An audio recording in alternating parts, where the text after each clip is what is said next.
Thank you. Well, we got this new system. My password ran out, so I had to redo that. So we're about 12 minutes behind. So we're gonna open up this meeting at 9:12. And is there any additions to the agenda? There are no additions that I'm aware of. Okay. Would you mind reading in the closed session items, Regina? No problem, Chair and members of the board. There are no additions to the item to the agenda, but the CAO reminded me that there will be a longer type public comment to honor a local group, and I'll just leave it at that. Okay. But it's not going to be a subsequent need item because there's no action that is needed from the board. For closed session today, there are two items: conference with your labor negotiators. Your designated representatives are Roman Noriega, Joel Boguet, and Susan Carter. The employee organization is all units and all classifications of unrepresented employees, excluding elected officials. There's an existing litigation under Government Code Section 54956.9, subsection D1, and that's case is Valley Groundwater Coalition versus the County of Madera. It's a Madera County Superior Court case 087677. Thank you.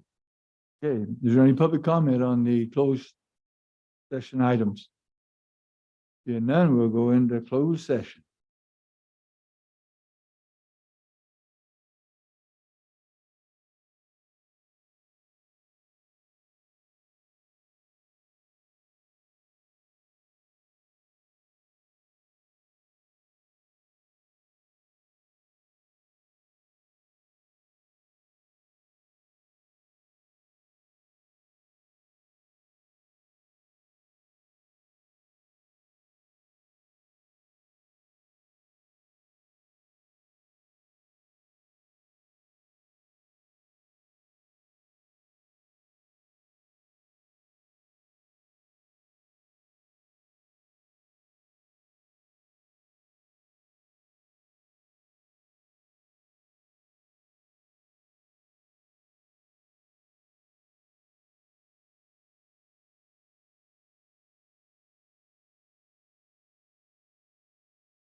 Christmas.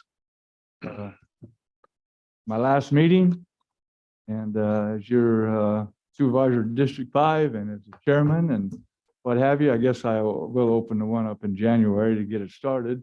It's What's you that? better be there. When Regina gets back in here. if there's any items that was reportable out of the closed session. So we'll just take a couple minutes. And while we're doing that, I just wanted to, Stephanie, is she still in here? I just wanted to thank Stephanie at our CSAC conference in November. She got the, on behalf of the California State Association of Counties, I am pleased to inform you that Madera County's program, Madera County GSA's allocation approach, has been selected for a 2022 CSAC Challenge Award. Of the 58 counties, there were only 18 that got these awards, and Stephanie and her group, Natural Resources and Water and Natural Resources, was one of them. So give Stephanie a big hand.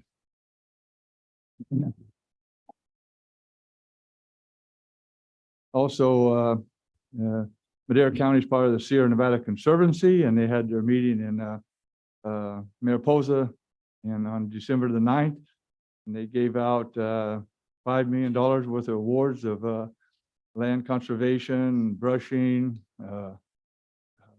many other things. And Madera got part of that. I've been trying to figure out what they, exactly what Madera County got, but we did get some money from the Sierra Nevada Conservancy, which I served on quite a few years. We rotate between Fresno, Tulare, and Kern County and Madera every 2 years. Supervisor from those counties rotate. Regina. Yeah. Oh, while they're doing that, we also report our mobile health vans. We bought 2 of them, and they are now being used quite a bit. So I wanted to thank our staff at the health department that's going around. They can go almost any place now, but it's got 5 people or 5,000. So I just wanted to thank Sarah and Dr. Paul and the whole group for getting that going. So give them another big hand. So the more work we can get done outside in our communities, it not only helps the people, but it also keeps our air clean and stuff. So is there any reportable action out of the? Apologies, Chairman. There are no reportable actions from your closed session. However, there are additional items to discuss when you want to call for a second break for closed session. Thank you. Okay, thank you. We're going to open and close in memory of anyone that's anybody got any items? I've got one person. I don't know if Matt Watson is here now or any CAL FIRE people. Oh, there you are. Did you know Jake Marshall? Albury. Their family's been there for over 100 years. They homesteaded that. I've known him for probably since I was in high school there in the 60s. So he passed away at 87, and he was a CAL FIRE many years. He worked for the Forest Service for many years. Just all around good guy, and he passed away the last month. So going to be well missed in our community over in Albury. But he did a lot of work in Madera County too. Matt's young, so but he was a great guy. Okay, any other one? Anybody? Seeing none. Okay, we'll move on to invocation. Pastor Roger Leach is down here, and Matt, it's your retiring. How about doing the flag salute? Thank you very much, Mr. Chairman of the Board of Supervisors. It's been a joy knowing you for all of these years. And I remember back 35 years ago when I did a first invocation at the Board of Supervisors over in the other chamber hall. And it's been a wonderful time. And so with that, there's a scripture that I want to share with you out of Proverbs chapter 27, verse number 17. It says that as a man sharpens iron, or as iron sharpens iron, so does a man sharpen the countenance of his friend. And you all are friends. And today, as we celebrate, the joys of Christmas, we can come together as fellow brothers and sisters together and join together in this wonderful time together as we celebrate and working for this county. It's a wonderful time. So let's pray. Roger, can I verbalize a request during this prayer that we all join together and pray for Tom's health? And I know we've been doing that anyway, Yes. but let's make that a special focus of this prayer. Okay, sure. Yeah. Sure we will. Yeah. Our Heavenly Father, today that as we come together and we wind down another year, the year of 2022, we thank you for all of the goodness and all of the blessings that you have given us. We thank you for this county working together. And as iron sharpens irons, Lord, we thank you that we sharpen one another's countenance to where that we can smile at each other, that we can work together, that we can work together in harmony, and we can do that with joy. Lord, today that we continue to remember Supervisor Wheeler, and we just continue to hold him up in our prayers. Lord, we ask that you give him strength and you give him health and you just heal his body. Lord, we thank you for the dedication and the long time service that he's given to our community. We thank you that you will continue to watch over him and care for him. Lord, we pray that for other members of our community and other members of our county as you continue to encourage and strengthen us on a day-to-day basis. Lord, we pray for decisions today that will not only affect our county for today, for tomorrow, but for the long enduring future. We ask your blessings and we ask that you continue to guide and direct us. And we pray that in your name. Amen. Amen. Allegiance to the flag of the United States of America and to the republic for which it stands, one nation, under God, indivisible, liberty. Thank you, Roger. That was a beautiful prayer. Thank you, Roger, very much. Been nice knowing you all these years. So we got a lot of stuff still to do. So thank you, Matt, very much. Appreciate that. And item number 4, Madam Clerk. Public comment. The first 15 minutes of each regular session are set aside for members of the public to address the board on any matter under the jurisdiction of the board, but not appearing on the agenda. The board will not take action on any items presented under public comment. Speakers are limited to 3 minutes. Anyone addressing the board is asked to print their name clearly on the speaker sheet at the podium and state their name and county of record for the rest of residents for the record. The speaker sheet, though, has been replaced with an iPad. If you would be so kind to please sign in either before or after you speak so that we can accurately reflect the spelling of your name, we'd appreciate it. Good morning. Good morning. My name is Kim Lahan, and I'm a resident of Core School. I am here because we're invited to come and just share from the cross-country team at YHS, Yosemite High School. We had some pretty amazing accomplishments this year. So we ended up getting 3rd overall in state in the Division 5 for the boys, and it's actually the only Central Valley team to podium at state this year for cross-country for the boys side. So we're really excited about that. The boys also had some amazing accomplishments besides getting 3rd in state. We were back-to-back Valley champions, and we actually had a perfect score this year in Valley. We took all the top 5 spots. And we also had the Clovis Invite that's been going on for a very long time. We also made the podium on that. And some other really great entries into national events that we were able to get into the sweepstakes races. So we're really proud of them. There's supposed to be 32, about roughly 32,000 boys that run cross country each year. So for them to be among the top in the state, we're really proud of them. And so we'd like to introduce them. There's Logan Beaumont. He's a junior. Noah Grafenia, who's also a junior. Logan, come on up, please. You can come up here. He's asking. AJ Ruiz, he's a sophomore. Jack and Ben Alney, they're both sophomores. And Ford Steggy. We also had Robbie Gresham, but he's already out of town for the holidays. But and then Brad's going to just give a quick little rundown on the boys. Thank you. My name is Brad Steggy. I live in Oakhurst. I'm an assistant coach. I've been affiliated with the team for about 7 seasons, and I've never experienced in my 7 seasons the work ethic that these young men have shown me and themselves and their parents. Starting in June, they've worked really hard, 5-6 days a week, running 50 to 60 miles a week. Their dedication is phenomenal. It inspires me. I know we're short on time, so I don't want to talk too much. I do want to give a brief little highlight for each individual. Ben only, he's a sophomore. He ran a 15:44 5K at state, which was 10th place. And that puts him as the 15th fastest sophomore in the state of California. Jack, his twin brother ran a 15:50 5-kilometer race at state, which put him as the 18th fastest sophomore in the state of California. Ford Steggy, he ran a 3-mile time of 14:55 at Woodbridge, and that was the 14th fastest time for a sophomore in the state of California.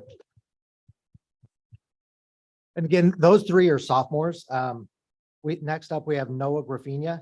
He ran a 16:27 5K for Woodward, which was 1:10 faster than he ran last year. Anthony, AKA AJ Ruiz, he's a first-year runner. He ran a 16:53 for the 5K, and that helped him, helped us sweep the CIF Central section where we placed 1 through 5. We had a perfect score on that. Robbie Gresham is a junior. He's not here, unfortunately. He ran an 18:32 on a 5K, which is a really phenomenal time for a first-year runner. And then finally, Logan Beaumont ran an 18:47 5K, which dropped his time 1:15 from last year. Wow. So their hard work really did pay off, and it's phenomenal. I'm proud of them. Well, wait. Come on.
Great to hear the goals you guys had, and you carry that same ethic through life.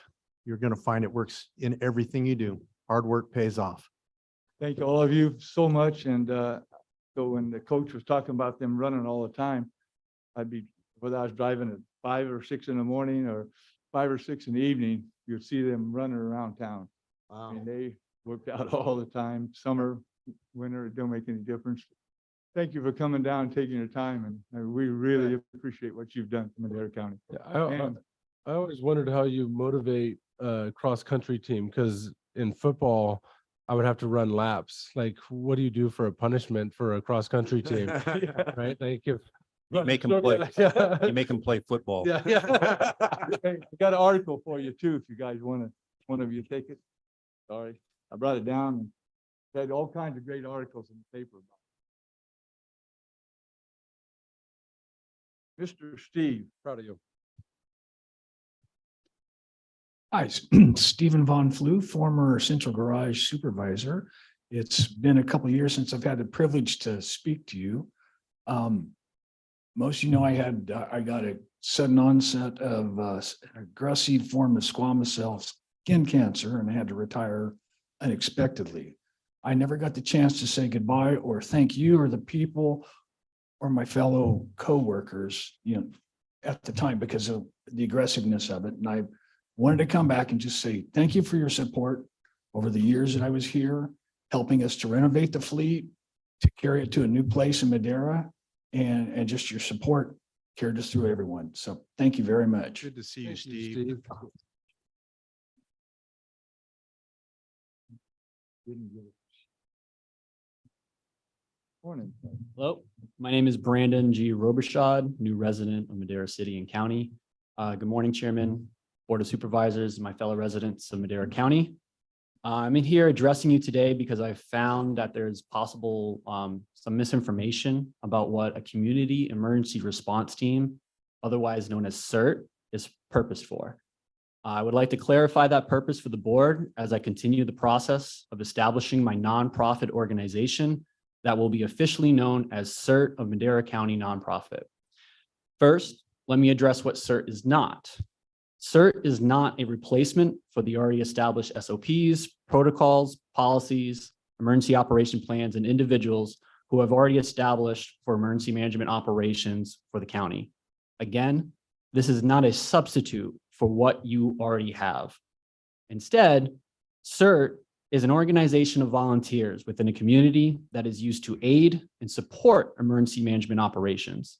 The program educates volunteers about disaster preparedness for the hazards that may occur where they live and trains volunteers in basic disaster response skills such as fire safety, light search and rescue, team organization, and disaster medical operations. For simplicity, the purpose of CERT of Madera County Nonprofit is to provide a resource to the community on individual and family level preparedness for any crisis, disaster, or catastrophe that may happen. For example, a family house fire, a wildfire, or even a pandemic.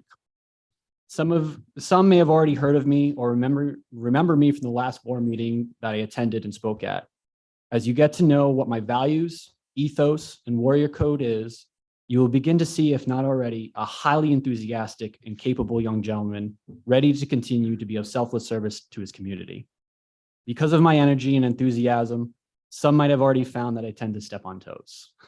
I ask for your forgiveness, your patience, and what is most valuable to me, your guidance, as I continue with my journey of becoming an asset to my local community, and I look forward to further corresponding with you on building a more resilient and prepared community. Thank you for your time. Thank you. Thank you very much, Brandon, very much. Good morning. Good morning. Happy holidays. You guys didn't get the memo? What's up with, right? Mine's longer. Aw, I'm on. No. Good morning, Connie Moreno Peraza, Director of Behavioral Health. First of all, I want to take a minute. I want to publicly thank Supervisor Frazier and Supervisor Wheeler, Board of Supervisors, for the great support you're giving us in behavioral health and in the county. We're going to keep doing all we can to increase access to our service and help our communities get well. So thank you so much. I'm here to introduce, I'm very happy, and I want to thank my peer Deborah because she keeps raising these great leaders. So I have the honor to introduce Andrea Martinez. She's my new Deputy Director of Business Operations. So I want to welcome her and have you guys know her. She's got a lot of years of experience in management, operations, budget, you name it. So I'm very happy. My team is full, like they say in the States. So Yay. Thank you. Thank you guys for having me. I'm just really excited to join Connie and the team. I have 24 years experience in public health and hospital systems and DSS public health. And 12 of those years was here in Madera County. So I'm very thankful for what Madera County has given me and poured into me. And so even though I'm leaving DSS and now going to Connie, I know that we're going to do great things. And I'm really excited about providing 24/7 access for the population here in Madera and making sure that we ensure mental health and wellness for all the population here in Madera. Thank you so much. Thank you so much.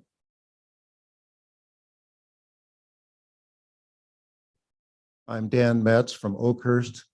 Tom, I want to salute you for your hat. I walked in, I saw your hat. I thought, how festive. And then you stood up and I saw your jacket. And I said, how much more festive could you be? And then you walked out here and I saw your pants. And I said, I have a pair of pajamas that look just like that. So do I. These are my suit, but It's a nice looking suit. I worked for PG&E for many years, and PG&E, like the county, is a large organization. And often we would get compliments or criticism for something that happened in the company way over there, which I had nothing to do with. So this comment may be a little bit like that, I want to salute whoever came up with the idea for your prime government or whatever you call your new software you're using. I think it's a fantastic tool and has great promise. However, Karen? No? Okay, Sarah. whoever. Sarah. Sarah, okay. Yeah. Well, my comments are a suggestion to put some kind of an announcement on the website saying we have a new system and here's how you use it. I've tried to learn and picked up a few things. Last week, I had trouble logging in and Sarah helped me. Thank you. It took 45 minutes, so I missed a few things. So that would be one helpful thing you could do. And another thing would be if you could add some kind of a tutorial, a short tutorial, how to navigate. For example, I'm not able to find the archived a Board of Supervisors meetings and the contents and all of that stuff. I don't know where it is. I was going to talk with Jay about it yesterday, but I didn't have time. So if you could do that, that would be great. Thank you. Thank you, Dan. Dan, thank you for the input. I will definitely work with that. And if you meet with me after the board meeting or email cotb@maderacounty.com, I can show you where the backup material is to our archives. Perfect. Thank you so much. How we doing, Carl? Real good, Tom.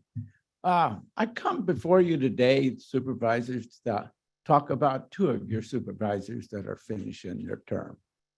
Tom, I want to thank you personally for the 15 plus years you and I have served on the Regional Water Management Group. The fact that you served as chairman, vice chairman, but main thing is you attended the meetings, and that is what makes any group function. And so I personally thank you for the time you spent on the Regional Water Management Group. Been an honor working with you, I tell you. Brent, we served 8 years, I think it is, together on the San Joaquin River Conservancy. You have been chairman, you've been vice chairman in the last year. I just want to publicly thank you for the effort that you've put into the Conservancy and wish both of you well in the future. Carl, thank you. Thank you very much, Carl. Good morning. Good morning and Merry Christmas. Christina Beckstead, Executive Director of Madera County Farm Bureau. I wanted to begin by saying thank you for addressing my concerns last week and adjusting the agenda to make the GSA agency, if you will, items as a timed item. So thank you for that. And I apologize if it appeared that I was yelling. I was in a processing facility, so I wasn't intentionally yelling, but I was with CARB in a processing facility addressing some infrastructure Never thought a concerns. thing of it. So I try not to yell, only in certain situations. That said, I also wanted to thank both Tom and Brett for your time on this board while I have been at Farm Bureau for the last 7 years. It has been a pleasure to work with both of you and with this entire board. I think we have overcome some challenges and definitely have mended some bridges that historically have not been in place. So thank you for that. And I look forward to continuing to work with this board in a forward-thinking way. Thank you. Thank you, Christina. Merry Christmas to you.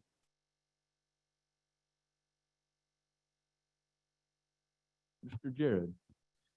Good morning, Chairman, members of the board. Jared with Public Works. Couple of things I wanted to share this morning. Good news for the county and folks. As you're aware, back in August, you guys approved an emergency resolution for us to address the issues in MD1 Hidden Lakes so that we can move forward with that work. We were awarded about $2 million to replace those tanks or replace the tank that blew out up there. We have completed the pad construction for the temporary tank, and the temporary tanks are set to arrive in February, so we can get those online and get those operational. And then all the work to, design and get ready for the construction of the permanent tanks is also in process too. So good news on that. On that same note, we also received notification the end of November that we were awarded an additional $2 million for replacing a portion of their distribution system, which is in severe condition. So we'll be able to move forward with replacing what we call phase one of that distribution system as well. So both those funding sources, or the funding for those sources, were both through state community drought relief, small community drought relief through the state. So good news there. Also wanted to let everybody know, and I know some of you already know, but we received some good news on Friday. Everybody's calling it the Christmas present. We were awarded, we received word from Congressman Costa's office that we were awarded a $25 million, it's a lot of money, $25 million Say it one award more time. of the multimodal project discretionary grant, or MPDG as we call it, for the rural program. A huge accomplishment by the county. A lot of people involved with that. Of course, Congressman Costa's office was a huge part in that and supporting that, as well as MCTC, Patricia Taylor and the MCTC team, as well as our partners at District 6, Caltrans, Diana Gomez, and everybody who worked with us on that. And of course, then our consultant, Tristan, in our shop, who helped with getting all that information together and applying for that grant. It's a huge win for us, a big chunk of change for that 41 project and the expansion that's going to happen out there. And I also wanted to just, thank the board, because your foresight in developing things and putting the means in place that we need to go after these fundings. In this case, road impact fees was a huge part of being able to apply for this funding. Without that, we would not be even considered for this money. So I just want to thank you for that and supporting us in that way and giving us the tools we need to go after this funding. So thank you. Thank Thank you. you. Thank you, the whole team, and great. Mr. Chairman, I'd just like to also thank Jared and the team for working hard, and MCTC and so forth. And, this is an example of what we're looking at as far as economic expansion. We're looking for, the good of the county, the good of our Eastern Madera County. It's Southeast Madera County. And we work hard for those grants. Want to thank Congressman Costa.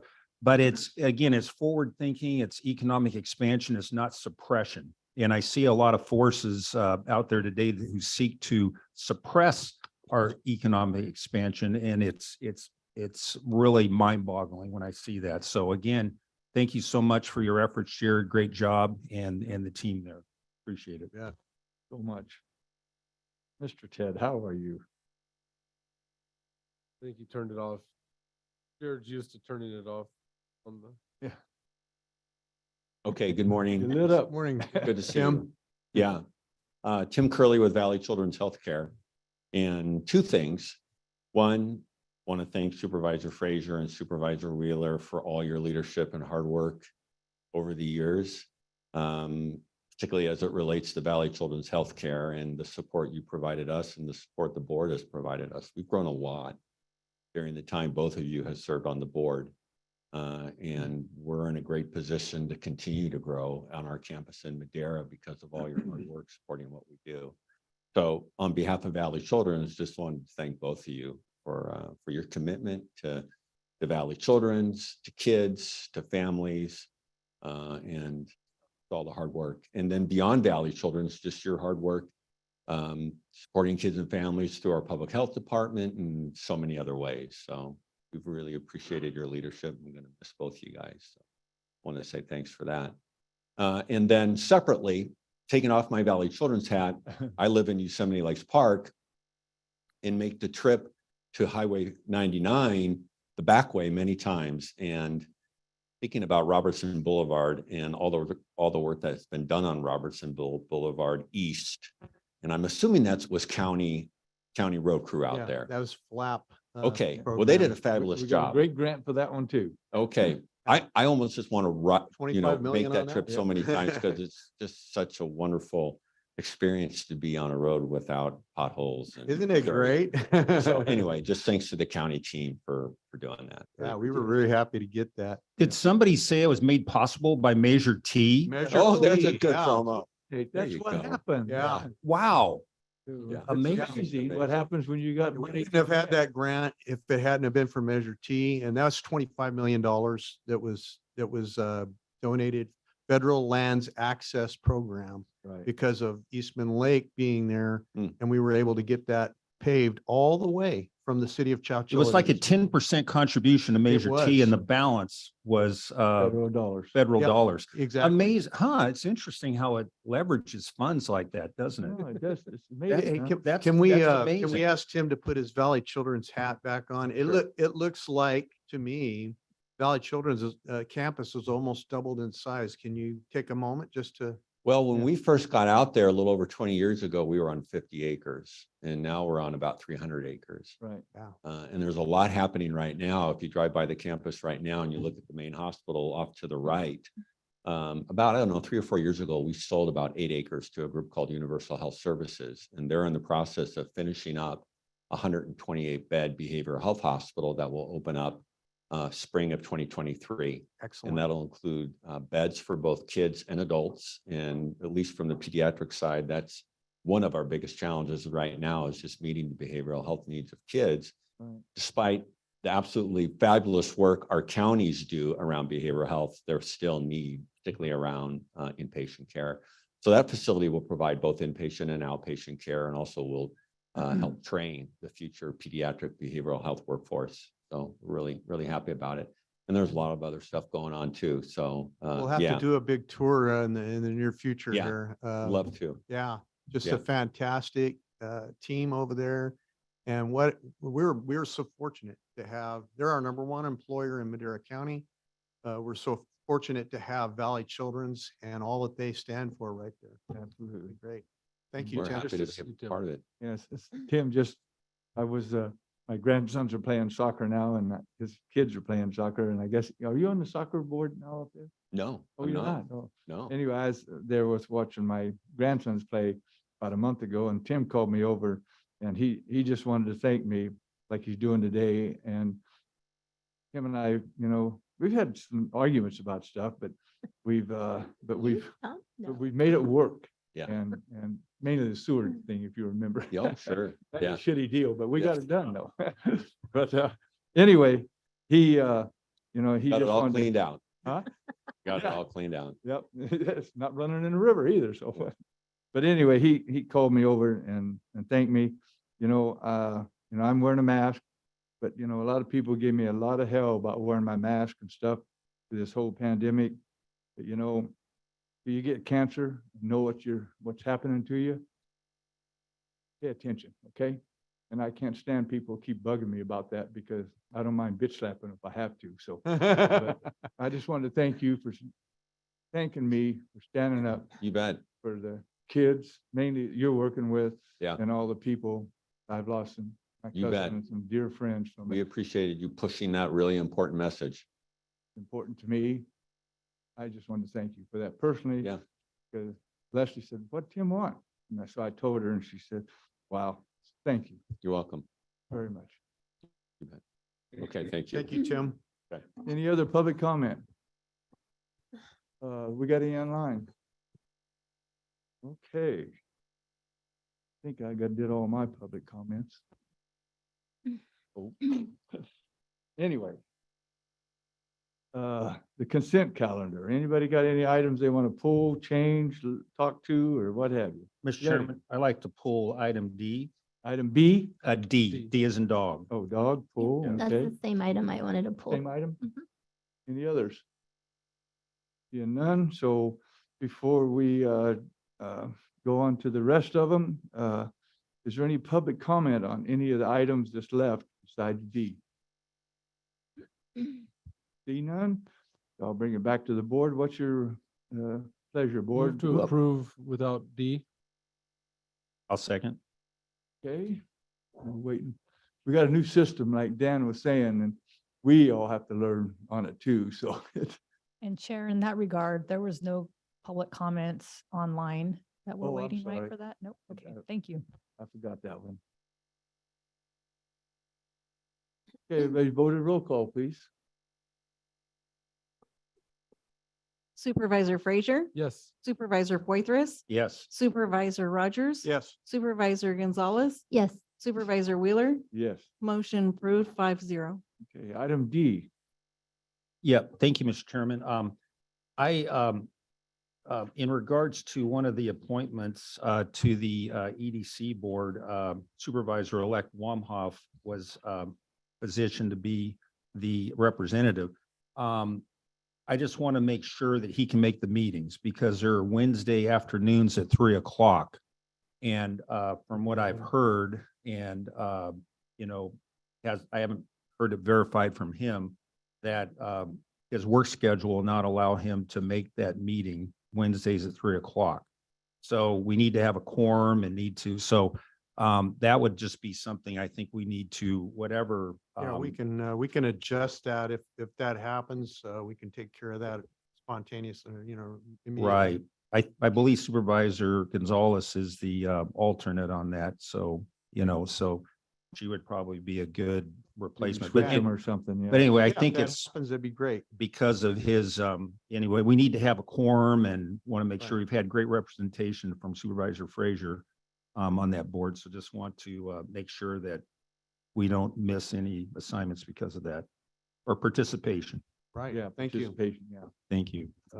Mr. Chair, I wanted to pull the same item regarding the RCRC Board of Directors. Thank you, incoming Chair Rogers, for signing me that, but I'd like to stick closer to home for various reasons. But in talking to Supervisor-elect Bobby McCauley, he'd be willing to take on RCRC. I think it's really important. A lot of the issues are related to Eastern Madera County, and so I'd like to remove myself and place Bobby on that board and all the corresponding ones because there's some GS. Excellent. Thank you for that. Appreciate it. And County Council, can we change those right now while we're doing that, or how should we do that?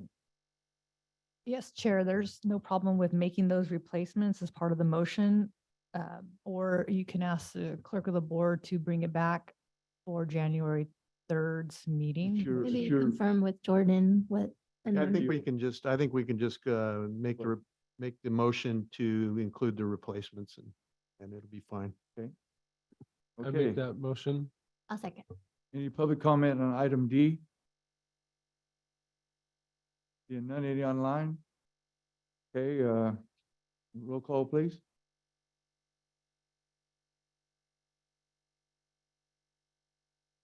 Oh, I got to vote, huh? Yes, sir. I know. Trying to make my notes too, doggone. Supervisor Frazier, Yes. Supervisor Gonzalez. Yes. Supervisor Poitras, Yes. Supervisor Rogers. Yes. Supervisor Wheeler. Yes. Motion approved 5-0. Great. Yeah, I appreciate everybody's willingness to serve on those committees. They take a tremendous amount of time and 24 separate commissions that we all serve on. That's just the tip of the iceberg for this job. Yeah. And there's a lot to it. Yeah, when Carl Jensen said that we spent some time on the San Joaquin River Conservancy, he meant we spent some time on the San Joaquin River Conservancy Right. together. It was Yeah. not just a Wednesday meeting. That was, Yes, for sure. That was all day meetings.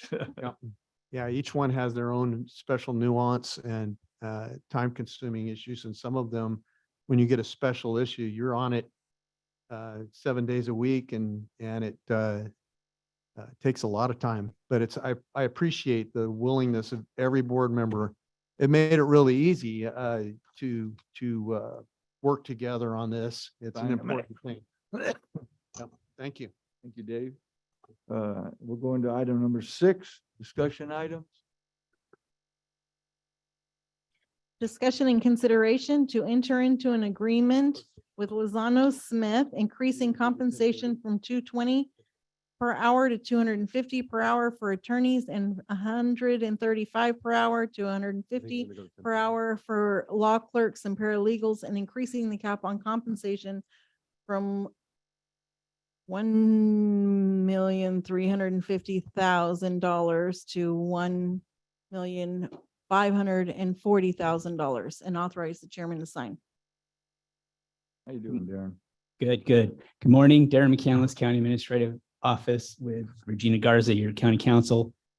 This item seeks to approve an amendment to a contract with Lozano Smith for the provision of county counsel services As you'll recall, the county maintains two contracts with Lozano Smith, first of which is the subject of this board item, the second of which is subject of the next item.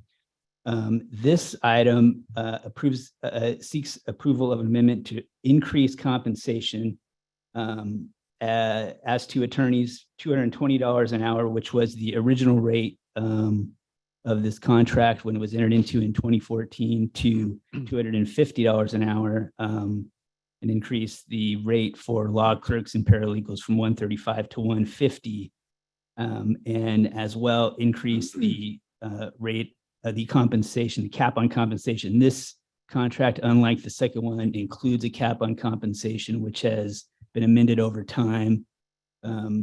The increase in terms of percentage is about 14% for attorney time, about 11% for the law clerks and paralegals, and similarly 14% on the cap. And with that, we're available for any questions. Any questions from the board members?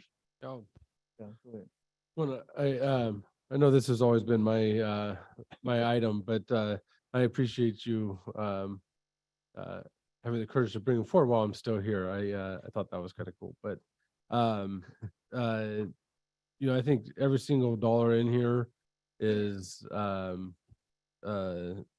value. I think what we get for the rate that we're paying, even at this new updated rate, is a great rate for the level of service that comes from Regina and Lozano Smith as a firm. Originally, you know, we talked about it. It was at $150,000, and it was $200,000, and I said we're just going to keep growing, and but I'm comfortable with all the guardrails that are in place in terms of making sure that, because I've seen, if there's another Lozano Smith attorney in a meeting, I'll see Regina get up and leave, right? So that we're not getting double billed. Double paid. Yeah. And so all those things that are in there to make this a contract of what the true value of it is. And I, having seen it over the last 8 years, seeing, you know, litigation is unavoidable in our industry, but the amount that we've been able to avoid from good, solid legal advice on the front end makes this contract, you know, even more valuable, I think, to the county and to the taxpayer. So I appreciate everything that's gone into it over these years of putting it to where it's at, and I feel very comfortable leaving it and would make the motion to approve this item. Yeah, I want to just say one thing that I value, especially in legal counsel, is loyalty. And Regina, you've been just a huge asset. Your organization has served the community, served Madera County well. And not only have you been loyal, but I remember first conversation I had with you when we brought you on, and I was chairman of the board at the time. And I said to you, you're the keeper of the gate in closed session and all of those things. And you've never shirked that responsibility. Each and every time you've taken that on and you've made it your own, and you have ownership in it, as well as the people in mind when you do things. And I really, really appreciate that. And the fact is that we've come a long ways from where we were in litigation to this point, in a good way. Litigation's unavoidable. You're going to have it in where we're at, but we have come a long way from where we were to where we are. And I really appreciate the counsel and the loyalty. Thank you. And I just, so people know, Dave and I, only two of us on the board in those days, we done a study of all of our different departments to show the efficiency of them. And one of them was really out of whack, was our legal department. Yeah. And we were paying millions of dollars for 7 worthless lawyers. And we didn't, and we got sued more times than I can even tell you, and we lost. Yeah. And since then, we might have lost 1 or 2, but that's because the judges or the jury didn't like us. But they have done one heck of a job. And I remember when Brett came on, he didn't know we had done that study at the time and what we had before. And of course, he was at the city council. He was the mayor then probably too. And he said, oh, we can whip those guys. Those guys are idiots. So, but the worst part of it is that come down here and these lawyers would be just walking around twiddling their thumbs. I think they went out and smoked cigarettes even, I don't know. But since that time, we have changed our legal system so much. I can't thank you and your team. Darren, you've been a big part of that. So this is not one of those things, it's a cost of living, but most people out there understand, but a lot of people, the naysayers that don't think we do a good job, don't believe that. And just like Rob was saying on Measure T and stuff, so important to keep up with the times and keep us up in front. Thank you. Yeah, I knew about the study and I read this study. I just also knew that you weren't going to replace a $2.5 million department with $150,000. Right. Right. So, Just throwing yeah, that we out saved there. millions of dollars when we done that too. That was the first thing. Yes. I was just going Rob. to say those other guys, they had like 6 to 8 cigarette breaks a day. I think Regina only takes 2. And she doesn't smoke. But Letty was Max's chief of staff. She's seen all this stuff going down. And yeah, so she hit the road running when she come on board. So did you have anything you want to No, just thank you, Regina. Looking forward to continuing to work with you and your team. Thank you, members of the board. It's a joy of my career to be your county council for the County of Madera. I know our entire team as well. People want to join the team, not leave the team, and work for this county and all the departments and the staff. And it is with great pleasure that we'll continue to serve as your county council and get those wins and not those L's. Wait a minute, we haven't passed We this haven't yet. passed it yet. Yeah, I was going to say. We still got well. I'll second. Yeah. or- Okay. I think Rob's already got it. we got a motion and second. Yeah. Public comment. Seeing none any online. Okay, let's vote, people. Right. Roll call, please. Supervisor Frazier, Yes. Supervisor Poythress. Yes. Supervisor Rogers. Yes. Supervisor Gonzalez. Yes. Supervisor Wheeler. Yes. Motion passes 5-0. We're gonna do the time stuff in a minute, but I want to do 6B and get that done, so we have this all out of our hair. So we're gonna do 6B right now. Sarah, please. Discussion and consideration of entering into an agreement with Lozano Smith for legal services at a rate for attorneys not to exceed $260 per hour and law clerks and paralegals not to exceed $150 per hour in connection with litigation and similar services for a 3-year term, and authorize the chairman to sign. Move to approve. Second. Any comment from the board members? None. Any from the public? Any from the online? Okay, roll call, please. Whoop, got to vote first. Roll call. Supervisor Frazier. Yes. Supervisor Gonzalez. Yes. Supervisor Poythress. Yes. Supervisor Rogers. Yes. Supervisor Wheeler. Yes. Motion approved 5-0. We're gonna run to 7A now on the public hearings. I'm gonna run to the bathroom.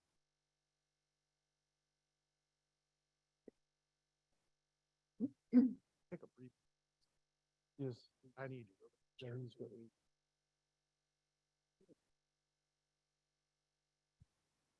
Okay.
How are we doing, Jamie? You have a good weekend? Me too. Yeah. Okay. Item 7A. Read it in the record, Sarah? Hearing to adopt a resolution denying the appeal of the Planning Commission's decision to approve tentative parcel map number 4287, subject to conditions, findings of fact, and categorical exemption 15315, class 15. Good morning, Mr. Chairman, members of the board. Jamie Bax with Community and Economic Development. I also have Kamara Biawogi from our planning staff, and Dexter Mara is here as well from Environmental Health to assist on this.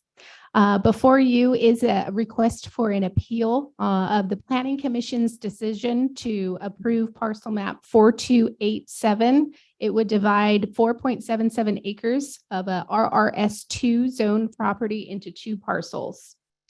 Upon review of the map, staff did determine that the project is exempt from CEQA, or the California Environmental Quality Act, in accordance with section 15315 of the CEQA guidelines for minor land divisions. As you can see here, the general plan designation for the property and the surrounding area is rural residential. It assumes a density of a half a dwelling unit per acre, or 2 acre minimum parcel size. The zone district is an RRS2 district. That's residential, rural, single family 2 acre district. The proposed parcel sizes are in conformance with both the general plan density allowance and the zone district minimum parcel size. The tentative parcel map is shown here. Parcel 1 as being 2 acres. Parcel 2 proposed as 2.77 acres, and the applicant initially assumed each parcel would be allowed its own individual well. Just a brief analysis, the parcel map committee did approve the tentative parcel map, which would divide the 4.77 acres into the 2 parcels. After that, notification was distributed. A request for an appeal of that, the parcel map committee's decision to the planning commission was initiated by surrounding property owners within the 10-day appeal period. The planning commission then held a hearing on the parcel map and on that decision, and they did approve the parcel map, the tentative parcel map, subject to one additional condition, which was a recommendation for a shared well and agreement. The vote on the map was a 4-1 vote, and the 1 dissenting vote was because of the shared well requirement. The surrounding owners are appealing the approval of the map, and the applicant is also approving the added condition for the shared well agreement.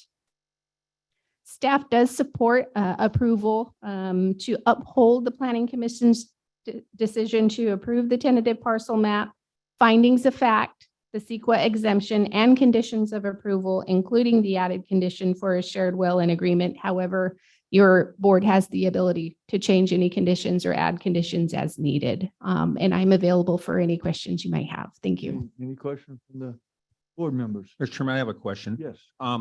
Yeah, in regards to the shared well agreement, what was the thought behind that? Only because I'm just looking at it, you're gonna have 2 parcels, and a shared well, I think, could be problematic down the road, you know. That was my same exact thing.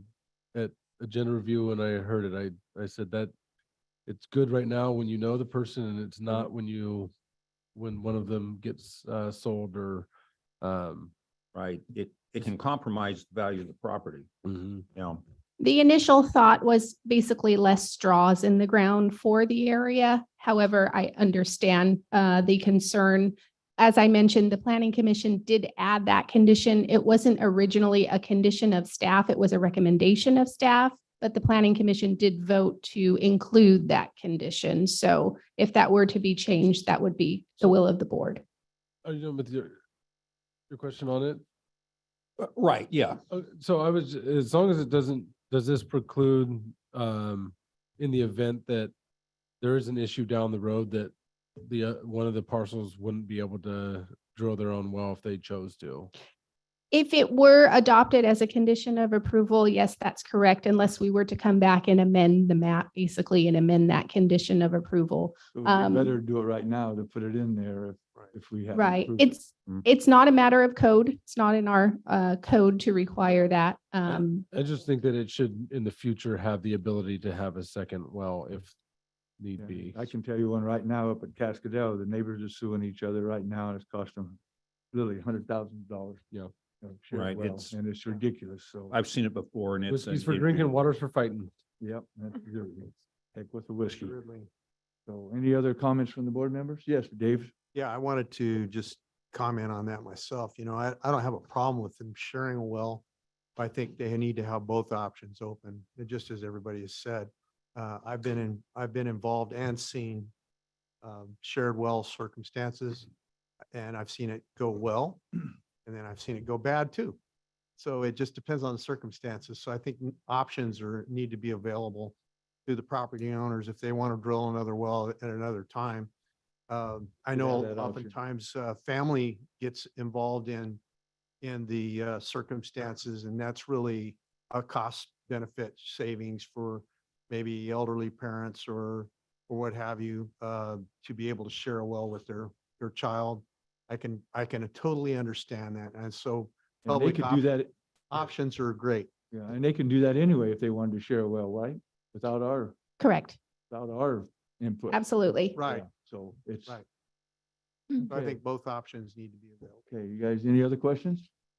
Okay, I'm gonna open this public hearing up. Does anyone from the public have anything to say on item 7A? Come on up.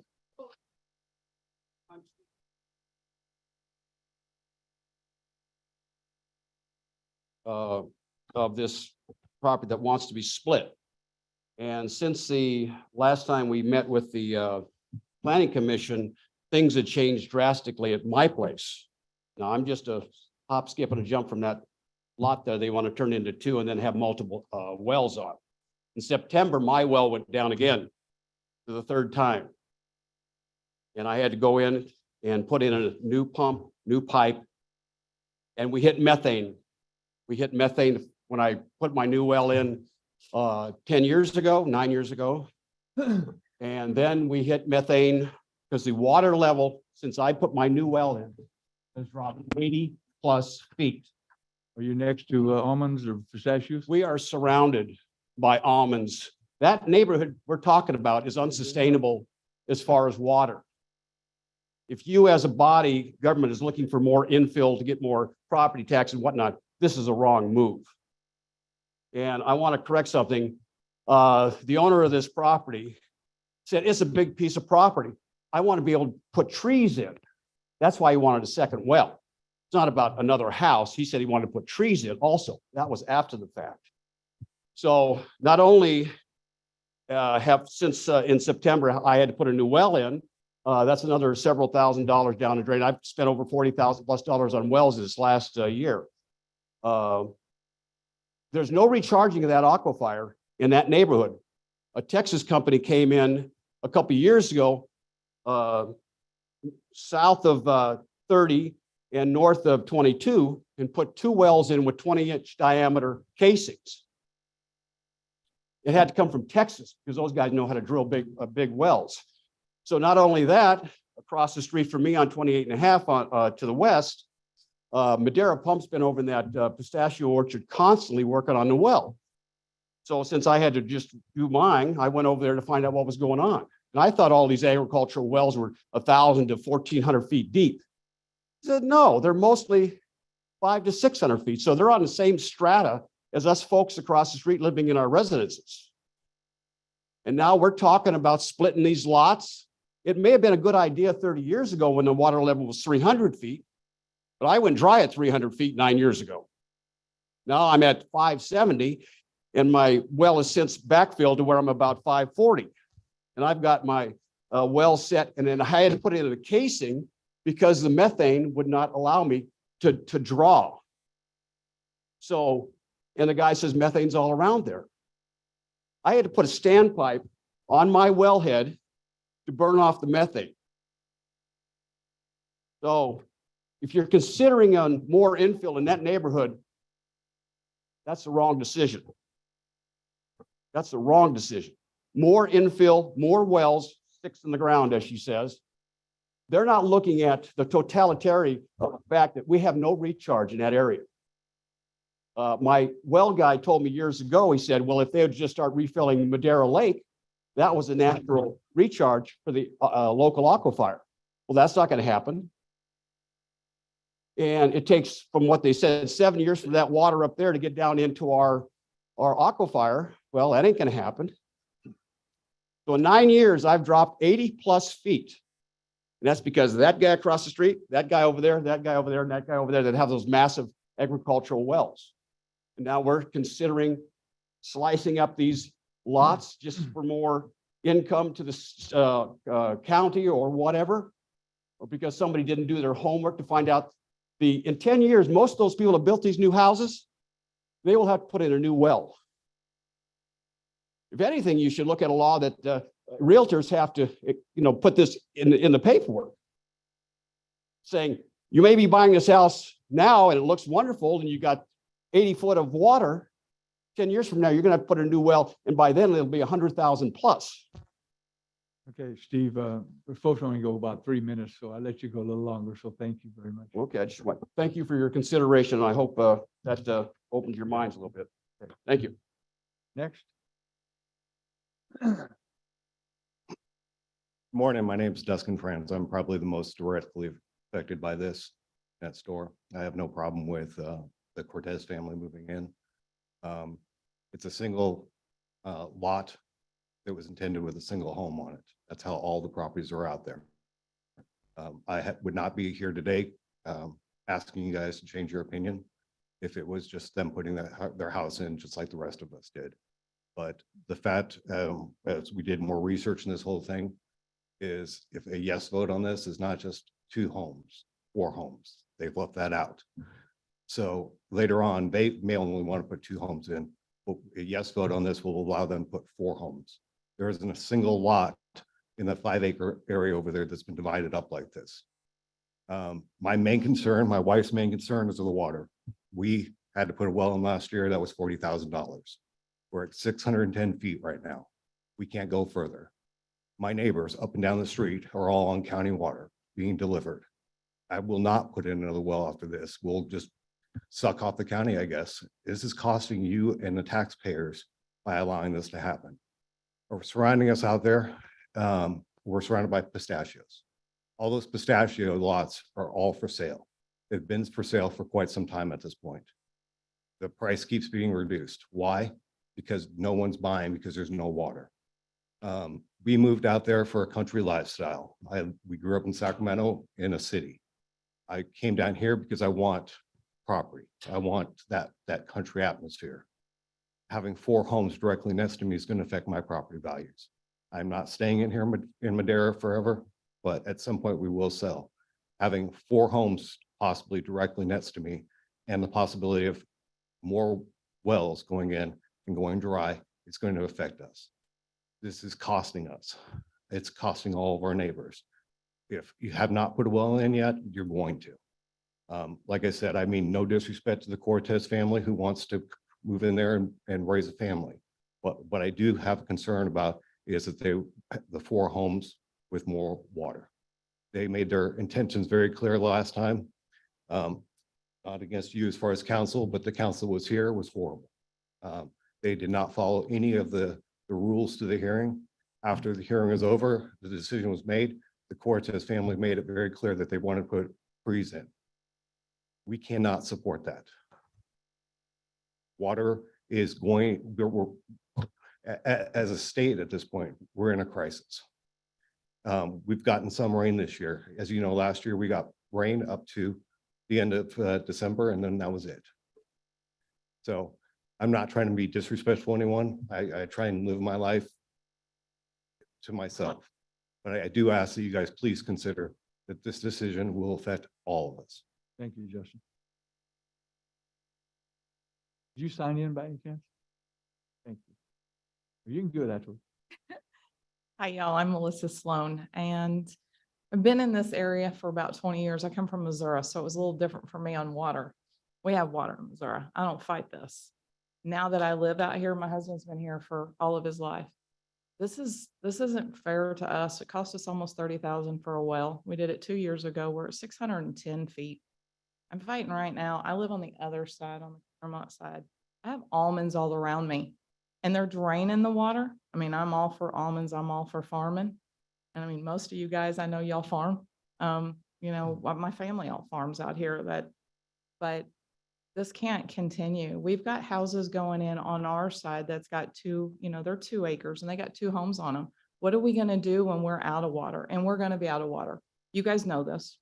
We all know this. California's going to be out of water. I heard it when I was a kid in Missouri. I never thought I'd come to California and actually experience it, but I'm experiencing it. When we ran out, it put us in a financial bind to go have to put a well in. How many of those homeowners do you think are going to be there in another 10 years? Most of them are moving in, they're moving out. And I'm going to be quite honest, a lot of these people that are moving in, that territory out there, I think if you look at the sheriff's reports, it's pretty bad. We've got drugs all the time out there. They're not bringing in the best of people out there. It looks like a slum 90% of the time out there. I don't want to live like this. I don't want my neighbors to live like this. And I don't think it's fair for us as homeowners that's been there for 20 some years or more to have to continue to live down this road. So what I'm going to ask, what would you guys do if it was your home and you lived next to it and you had to come out and you were living paycheck to paychecks? Most of them are out there. What would you guys do? Would you fight it or would you just be okay with it? Because I'm not okay with it. And I'm trying to stay in California. All my family wants me out. I'm trying to stay here and fight. I don't know them. I don't know them at all. They're my neighbors. But I live on the other side. But I stood up to help fight for this because it's not right. So I'm asking you guys, please don't let this happen. Because as homeowners that have nice places out there and want nice places, look at this homeowner that's wanting to move in. Look at where he's at right now. And I'm gonna say it. It's not a great place where he lives. It's not like I would live, and probably none of you would live like that. We can't have more trees on this land. It's not a commercial, it's not business, it's not farming. We got enough trees, we got enough wells, and we're all dry. So I'm gonna be done here in seconds. Don't let this go through, please, because it's putting us in a financial bind. So that's all I have to say. Thank you, Lisa. Thanks, y'all.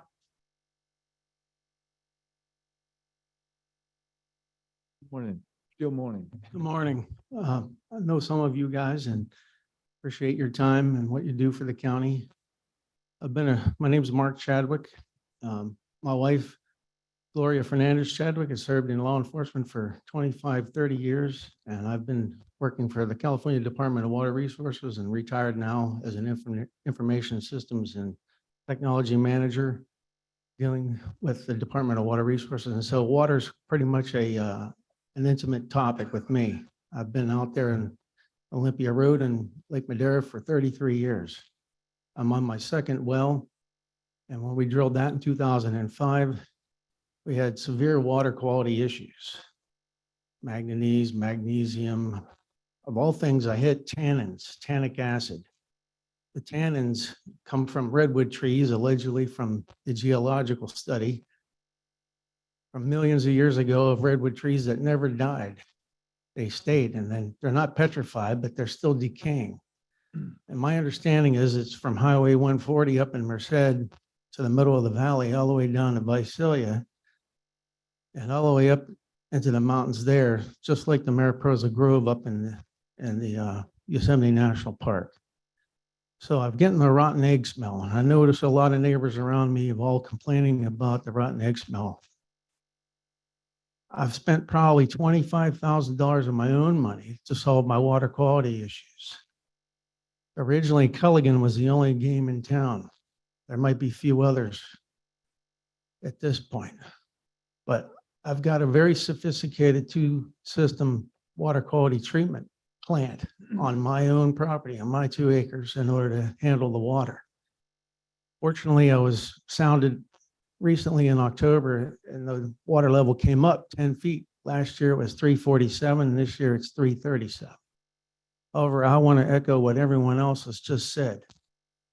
it's not sustainable over a longer period of time. The more straws we put in there, the worse it's going to get.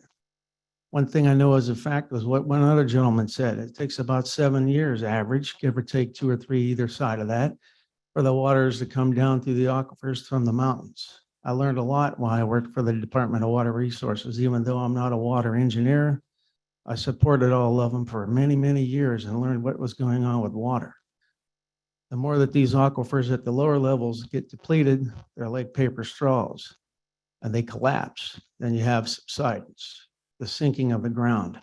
And the more compact things are, the worse things get. The deeper you go, the worse the water quality, even to the point where you're going to find arsenic, not just rotten egg smell and other things that are in there that need to have treated. So I've got reverse osmosis and chlorination and a whole bunch of other things in order to treat the water with many charcoal carbon filters, all to my own expense. So I would urge you all to think seriously about what consequences would happen if you decide to move forward with this.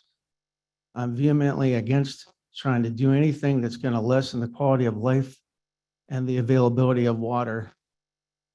We need to probably think about a water treatment plant for the entire community, not just somebody like myself who, fortunately, by the grace of God, was able to afford to treat my own water, as well as groundwater recharge systems. You know, we talked a long time ago, I guess, about water banking along the San Joaquin River. And a lot of things have been done about that. But we need to probably think seriously about putting Lake Madera, since it's seasonal with the lakes, a way to recapture all that surface water and put it in the ground. I've talking to David about it once or twice before. And I want to thank Brett Fraser for the help he had with neighbors next door to me in the past with putting structures on right on the property line and adding in more and more homes and more structures out there with more and more demand on the water. So I thank you for historical help and hope to hear that we have a plan going forward to do this smartly and wisely and not encumber any further issues that we would have to maybe be in litigation about. So again, thank you much. I appreciate it. Thank you, Mark. Any other comments on item 7A? Any online? I'm going to close this public hearing and bring it back to the board. I have a couple of questions Those for papers? staff. Yeah, no, that's good. I do too. So, Jamie? How many, just real quick, how many, he just said he had 2 acres. Is there 2 and 4 acre, 5 acre lots around there? There are, actually, if I go back to the slideshow, you'll see that when the subdivision was originally created back in the 50s and 60s, there were some larger 5 acre lots and some smaller 2 acre lots. As you can see to the south, you'll see the 2.5 acre lots on the south side of Avenue 21.5. And then north of there are the larger size lots. So there are different assortment of lot sizes in this area. Okay, thank you. Dave? Yeah, state law regarding additional dwellings. Could you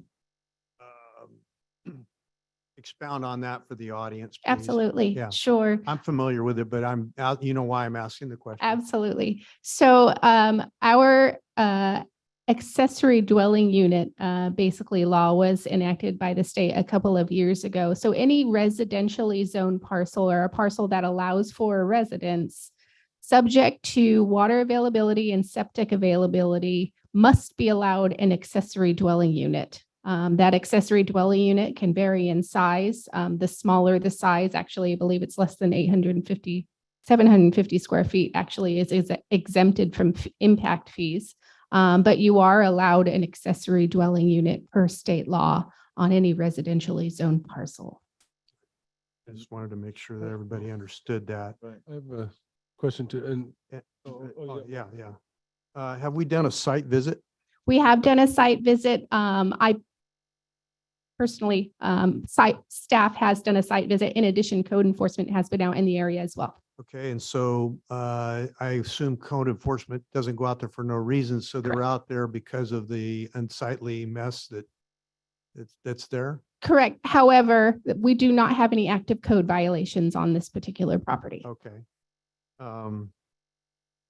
Okay, that was my next question. All right, thank you. You're welcome. I think actually this ties in actually with Stephanie. I know you probably didn't expect to get up during this time, but the area is, that's not our GSA area around there, is it? Because I know with Madera Lake, I know that's in MID, right? And that was a big part of their GSP was to use that as recharge. Is that Yeah, they correct? own Madera Lake. That's right. The Madera Lake is a Madera Irrigation District facility. And so have they been recharging in there? I don't know. Yeah, I can answer that question. I toured that a couple of years ago, and that has a natural recharge because that dam leaks and it goes right down. So they lose like 30% due to natural circumstances that are there at the end of that dam, and it just goes down. percolation? It seeps into the ground. Percolation. Yeah, it perks. Okay. So it definitely, they have a natural recharge circumstance that goes on there. But And I'd always been under the impression that in their GSP, there would be, and that was a big part of why they wanted to get that taken out of our GSA and put into theirs, was to use that for recharge. Have they had surface water that's been brought in to recharge there? I don't know. Okay. I think they You all fill it said up that you whenever don't it's see it going available. in? Okay.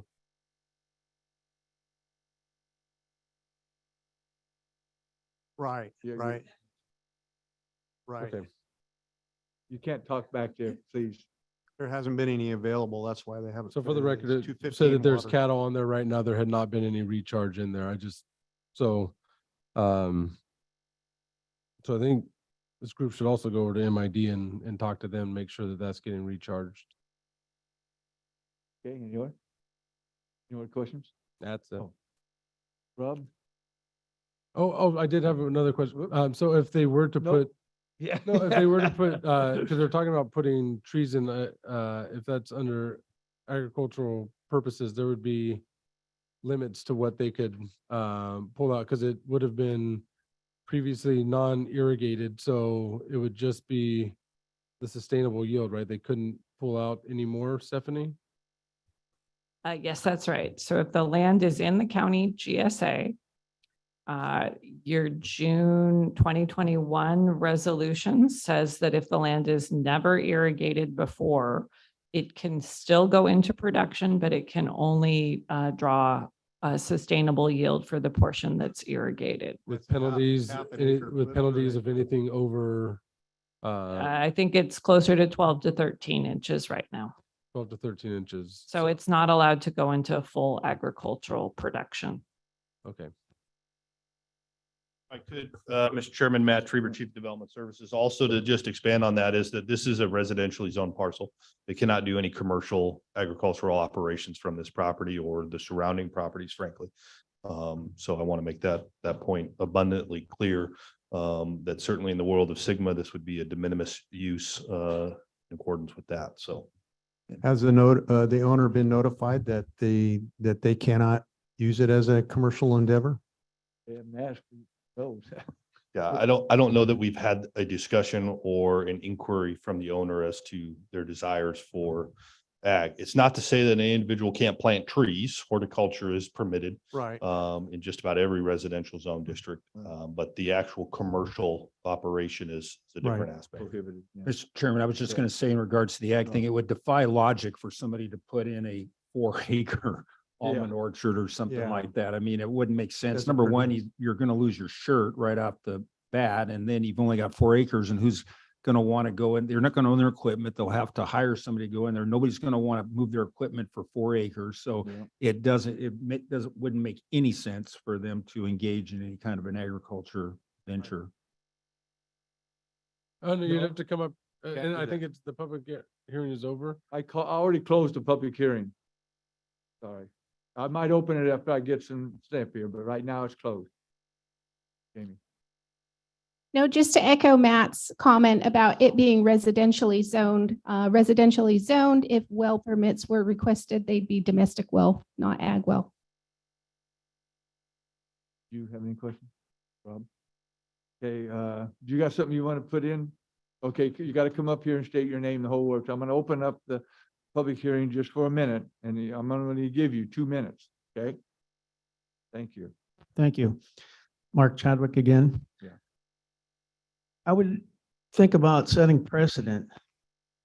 If you allow one, then the next one is going to say, well, you already allowed one, we got to do the next one, and so on and so forth. So again, caution to think about this deep and hard about what precedent we would set and the draw and the demand on what would happen multiple times if we're going to draw down on the water. Thank you. Thank you. Thank you, Mark. Any else want to say something real quick? Run. Lisa, right? Alyssa, oh, okay. Hey, y'all. So, do you know how many houses are empty out there? No idea. That's not our problem. I understand that, but they're empty with no wells. They're empty. They're being rented with no wells. Why? Why do we need to put 2 more houses out there? There's houses out there that have nobody living in them. And it is a pigsty out there. Why do we want to add 2 more houses and on these 2.5 acres if it's a 5 acres? Why? The houses we have are very, very, very low on water, or if there is any water. And then if we get away with, if they start taxing our wells, I mean, just look at this. Please don't do this. We live out there. We've been there for a long time. Don't do this to us. So really think about this before you guys do. I appreciate your time though. Thank you, Melissa. Good morning. My name is Tim Sloan. I live out in the area that we're speaking about. Been approximately 12 years out there. When I first moved in, there were from the beginning of the street to the end of the street out to Sunrise. There were 25 homes on our block. There are now over 30. Since we've been there, 27 of those houses have gone dry as they keep building. Every time a house goes dry or 2 houses goes dry, a well goes out in the orchard. So if you've got those wells going out in the orchard and you're still bringing in houses like across the street, one just sold for $625,000, and they put a well right in the middle of his property, and he's down over 600 feet. It's a continuum. You keep bringing people out to where we're, you're bringing one house, one property that's affecting hundreds. Out in that area, if you do a search of how many wells are being drilled right now, just in 3 blocks, there are 4 wells being drilled as we speak. So when does it stop? When do the people that are here 15, 20 years get to be heard and stop having people come out to where they think it's our property. We can do what we want. One person is affecting several hundred people. Yeah. That's what we're looking at. By state law, they can build 2 houses on it anyway. State law, we can't stop that. That's the house, doesn't have the well. They have to have a well. Okay. So if you're building multiple wells on these properties, you've got a handful. I don't know what that was. Somebody got electrocuted.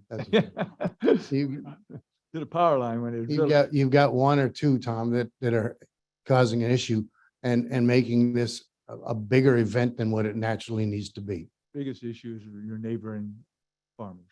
Correct. Thank you very much. Okay, anybody else? I'm gonna shut her down for good. Shutting the public hearing down now for good. I have a Yes. comment. Yes. Yeah, I have heard the testimony of these residents. I want you to know that. I've heard that.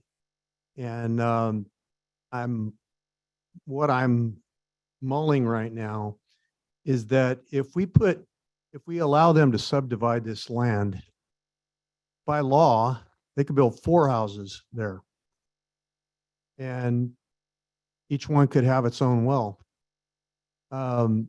I just, given the circumstances of what's going on out there, you know, what is lawful is not always expedient. And, to be honest, when I first heard the offering, I was kind of leaning the other way, but I am definitely feeling like this may not be the right thing to do, that we should uphold this finding, or this request for denial, and rethink this a little bit, because we would be adding to the problem. And we do have discretion as a board on this issue. That's part of our job, is to look at we have discretion because we can look at the nuances of what's going on with these areas and these problems. So I'm going to vote against allowing them to split this. I just want my colleagues to know that, for this reason, that I believe it would add to the problem out there. I think that they could create even more of an issue because it allows a preponderance of more issues. Thank you. Any other board members got anything to say? Thank you, Mr. Chairman. Yeah, it's a difficult issue, but as Mr. Chairman, I think you alluded to earlier, a home really doesn't, it takes very, very little water compared to other users. And the other thing is that it, you know, I look at private property rights. I know that, you know, that's going to be an interesting discussion here coming up. But I believe that there's not going to be, I mean, somebody that has to go that far down for a well on a new property, it's going to be expensive.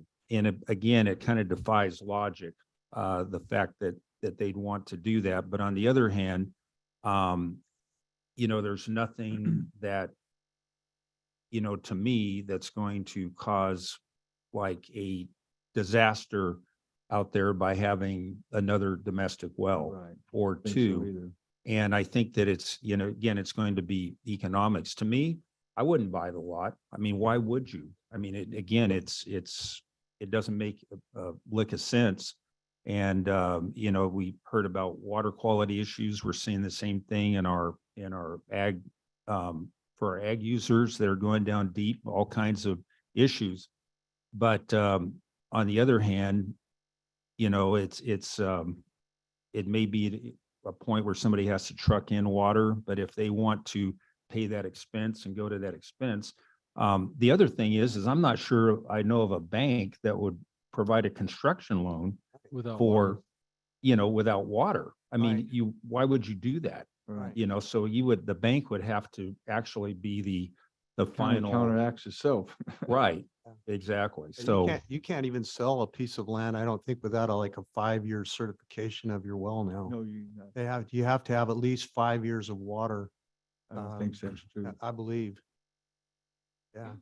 right, thank you. Just so everybody knows, you know, when I first decided even I'm gonna run for supervisor, we done a water study up in the mountains. We got a grant. And then the county done one for down here. And they talked to us, the Coastal Resource Conservation District, into combining those two grants to do the valley and the mountains. Ken Smith, his corporation, water, he's out of Chowchilla, he's got office in Fresno now, but he headed that thing.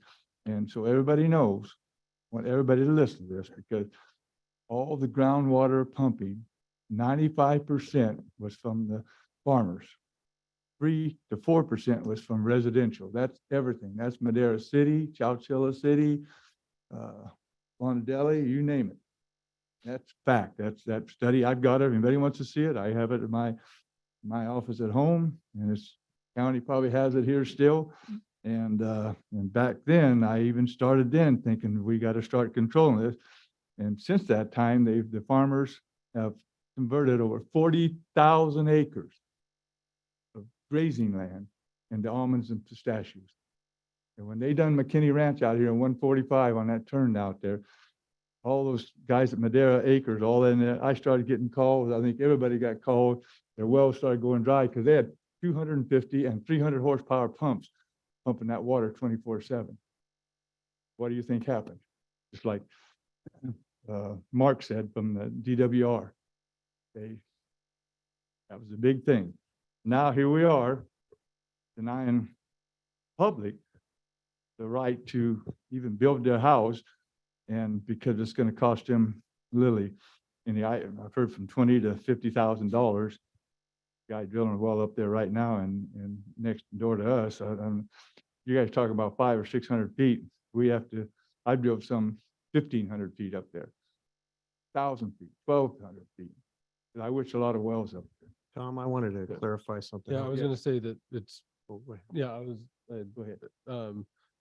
It's 45, it would really be 45% is ag. It's of the usable water, it's 95%, but 50% of that is for environmental purposes, flushing. No, out to the no, sea. absolutely not. You're wrong. This Uh, is pumped water. I'm talking about I'm pumped saying, water yeah, only, of not used, yeah, that's what I said, of used water, but, totally different. but of available water, if that surface water was in, it would not have that same Yeah, impact. I I'm agree. just- Surface water don't. This Yeah. is pumped water only. Pumped. Yeah, of available, Right. Okay, I'm gonna make sure that's no environmental there. Yeah. Surface water, yes. but if Yes, we could Dave. deliver the surface water, we wouldn't need to pump as much. Right. Right. Yeah, I just wanted to clarify so that my logic is not misunderstood. I'm a believer in private property rights. I believe in that. When you buy something, you have a bundle of rights. I have a real estate license, have for 30 years. And you have a bundle of rights that goes with that property, and those rights shouldn't be abridged. We're looking at a state that continually wants to violate property rights. So this owner, if they buy this or own, I don't know if they own it or if they're buying it or what's happening. But so whoever owns this property, they have the right to this 4 acres to build a house on it and to build a auxiliary dwelling, no matter what happens. So they could build a second house there, whether we split this parcel or not. My logic is simply that we don't want to compound the issue of the ability to build 4 houses on that property. And that is, And the neighbors are doing it on their 2-acre parcels. what's that? And the neighbors have 2.5 acre parcels that can do that. Right. If they already own a 2.5 acre parcel and 2 of them, they can build 2 houses on those Yeah. situations. But if we split this, we allow the split, we're allowing up to 4 residences by right. They don't have to come before us for that right. And it doesn't matter whether they're taking care of that land or we're out there with code enforcement every other day. They still would have that right. And I think that's stretching the circumstances out there. Now you've gone from, 1 extra dwelling to 4. And by right, If they want. you got to think to the extreme here. You have to think to the extreme because that extreme is very possible. It's very plausible. And so I have a concern that we're opening Pandora's box here. If you did that for every 5 acre parcel out there, you're quadrupling the number of homes. And that's a lot. That's a lot. And if we do it for one, you have to do it for someone else. So you have to think about the logic of this. You can't just think about the one parcel. Okay, You have gonna to make a think about motion, all of or them. Somebody gonna make a motion? I move that we uphold that we deny this application and anyway. If I may, you're requesting that you grant the appeal. Grant the appeal. That's what I was trying to search for the words. Thank you for helping this old man shift gears.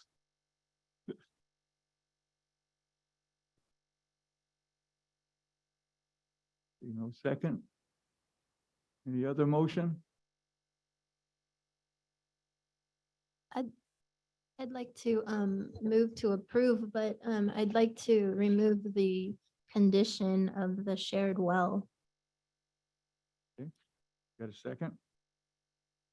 Actually, after hearing I know there might be an issue later on down the road between the two parcels having to share. But having less straws in the ground. Might, I They can got the see, option next week. I can see where the planning commission came up with that compromise. I would support Letty's motion. Okay. Chair, if I can, for clarification purposes, we had a motion from Supervisor Rogers. And it died of lack of second. It died Correct, for lack of okay. second. That's, just wanted to clarify that. And now we have a motion by By Levy. Supervisor Gonzalez, and it sounds like a second by Supervisor Poitras. Yep. Thank you. Okay. And, Okay, and hold Chair, on. I just need clarification. So the request is to deny the resolution or to adopt the resolution denying the appeal. No. Yeah, that's Yeah. it. That's what, Denying the appeal. Yeah, that's right, I'm what the sorry. request is. as So stated on we're the agenda. instead, we're, The Adopt the motion is resolution denying the appeal. to deny the appeal and approve the resolution with the added Saying they ability- can't have two with wells. removing that condition that was placed by Either the or. Sense? Makes sense? Yes, Chair. So the motion is to approve the resolution that's been presented to the board to remove the condition placed on by the Planning Commission. It looks like Director Bax is Understood. understanding that. thank you.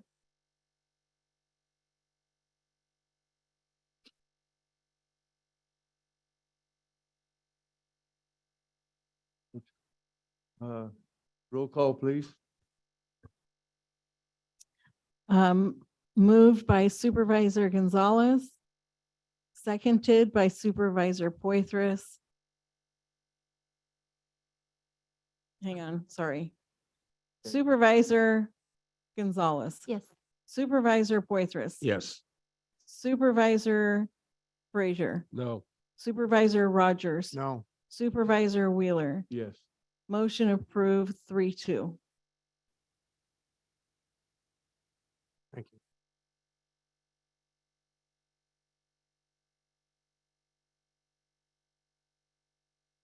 Okay. 7B.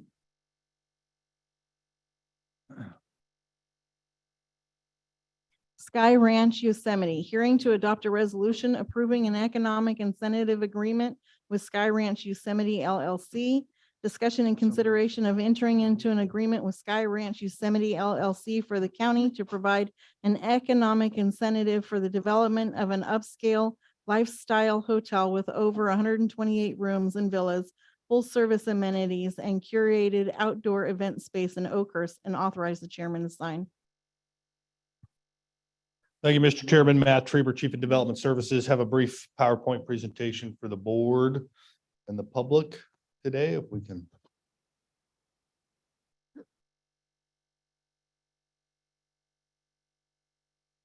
So again, as stated on the agenda, this is a request from Sky Ranch Yosemite LLC for an economic incentive agreement. The properties here we've identified are what are owned and controlled by Sky Ranch Yosemite LLC. This is a proposed expansion of an existing hotel built in 1875. They are proposing to rebrand and redevelop the property into approximately 128 to 150 rooms and villas. An additional gross square feet area of 119,000 square feet. It would contain a full service restaurant, bar, event space outside as well. So the terms of the proposed agreement is for 25 years. It's estimated that the project would generate approximately 39 million in the transient occupancy tax over that 25-year period. The agreement before the board is incentive payments to the developer in years 1 through 15 of 75% of all TOT collected, and then years 16 through 25, 50% of all TOT. One big caveat to mention on this that is different than the previous, we do have a not to exceed amount. So it's a 25-year term, but in no instance shall it exceed a total of 11.33 million in net present value dollars back to the development. So for instance, in year 15, if they've hit that number and there's provisions in the agreement that the county can prepay or advance payment to, in essence, get out of the terms faster than 25. In no instance can it exceed $11.33 million. There was also a request for approximately $144,000, which is equates to 50% reduction in impact fees from the project. The applicant, again, here is what is required of the applicant in order to receive this agreement, which would be to maintain a minimum property valuation of 62.6 million. They have guarantees in the agreement. Exhibit C that lays out their minimum requirements of sales tax generation back to the county. Any shortfall in that, for instance, if they did not hit that sales tax generation as identified in the agreement, that would come off the top of any TOT shared with them.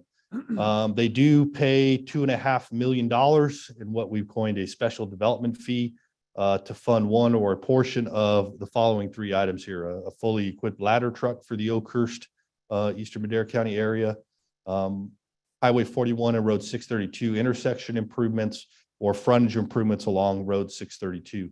And another big caveat within this agreement is that at the end of the construction, there is in essence a truing up of what that true construction costs are. So they've identified that today that it's a $78.1 million construction cost to them. And so to the extent How they, much? 78.1 million. So $78.1 million investment into the project.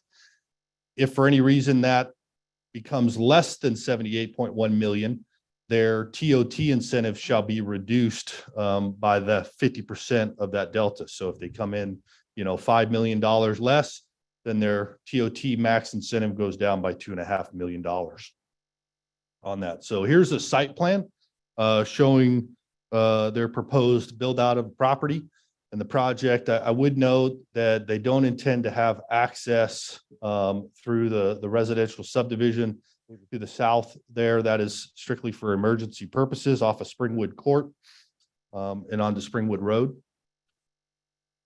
That does conclude the presentation. I would just note for the board and the public that as stated, this has been a hotel since 1875. I do think it predates just about everybody in the room. I believe even Tom wasn't on the board then.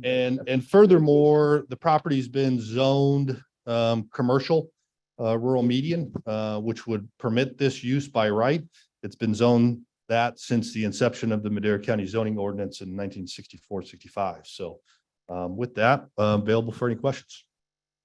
Any questions from the board members? What's the current tax assessment on the property? I can look at that. It's an existing facility now. Again, this is above and beyond. So there's no sharing of that. It's, well, to go clearly substantially less than what this build out of 78.1 million is, because it's a existing 28-room hotel. Well, plus it's under Prop 13, so it's real, Yes. a long time ago. Yeah. 1875 is pre-prop 13. I think they get some. So, I think this is important to not just look at incentivizing new businesses to come, but investing in those that have been invested here for quite some time. So it's 140 something, right? Yeah. Yeah, this group is really, really great. They work with everything else. They got some great projects like this all over.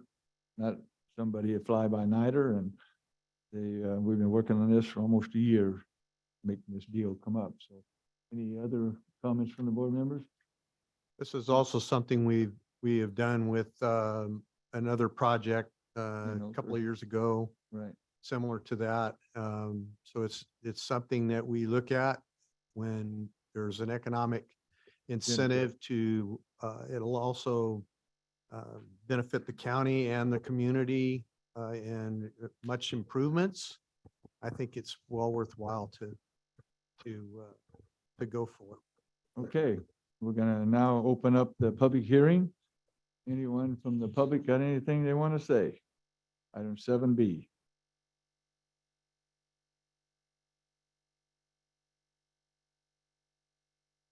Dan Matz, Oakhurst, and I'll sign in just a moment. I live just up the road from this proposed site. And I have a couple of questions. One is, what is the status of this project? Has it gone through planning review yet? What is this proposal? Is this proposal just to approve the TOT reduction, or is it to approve the project? I think it's just the TOT, and my comments are based on that. I ask that you deny this request for the reduced fees for a couple of reasons. One is later we'll be discussing the road impact fee, and we have some concerns about that. And this reduces the road impact fee for this facility only. And there's a horrendous road impact fee increase that's going on everybody else. So why should this individual have a reduction in the road impact fee? Further, the TOT $11 million reduction is about equal to the proposed road impact fee increase for the mountain area. So why should we reduce the tax from this organization and place the burden on all of the residents in the area? I don't think that is fair. I don't think it is reasonable. The TOT was approved by voters, and it seems, I'm sure you have the right to reduce the fee, but it seems to me that the voters' opinion should prevail rather than, what is this, three supervisors that's required to approve this reduction.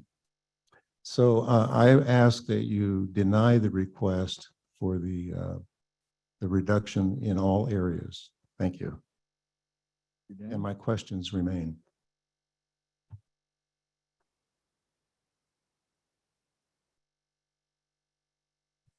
Hi, John Caro. I'm in Awani. I didn't even know this was on the agenda until I got here. But as Dave Rogers said earlier, a similar type of move was made a number of years back where there was a conference center that you were proposing to build in the area up in north of Oakhurst.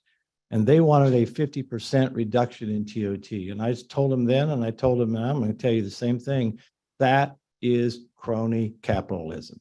If a business is going to come in here, every business should run by the same rules. It even applies back into the water things that we talked about earlier. The law is the law, okay?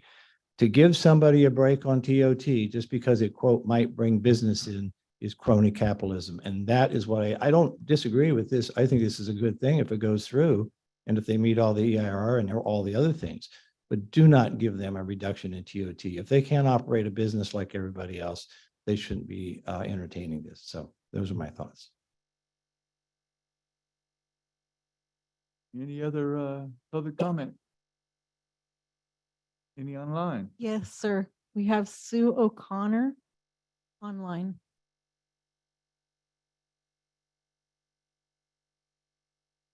Sue?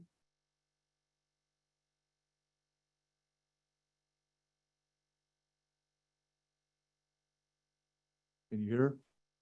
Hi, can you hear me now? Yes. Oh, thank you. Hi, my name is Sue O'Connor and I live in Oakhurst. And I am concerned about waiving the TOT when the county is trying to raise money in all the ways to cover all the expenses. And we hear again and again, and we know that it's true, that we need money for all the things that the county has to cover. So I am not a proponent for waiving the TOT, especially. Okay, thank you. Huh?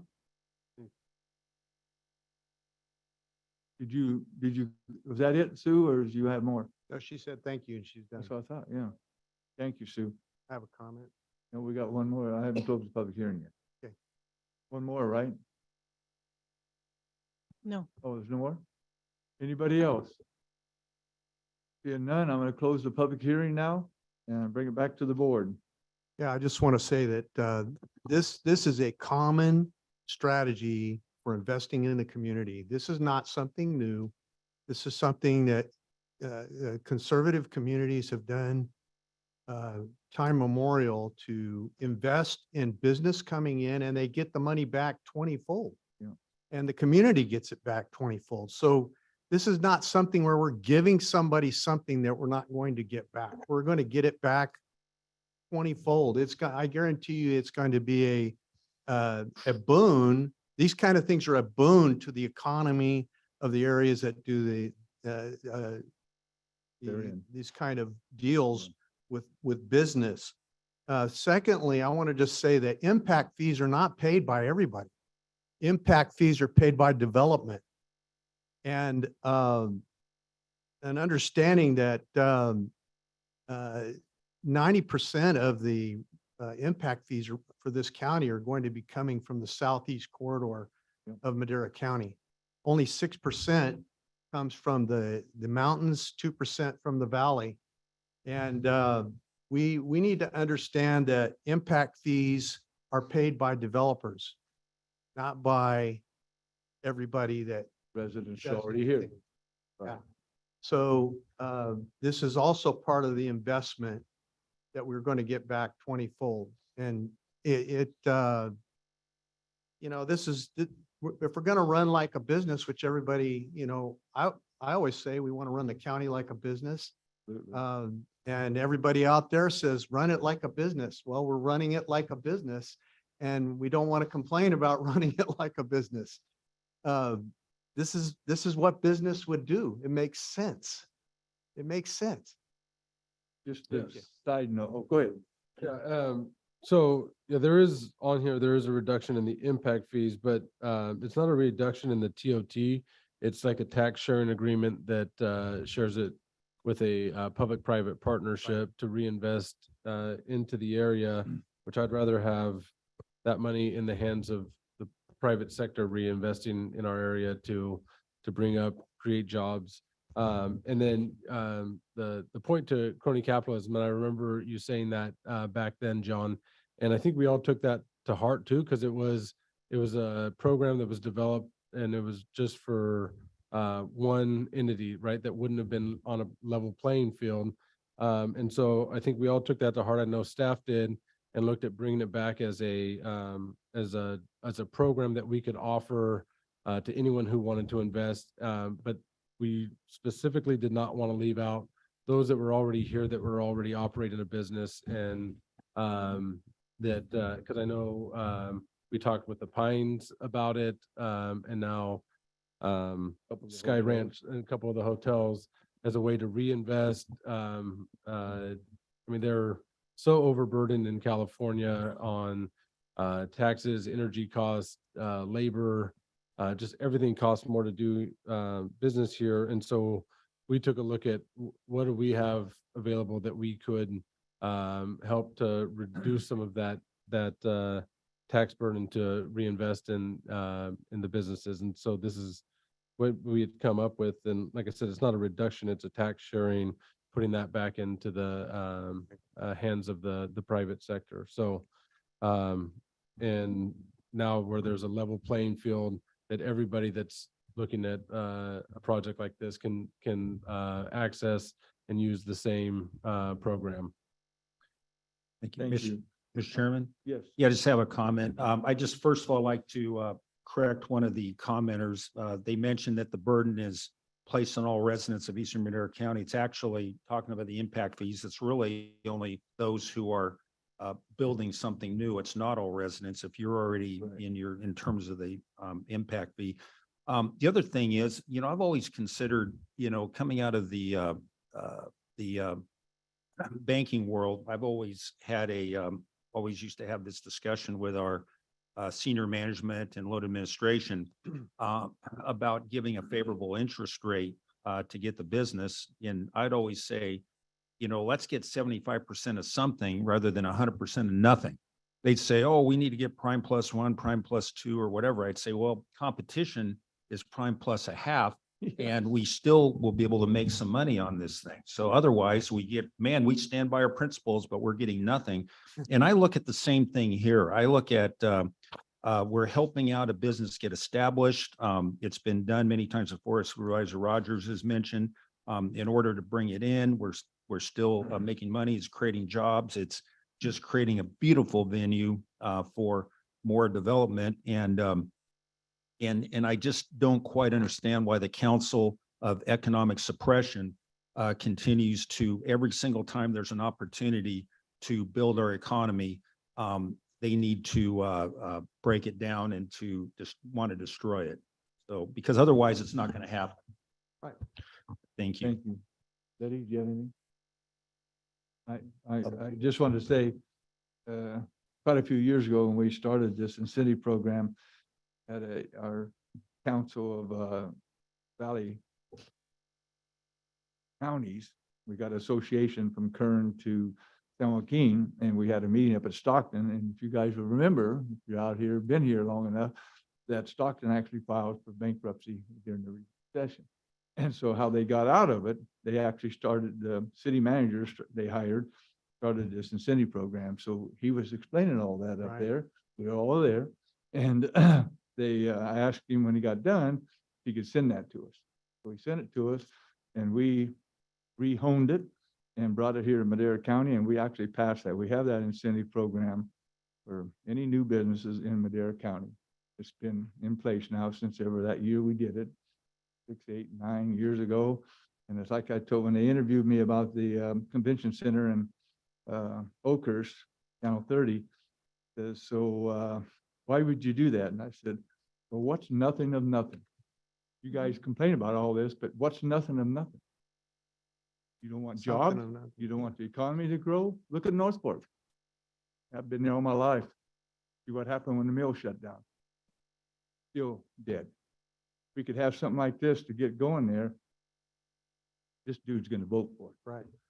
So anyway, want to answer those questions?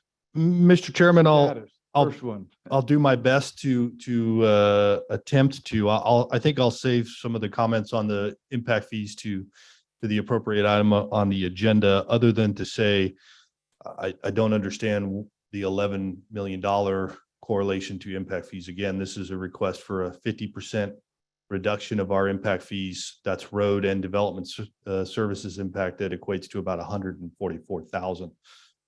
So even the increase proposed does not even come close to the 2.5 million that this project is writing a check for day one. So that's about the extent of my comments on that. I did want to address concerns on project status. So to be clear, this project is fully entitled. It takes 0 public hearings. They can move straight to building permit issuance on this development. It has been zoned commercial and permitted as a hotel since the inception of the Madera County zoning ordinance, and it's frankly been a hotel since 1875. So they do not need anything further than a building permit issued over the counter of our building department. And I think that about covers it. I would say, since we did have some discussions on the previous project, that project submitted building permits for the full build out of that project that had the TOT agreement yesterday. I So knew they were moving. I didn't intend want to say move forward. nothing, but thank you. So Awesome. Waterton is Waterton is the developer on that project. So yeah, I just wanted to be clear to the board and to the public that this is a entitled ministerial project. Okay, Thank any you. other questions from the board members? We have a motion. I made the motion to approve. I got a second. Thank you very much. We can vote here.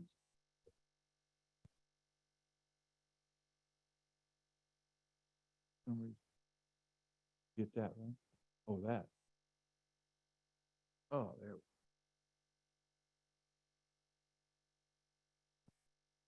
Okay, everybody voted. Roll call, please. Supervisor Rogers. Yes. Supervisor Boythris. Yes. Supervisor Frazier. Yes. Supervisor Gonzalez. Yes. Supervisor Wheeler. 100% yes. Motion approved 5-0. Okay. It's 10 after 12. What's your pleasure, board? You want to have lunch or you want to keep No, working? let's going. get through, yeah, let's keep going. Yeah. Okay, we'll go back to 6C. No, let's go to 8A with GSA reports. Because Oh, okay. Yeah, let's do the GSA report. I'm sorry. Yes.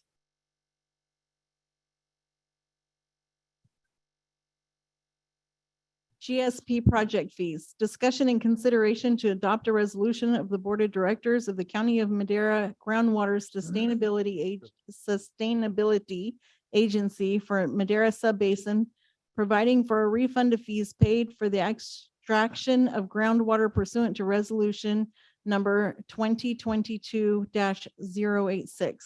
Discussion and consideration to adopt a resolution of the Board of Directors of the County of Madera Groundwater Sustainability Agency for the Delta Mendota Subbasin, providing for a refund of fees paid for the extraction of groundwater pursuant to resolution number 2022-087. Hello, Tracy. good afternoon. Tracy Kennedy, your treasure tax collector, starving, by the way. So as you know, there was a, excuse me? We might not swear you in next month. Well, I'm going to get sworn in today. Woo. Yeah, I got my dad coming, my grandson, be a 4th-generation jobber. Oh, you're getting old. Yeah, I know. Anyway, so as you know, there was a preliminary injunction halting collection of any further of the GSP fees. And so based on that injunction, through your board's direction, it was decided to return those fees that we had collected thus far. And of course, change the amounts of those that hadn't paid already and take a lesser amount, reducing their tax bill by the GSP fee. We have probably, we have a little PowerPoint. Okay, poof. However you make that go. Anyway, do you guys see it? Can you see it on your, okay. So what we have here is a couple of scenarios. Scenario 1, if both fees were, installments were paid, then the property, it's clear they'll get a full refund of their GSP fee that they paid.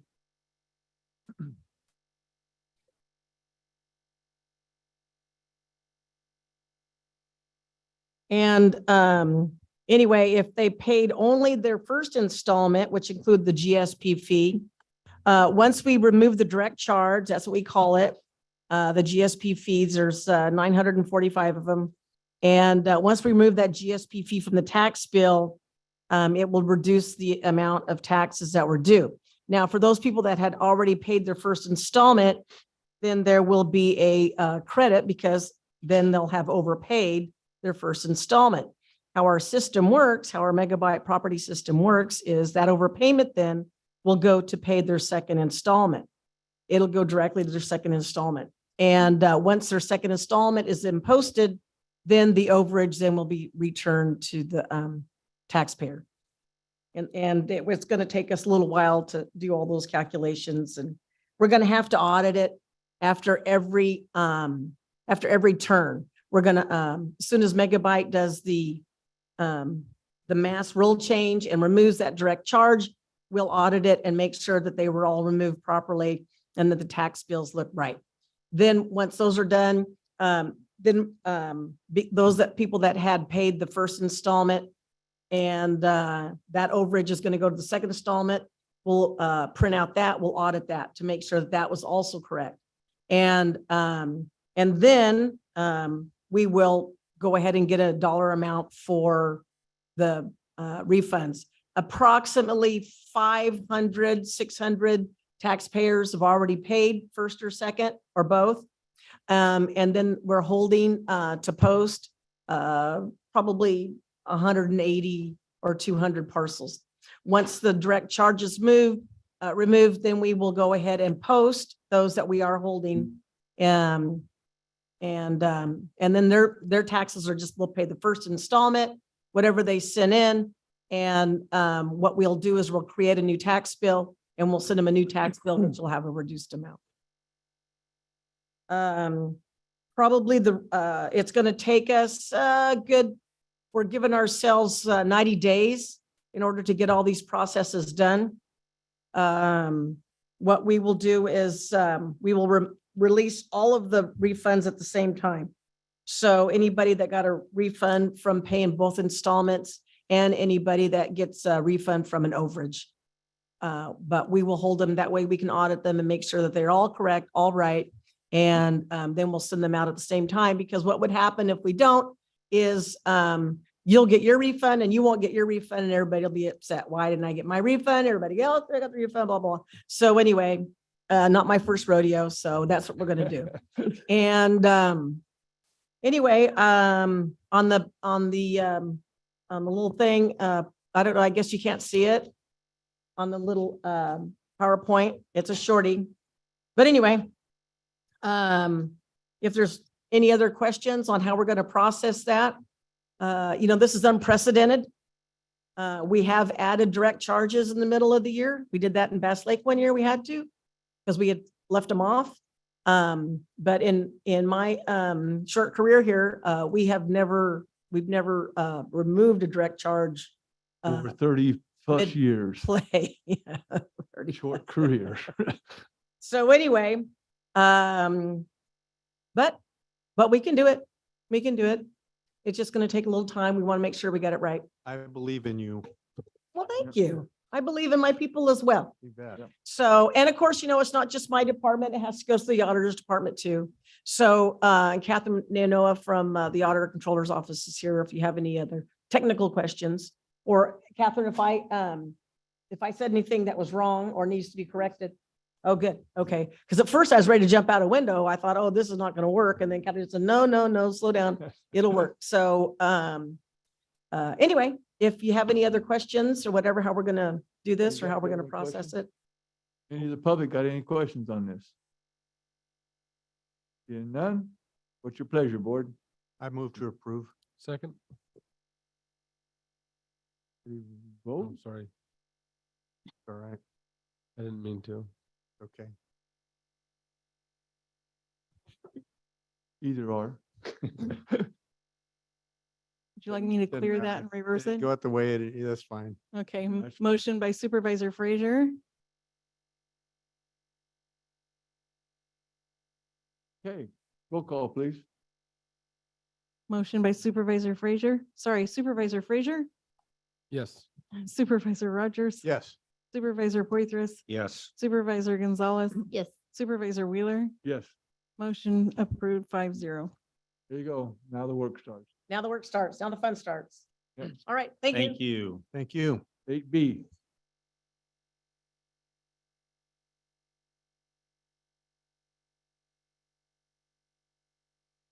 Discussion and consideration to adopt a resolution of the Board of Directors of the County of Madera Groundwater Sustainability Agency for the Madera, Chowchilla, and Delta Mendota subbasins, adopting measurement methods for groundwater allocations.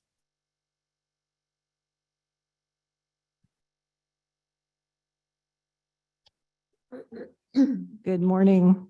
Good afternoon, Mr. Chairman, members of the board, Stephanie and Agneson, your Director of Water and Natural Resources. We have 3 other GSA items before you today. The first item for your consideration is a proposal for multiple pathways for measurement in 2023. We've heard from growers who wanted to have a simple way of adding their private flow meters. We've also heard from growers who wanted to use a product called Land IQ. So what we're proposing is three pathways for measurement with growers making the choice. So let me walk through characteristics of each of them for you. So as you know, AeroWatch is an existing product that uses satellite measurement. It measures ET, and then ET of applied water is calculated. There's a portal where you can log in at any day, and you can get almost live data, about a 24 to 48 hour delay. We do have an appeals process right now. If you would like to use your meters, but you want to opt in for EraWatch, if you have the meters pre-inspected and submit monthly photos, you can go ahead and appeal that data. So that's EraWatch, an existing product. Private flow meter readings. We have a list of vendors who can do pre-inspections for the installation as well as flow. We have a portal that we've set up. We haven't made live for growers at this point, but we could next month. They can take monthly photos of the meter read. We'll also need a map that tracks where the well irrigates. And we'll provide a summary of their data at the end of the year. If you opt for using your private flow meter readings as the primary measurement next year, we would say that's your measurement. You won't have access to EraWatch. We'd like people to make one choice.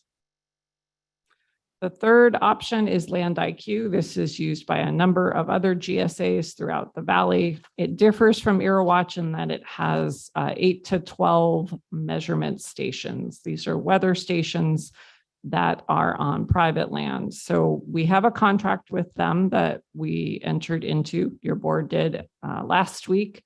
We've started the process of reaching out to landowners to seek permission for placing these stations throughout the county GSA. Land IQ is a little different than EraWatch in that the data isn't live. So at the end of the month, they will send us data approximately 45 days after the end of the month. We have to then turn it into a report for growers. So again, with the choice of Land IQ, they won't have access to EraWatch. So we're not giving people 3 methods that they're using all along. They're making a choice of one of those methods. So we think this reflects what we heard from growers and that they wanted a choice and the option to use Land IQ. And hopefully this summary gives you information in terms of what that would look like. Here's the side-by-side comparison of the flow meter, Land IQ, and EraWatch. So in terms of the timeliness of the data, private flow meters, obviously, they're your meters, you have access to them, but if you want a report, we can do that for you at the end of the year. Land IQ, you're getting a monthly report, but it does have a 45 to 60-day delay. And then EraWatch, you can access it pretty much anytime. In terms of reports, the county would give you a report for private flow meters of your data at the end of the year. Same thing with Land IQ. On a monthly basis. And of course, EraWatch, you're going into the portal whenever you want. And then mapping options, including like where ET is higher on your parcel, that option's only available with EraWatch. So you're just getting a number with Land IQ and with the flow meter. So that is staff's summary and proposal of 3 methods of measurement for use next year. I'd be glad to answer your questions. Yes. And Mr. Chairman, after Supervisor Rogers. Yeah. Okay. Yeah, Stephanie, great job.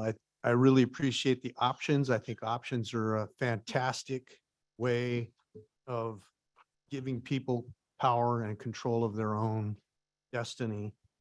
And my one question is, are we allowing for a switch of enrollment?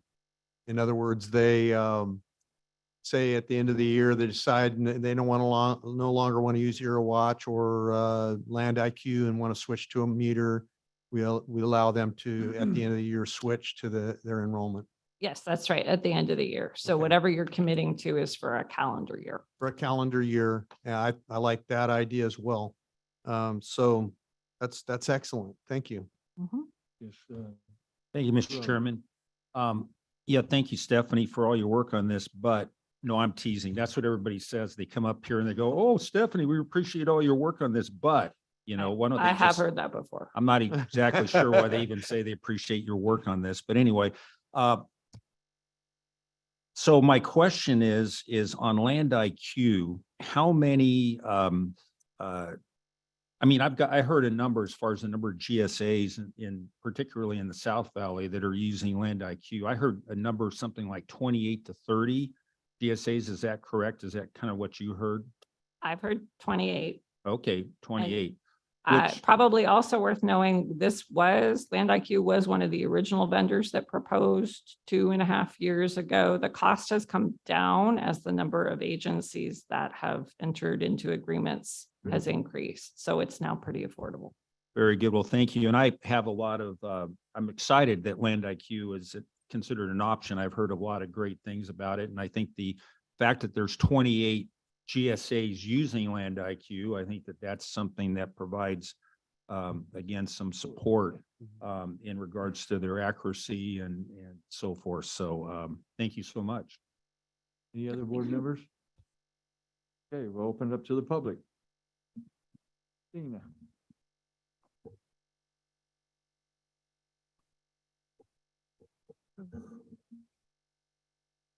We have Noah online. We have, I'm doing it. Do I get to go Go ahead. first? Okay. Yes, go ahead. Christina Beckstead, Executive Director of Madera County Farm Bureau. Thank you again, Stephanie, for your time on this. Just a couple of questions. I think I have answers, but I just would like clarity. One, when do folks opt in? I'm assuming that's at the beginning of each water year. What does that process look like? Two, David already asked that question. So my second question then will be, is there going to be a trial period? Will people be able to, at least for like the first year, kind of sample the product and determine which route they want to go? Or do they need to opt in effective January 1, 2023? I'm going to do AirWatch, or I'm going to do Land IQ, or I'm going to do flow meters. Is there going to be an opportunity to kind of see how it all works before they make a determination? Thank you. Morning or afternoon now. I'll sign in afterwards, board. Mark Peters, wide area grower. Hey, just two comments. One, and I would ask the staff if we can use AirWatch on one parcel field, but then a completely separate parcel field, we can use flow meters. That would be a fundamental question I want to ask. And then I just want to make a couple of statements about AirWatch. You know, I've been up here previously, I've criticized AirWatch. The two adjustments during the year actually brought it much closer, and in some cases for us, below what our flow meters are reading. So all of a sudden it becomes more favorable. And so I think we're going to opt in for AirWatch, amazingly, right after all my criticisms. That's okay. Amazing. But that leads to the fundamental question, which is, in studying those two adjustments that were made during the year, they were significant. And prior to the first one, we were told AirWatch was accurate. And prior to the second one, we were told it was now accurate. And now here I am saying, okay, I like it. Just very candidly, I like it. We're going to use it, especially on 2 of 3 parcel fields, maybe not on that third one. That's why I asked the question. But, you know, all honesty out here, right? But my fear is next year, those adjustments that have been made, are they really going to stick? Or are we going to go back to is it going to go back to the old way? And halfway through the year, I'm going to get myself stuck and say, hey, my flow meters are the ones that are still reading the same as they did prior year, but AirWatch is not. And so I would ask that question. And I'm just going to throw this out, and maybe somebody could help me. Maybe Stephanie can help. This morning, I went back and looked at my last year's AirWatch final number for the one of the 3 parcel fields that exist.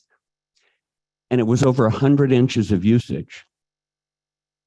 I didn't write it down. I don't have last year's number. The only thing we have are those last 7 days of last year. When you look at the AirWatch system, what the heck happened? And I just bring all this up to say, we're trying. You can tell I study this, and I study it quite a bit. And we're going to choose AirWatch, but I have to have the ability to get out if it's really not doing the job. Thank you. I appreciate your time. Thank you, Mark. Any other here? Got one online? Okay. What's her name? Go ahead, Noah. Noah Lopez. Thank you very much. Had my hand up too for item 8A, so I have a quick comment there, and then I'll switch to item 8B. But Noah Lopez with the Madera Ag Water Association. Thank you for the opportunity to comment. So regarding item 8A, I just wanted to thank the GSA board and staff. Despite the challenging situation, we really appreciate the work and the initiatives being taken to make sure that any ratepayers that paid the fee already are being refunded and there's equity there. So moving on to item 8B, we appreciate the options that are being made available to landowners in the form of EarWatch, Land IQ, or flow meters, but we do have a question regarding restricting the access to EarWatch for those that choose either the flow meter option or the Land IQ option. Landowners are paying for the services of EarWatch through their GSA admin fee. It's around $24 an acre, and it just seems unnecessary to restrict access to those who wish to utilize a different measurement system. We don't see that language for this provision of restricting access in the proposed resolution. We wonder if, as a matter of policy, that could be changed, or if there was just an explanation as to why EarWatch access would be restricted to those that choose to use a different measurement system. I think going to Mark Peters' point, it's useful for growers to be able to see what the different measurement systems look like and where the differences are between them. And so restricting access could be a hindrance there. Really quickly regarding the other GSA items on the agenda today, just wanted to thank GSA staff for soliciting and considering comments. Really appreciate the collaborative nature there and look forward to working on these programs more to make sure that they are workable for Madera County wide area growers. Thank you again.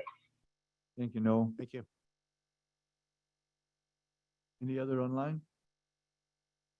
None?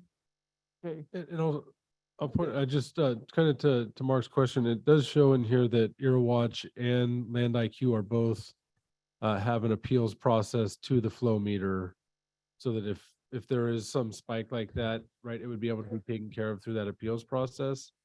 That's right. Is that?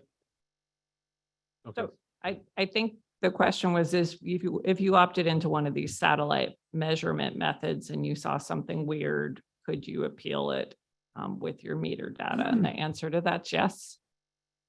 So a couple questions, opt-in timeline. We have a letter that could go out to landowners in the county GSA tomorrow that gives them the choice of those three methods, if that's authorized by your board.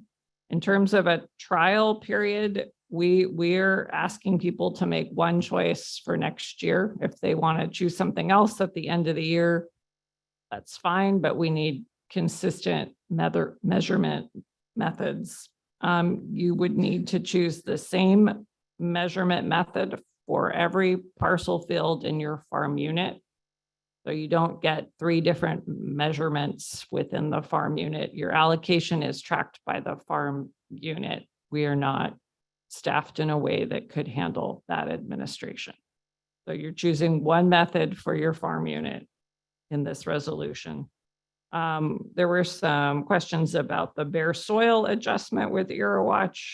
So that came out of some work David's engineering did, where we had a fair amount of grower meter data and we were calibrating. It really only affected people who had a lot of bare soil, and it had to do with some very hot pixels that were 140 degrees. It was a hot summer.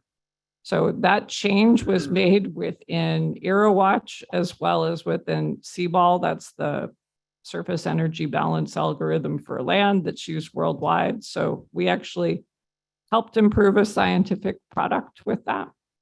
I don't know that we necessarily anticipate anything else, but whether it's Land IQ or EarWatch, these products are continuously calibrating. That's kind of what they do. And then you would have access in EarWatch to last year's data. I don't think that we are staffed in a way to help growers continuously compare those three methods. As county GSA staff, we've spent a lot of time over the past 2 and 3 years, looking at meter data and having lengthy conversations with growers about what they see with satellite measurement.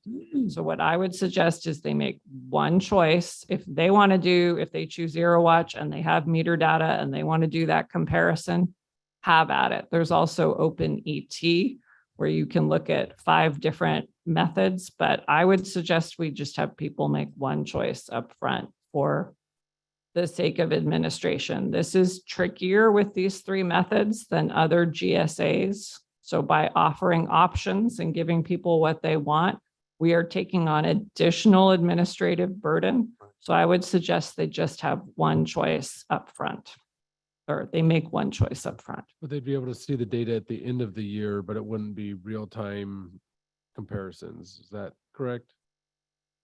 Like if they chose Well, Land IQ, Mhm. you said they would have the ability to see AirWatch at the end of the year?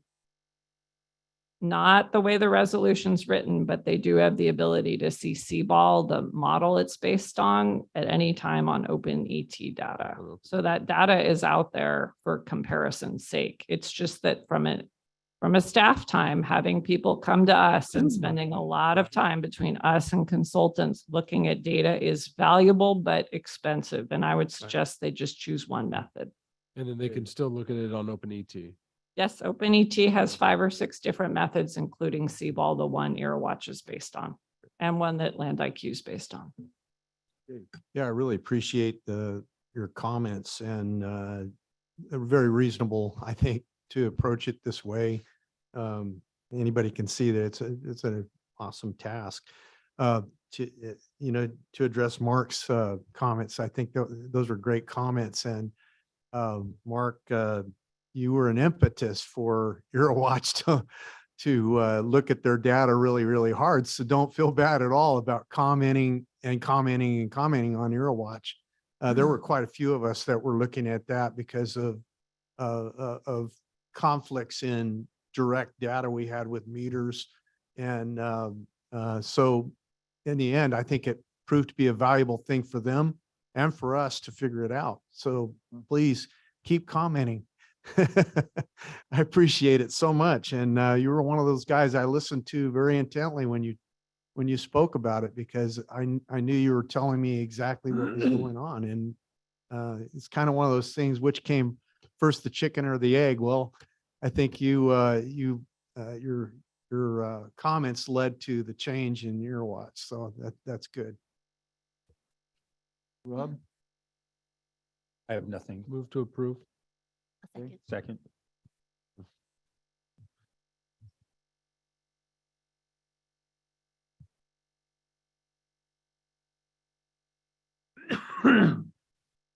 roll call, please. Supervisor Frazier, Yes. Supervisor Poitras, Yes. Supervisor Rogers, Yes. Supervisor Gonzalez, Yes. Supervisor Wheeler, Yes. motion approved 5-0. HC.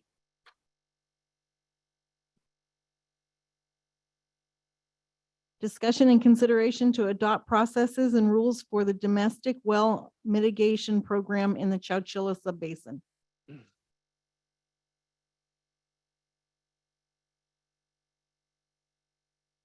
Good afternoon, Mr. Chairman, members of the board, Stephanie and Agneson, Director of Water and Natural Resources. I have a very brief presentation on the domestic well mitigation program in the Chowchilla Subbasin. We'll go over the purpose, how it will be implemented, and how it will be paid for. And before we move into Chowchilla, there is a similar program in Madera that's running a little bit behind this program. The Madera GSPs, as you know from the coordination agreement that wasn't signed in 2020, have been on a slightly slower track. Well, maybe 6 months behind. So that's why we're focused here on Chowchilla.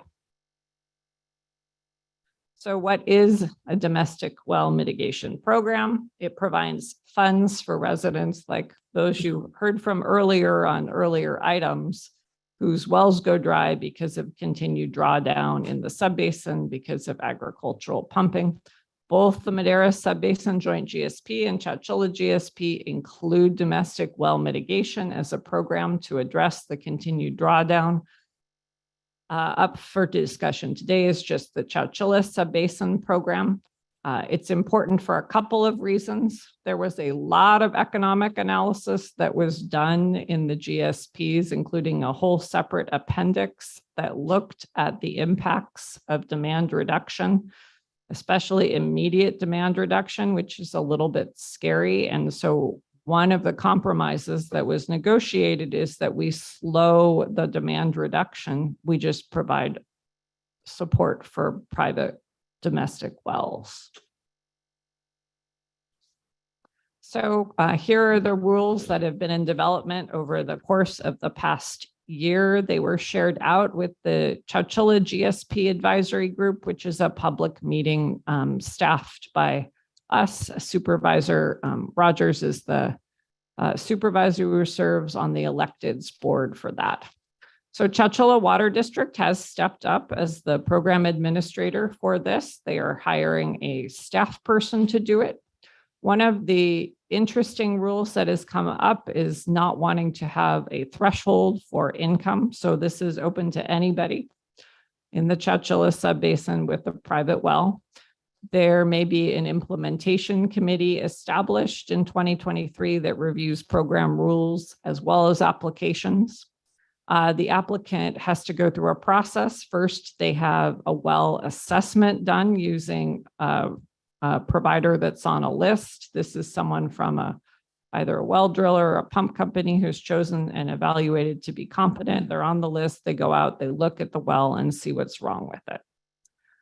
That costs $100, which they get refunded if they are in the program. We also require that they do a well education class. As you know, people often don't understand some of the basics of domestic wells, and there is a free private well class that's online right now.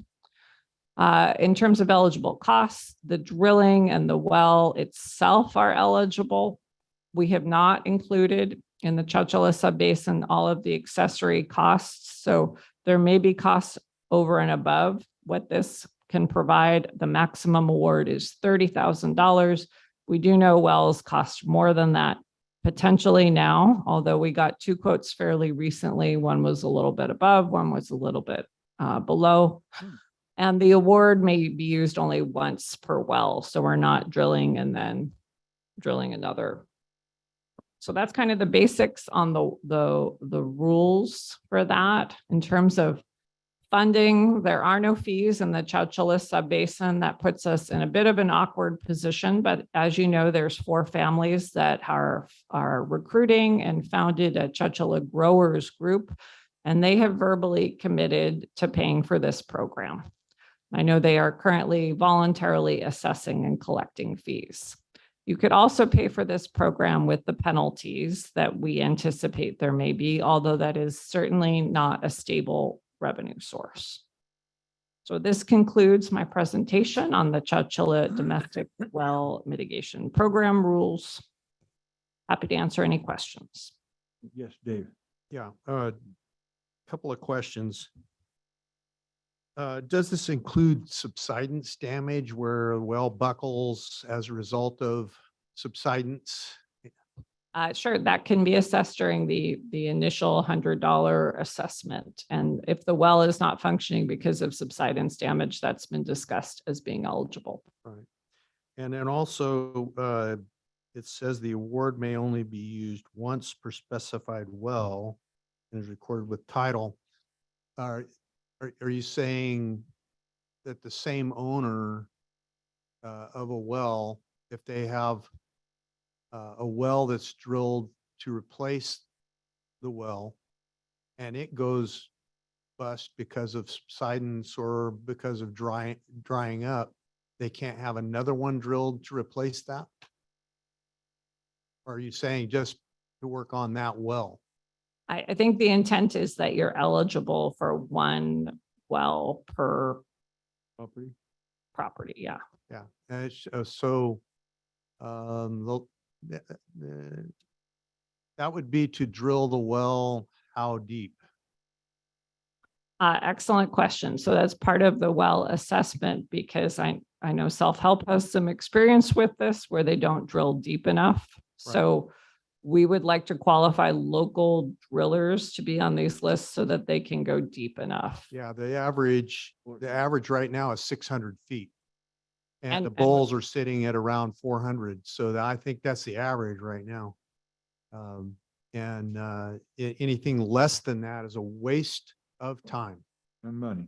and money. Yes, and I think there is some experience with the safer funds that are used statewide where they were using out of the area drillers and they were not going deep enough. And then you have the same properties impacted from one drought to the next where you Right. have to go back again. So Yeah, it's a key point. You need to go deep enough. That's horrible. I can't even imagine. You know, Mm. I've been in that position where you wake up in the morning, you turn on the water and it's not there.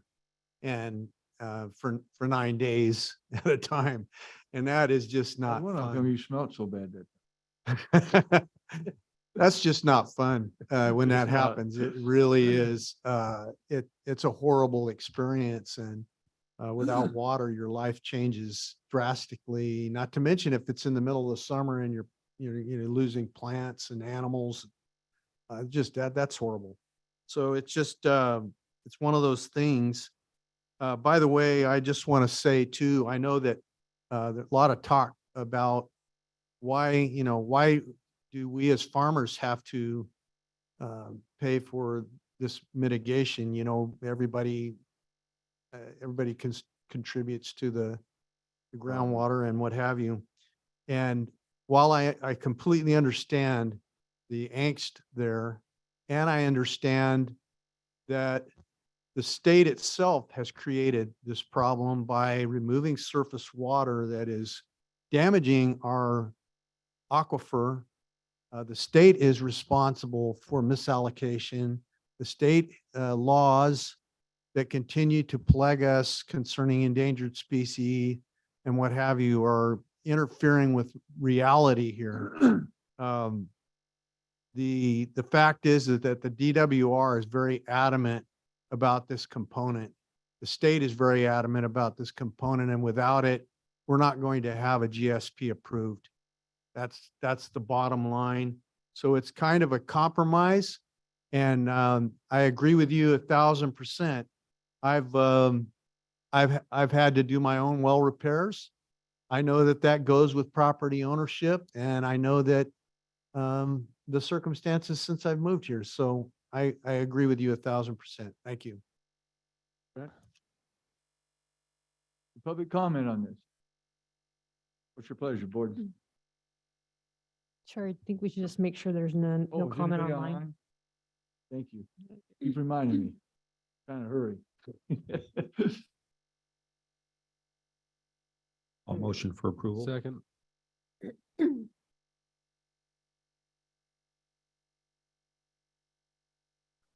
Supervisor roll call. Poitras, Yes. Supervisor Frazier, Yes. Supervisor Rogers, Yes. Supervisor Gonzalez, Yes. Supervisor Wheeler, Yes, motion passes 5-0. 8D.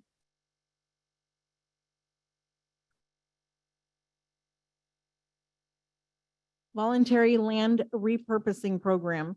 Discussion and consideration to adopt a resolution of the Board of Directors of the County of Madera Groundwater Sustainability Agency for the Delta Mendota Subbasin, adopting the Voluntary Land Repurposing Program and the program rules. Discussion and consideration to adopt a resolution of the Board of Directors of the County of Madera Groundwater Sustainability Agency for the Madera Subbasin, adopting the Voluntary Land Repurposing Program and program rules. Thank you. Stephanie Anagnuson, Director of Water and Natural Resources. Here again, Duncan McEwen, our consultant from ERA Economics, is online, as well as Mike Linden, Deputy County Counsel. We have a short presentation, as well as an example that Duncan will walk you through, which was Supervisor Gonzalez's request from last week. Okay, here is what we will cover in the presentation: background, input, rules and feedback, and next steps. As you know, this is a program we started several years ago using a grant called SALT for Sustainable Agricultural Land Conservation from the Department of Conservation. So grower fees here did not pay for any initial development. It was able to be done with a grant. We are now calling it voluntary land repurposing rather than SALK, but that's why you'll see that acronym there. Fees to pay for this currently are under a preliminary injunction. We do anticipate potential grant funds, so we are trying to position ourselves as being a good candidate for some of that. It probably will not pay for the entirety in any way, but that would at least help a bit. So what is voluntary land repurposing? It's voluntary. You are choosing to go into this program. We have heard from somewhere between 30 and 40 folks who are interested in the program. And I have heard over the last 5 years, quite a few people who are interested. It's temporary based on stakeholder feedback. We originally did this at like a 1 to 3 year term. We're now looking at 1 to 10 year terms, which the board suggested last week. It is competitive, and Duncan McEwen will walk you through what it would look like to do a bid. So there's no set price. I think that's one area of confusion. It's a reverse auction. So there's a bid. And then it does benefit the people who are not participating. If they were paying the fee, they would then have the groundwater that is saved reallocated to them. So it'd give them a bump up in their allocation. This was one of the programs that was reallocating water in order to increase the allocation beyond sustainable yield. In terms of outreach, here are some highlights where we talked explicitly through what this would look like going back as far as 2020. We've had 2 public workshops recently. One was a hybrid style, and then the other was online, including a bidding exercise so people could practice what that would look like to create a bid. We've also had announcements in our e-newsletter. Information's been posted and updated on our website. We've also sent letters to growers within the last month telling them about the program that was about to open. The rules that are included in your packet review eligibility. And we went over this last week, but basically you are eligible if you have acres that are considered enrolled in a farm unit. The application process involves you putting together a bid. So you would need a price and a number of acres. Duncan is going to walk you through what the selection process would look like. You would have to obey all currently existing laws in terms of weeds and dust. We're not creating an overlay over that. There would be boots on the ground monitoring, as well as using satellite measurement in terms of whether there was water being consumed on the property. We proposed payment in spring and then in fall. So you're getting half before your second property tax bill was due. And then there's the reallocation of the water saved that would help everybody who didn't participate in the program. So in terms of feedback, we had a fair amount of feedback about an original rule that required an entire parcel field put in. We think as long as there is a 10-acre minimum, that's pretty workable. To do a partial parcel field, you could also enroll a full parcel. We're not saying you can't. There was just a lot of people who seemed like they were interested in taking a part of a parcel field out. You do need to make sure that the trees or vines are unable to use water. We walked last time through standard versus modified reverse auction. The enrolled acres would pay the fee that they currently can't pay because of the preliminary injunction. We talked already about dust and weed management. We're not creating additional rules there. And then we lengthened the potential contract term. So Duncan, Tatiana, if you could unmute Duncan McEwen. He's going to walk us through a hypothetical farm unit. Thank you, Stephanie. Can you hear me? Yes. Good. Perfect. Okay. Good afternoon, Chairman Wheeler and members of the board. Duncan McEwen with ERA Economics. So last week, Supervisor Gonzalez had asked for kind of a high level example to look at how the land repurposing program would work. And we've put that together here in just a few slides.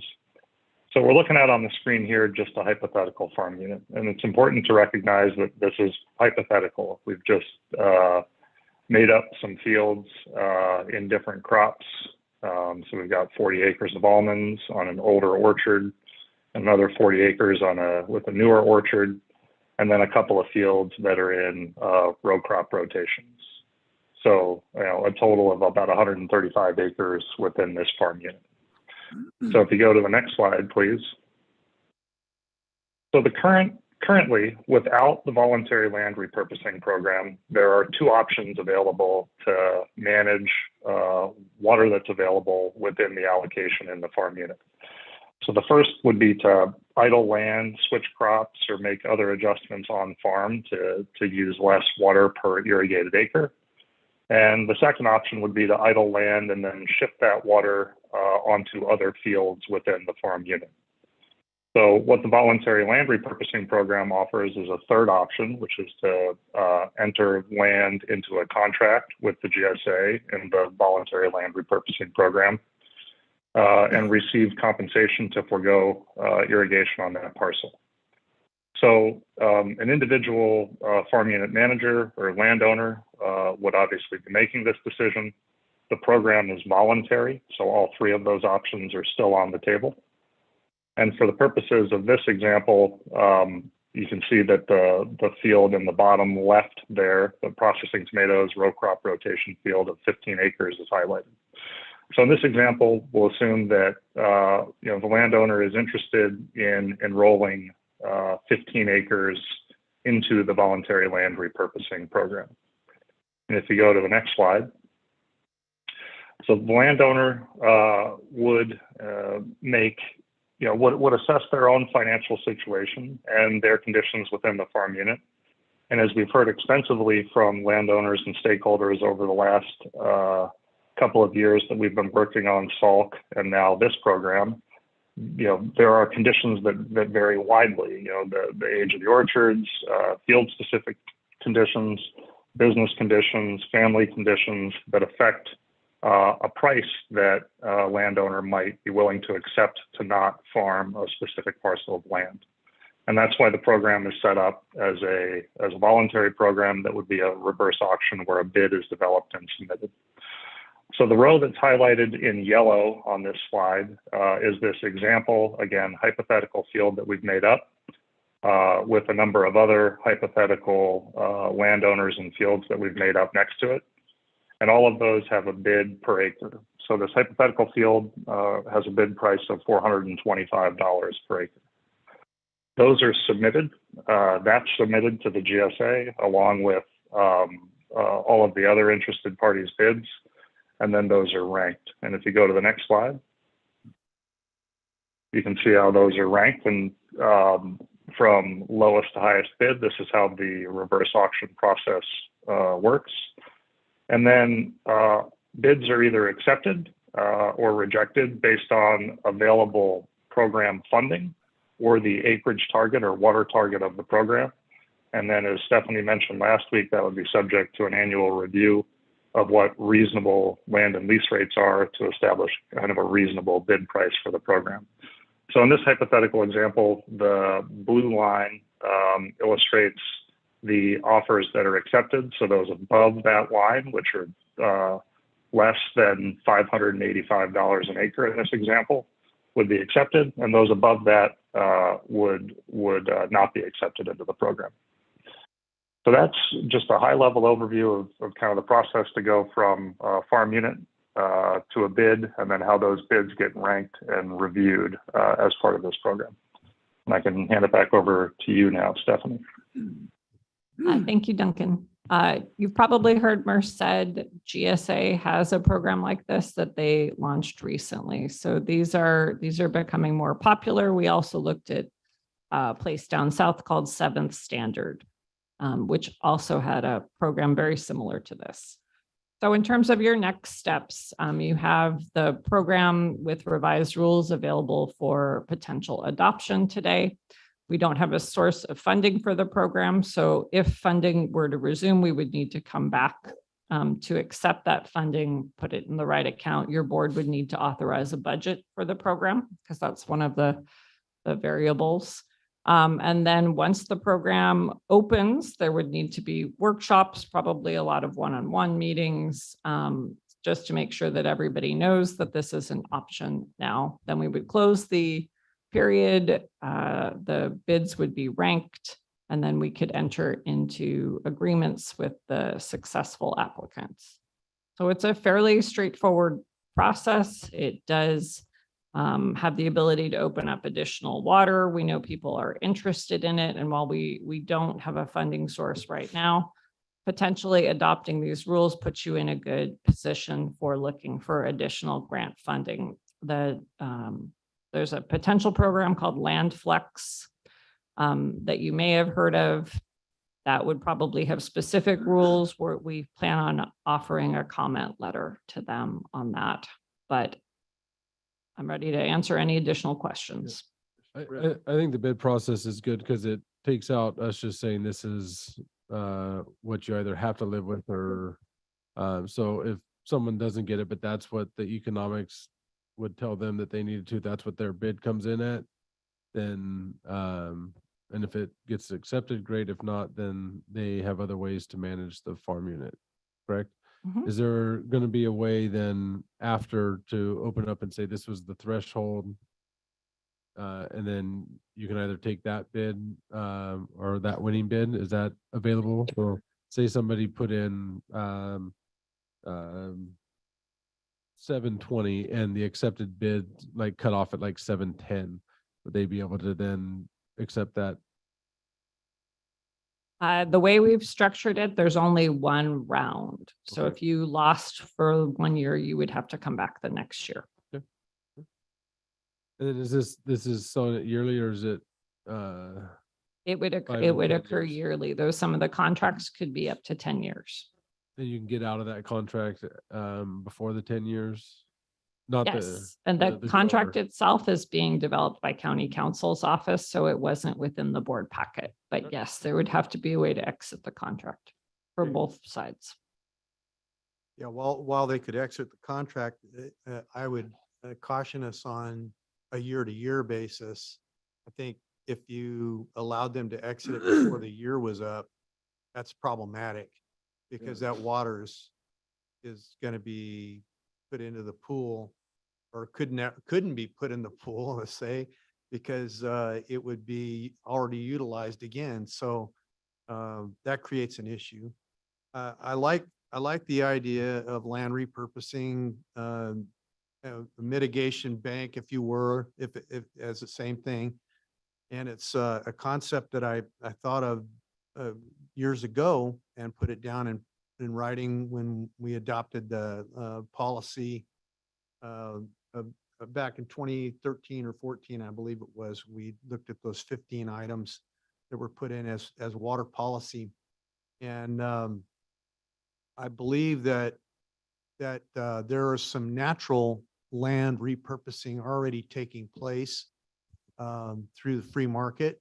Of course, the solar industry is approaching a number of individuals and a lot of solar projects are being developed on farming ground and the owners are being paid a rent fee on that ground for the life of the project. It's quite profitable for some. And are we extending that to this program? Are we extending it to those who would want to say put in solar and what have you? Yes, I think this certainly would work if you were putting in solar. You might have some issues with the Williamson Act if your Right. If property your was land's in the enrolled. Williamson Act, you have to. Yes, exit the although Williamson we've Act. also provided comments to the state about the Williamson Act and allowing solar. So I mean, I think that may change at some point in the future. Yeah, that's an ongoing circumstance in a fight.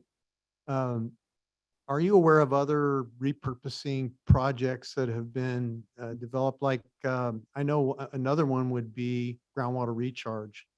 I've heard of people taking out, 10, 20 acres of of trees to put in recharge projects. You may have others, just for educational sake here.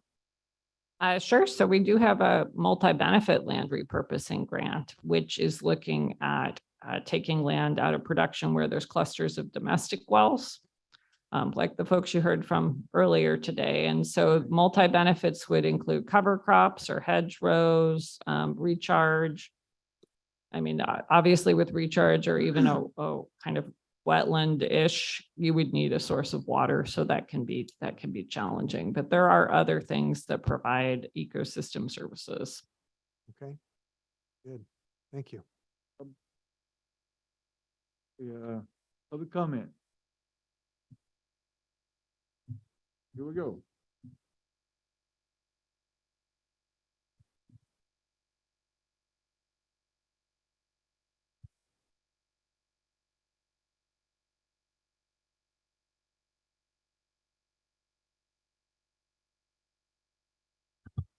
Good afternoon again, Board of Supervisors. Just a couple of questions.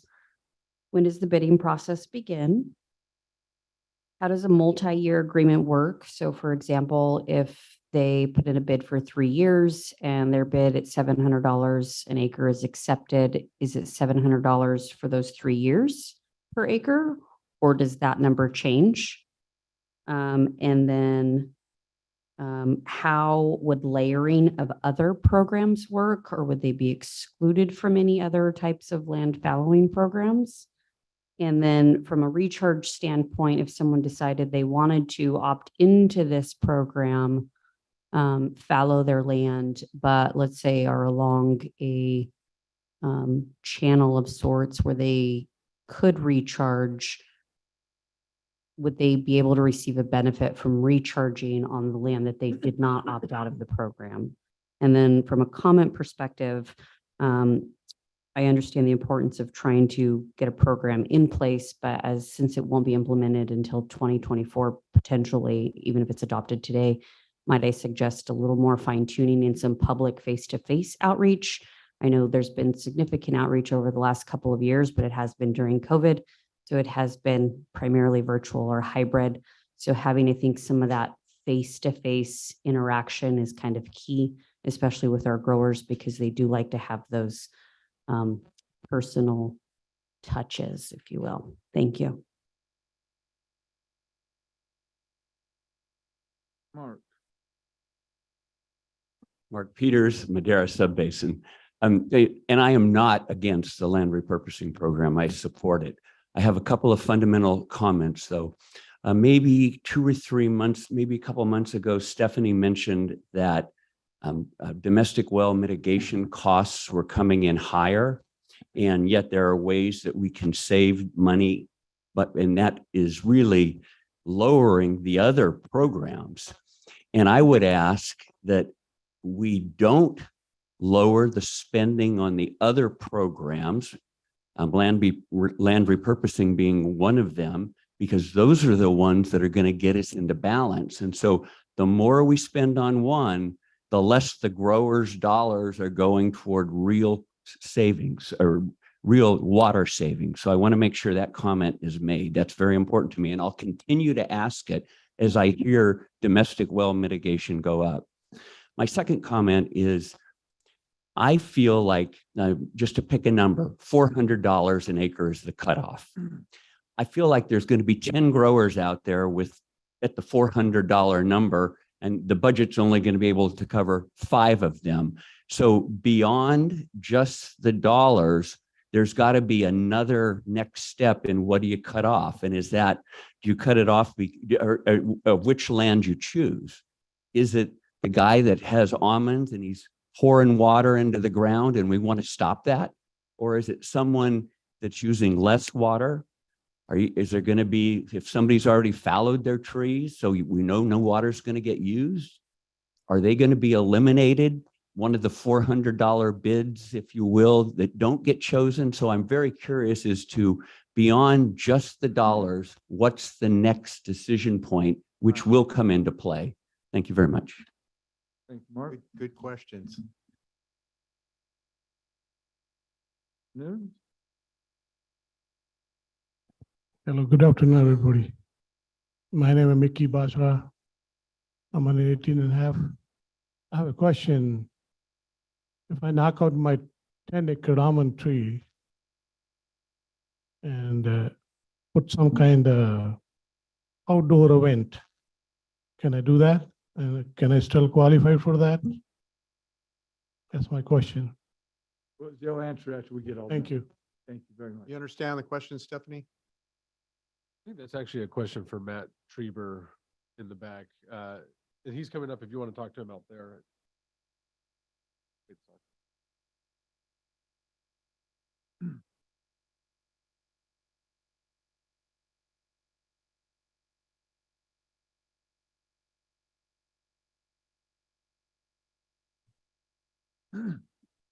Afternoon.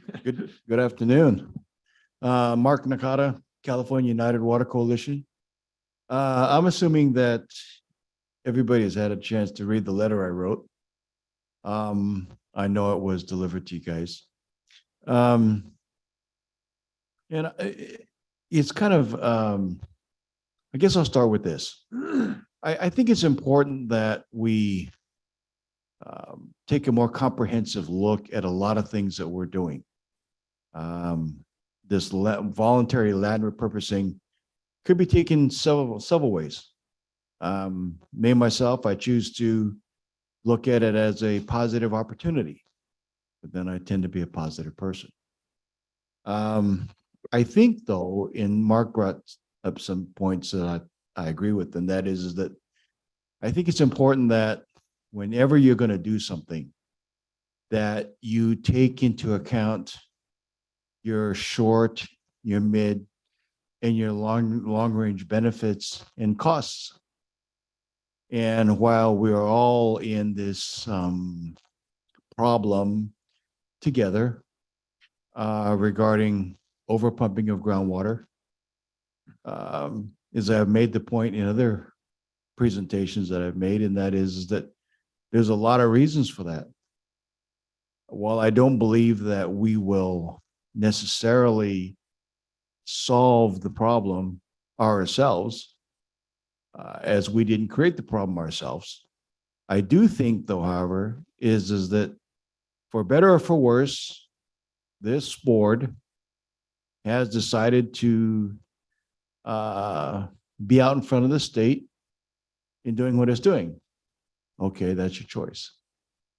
But I also think that some of the things that are not being considered are things such as the economic impact of all the things that we're doing. I think the economic impact is something that all of you electeds have a responsibility for. Be it positive, be it negative. I mean, there were a lot of examples today, some of which were regarding development, right? And there is, of course, an economic impact for that. And I know that Supervisor Rogers, you had made the comment that, it's something that you're cognizantly aware of, which you should be. There is, however, a large economic impact in what we're doing regarding groundwater. And I think that here again, I agree with some of what Supervisor Rogers was saying, is that whether we want to or not, changes are happening and changes will continue to happen.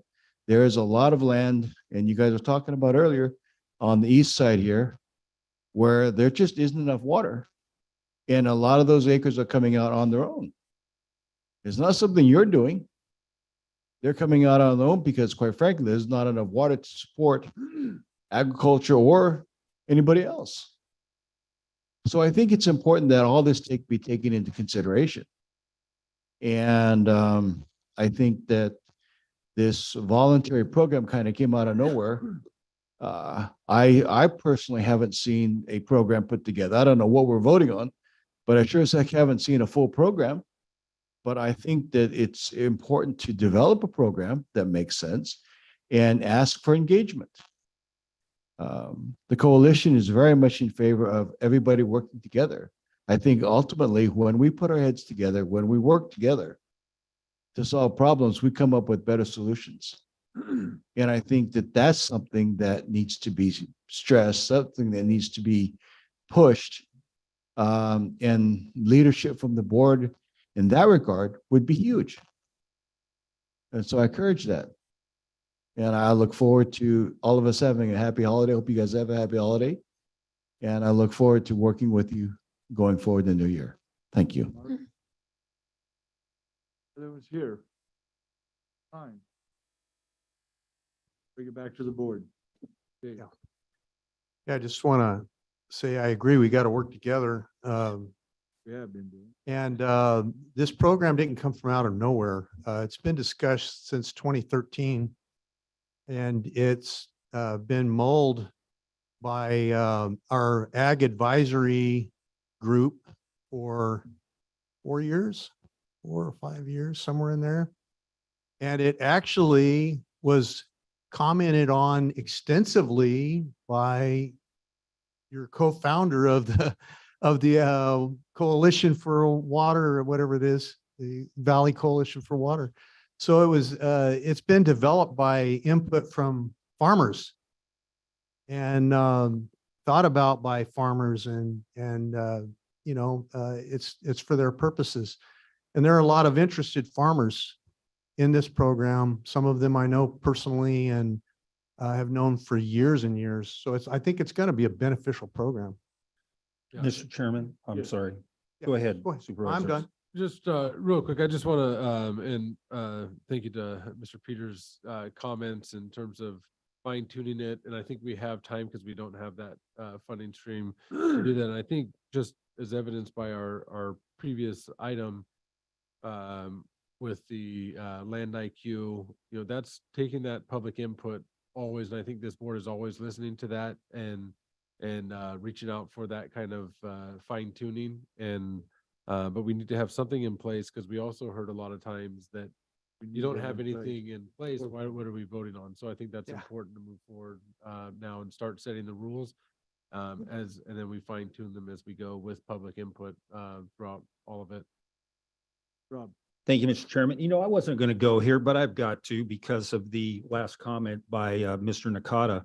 I read the letter and it's just kind of like, where's he been the last 5 or 6 or 7 years? We've been going through this process. We've had GSAs. We've had all kinds of committees, people input. And so first of all, I'm going through this letter and I look at California United Water Coalition and I Google it. I can't find it. I don't even know if it's a real organization. I found California Farm Water Coalition, and that's a legit organization, but I can't even find it. The letter was unprofessionally written and communicated, very poor grammar. You started talking about, I'm sure that this is designed as Madera County has been a place where favoritism is prevalent. What do you mean by that? There's no examples.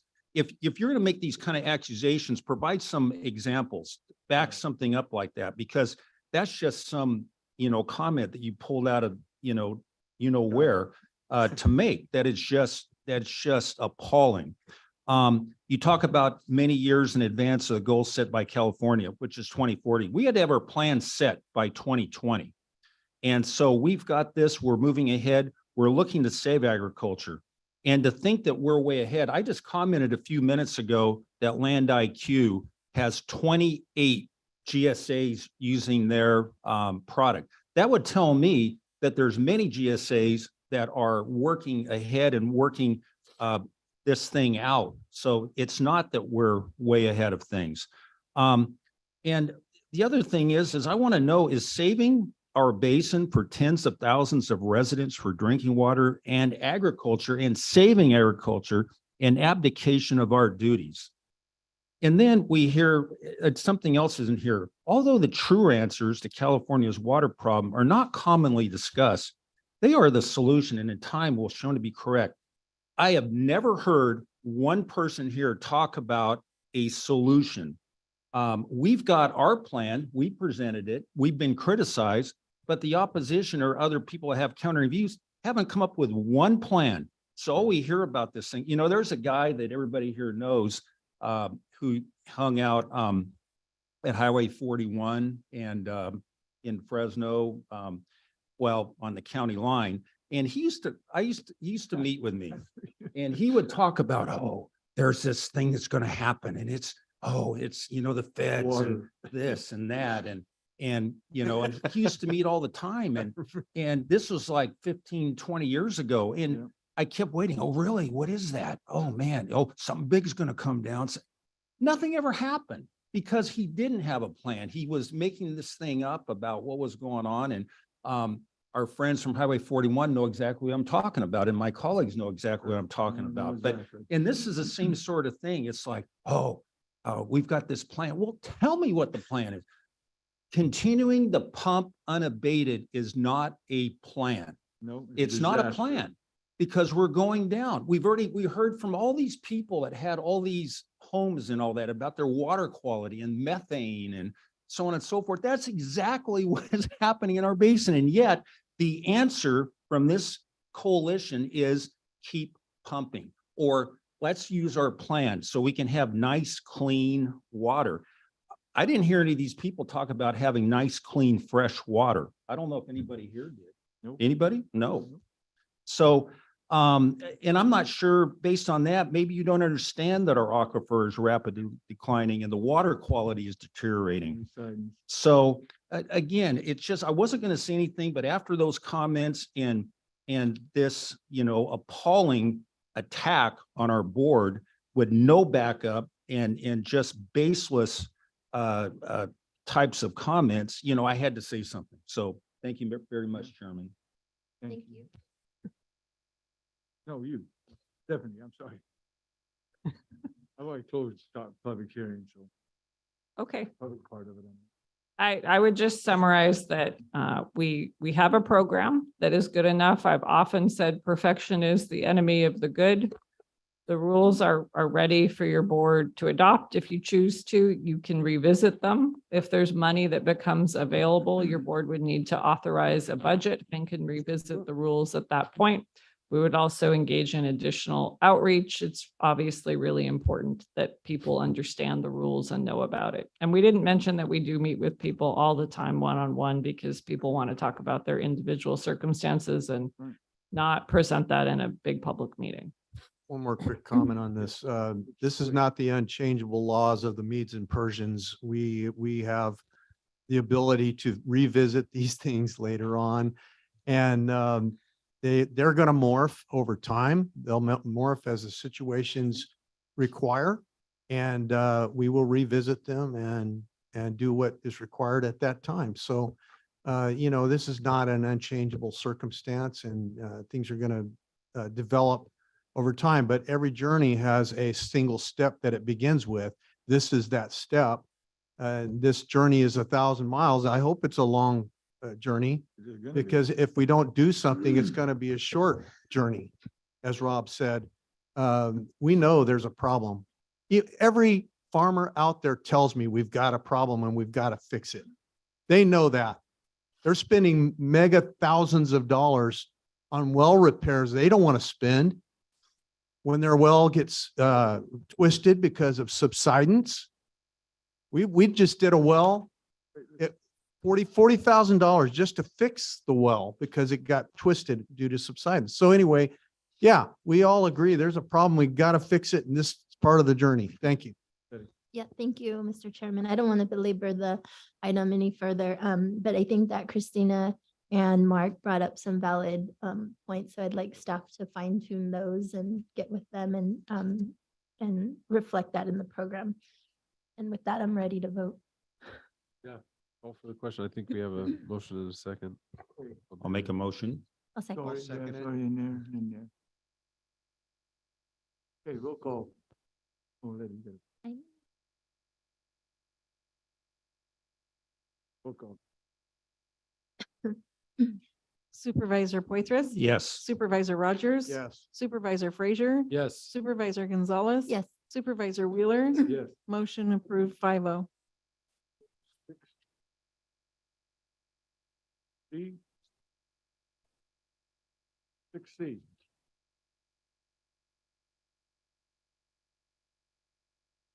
Oh, yeah, I know.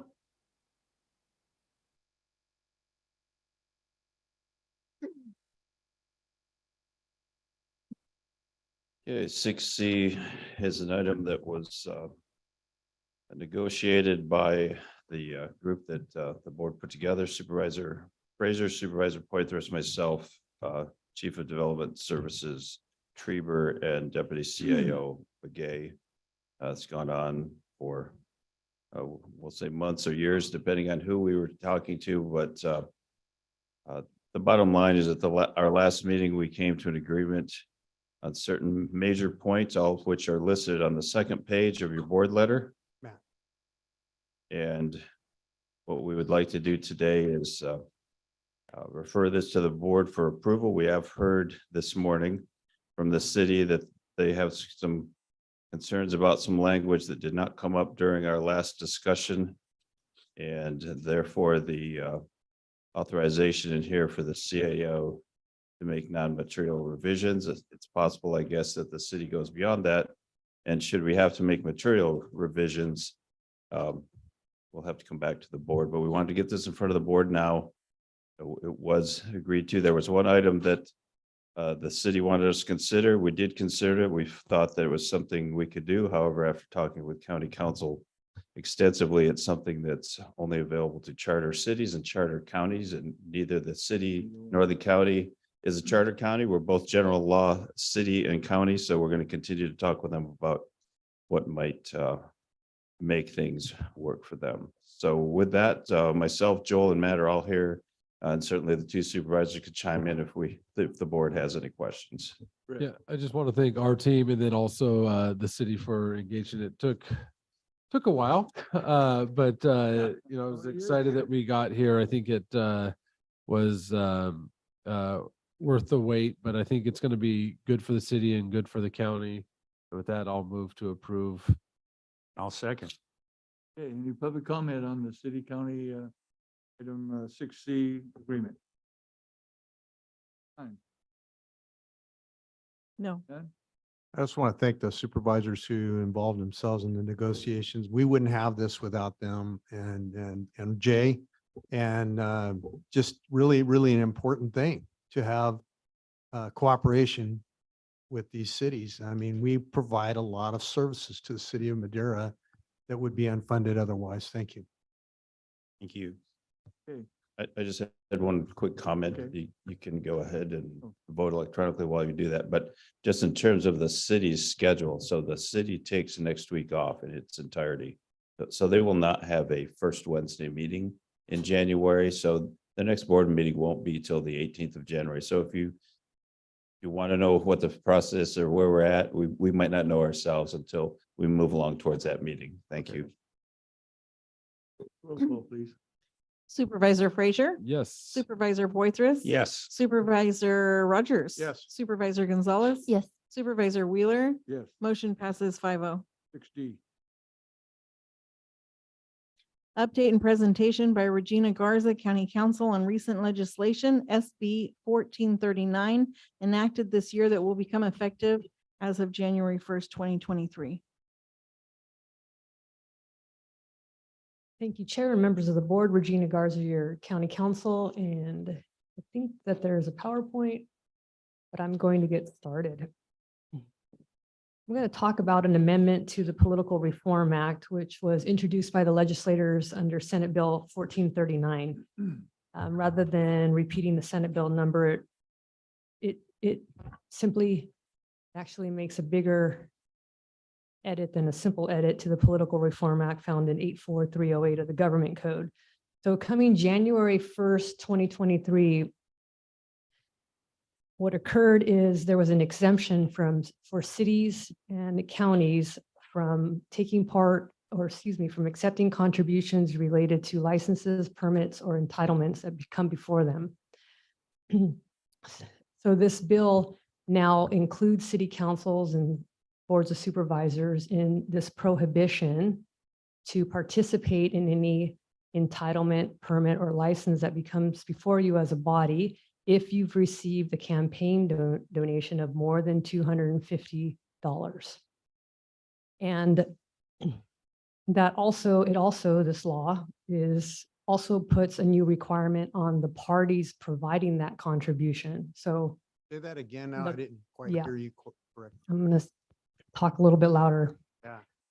So the other significant change in this law is that it also provides a requirement for the parties providing the donation, whereas before that didn't exist. So I'll explain that a little bit more. And I don't know if the PowerPoint's going to come up, but What's the name of the PowerPoint?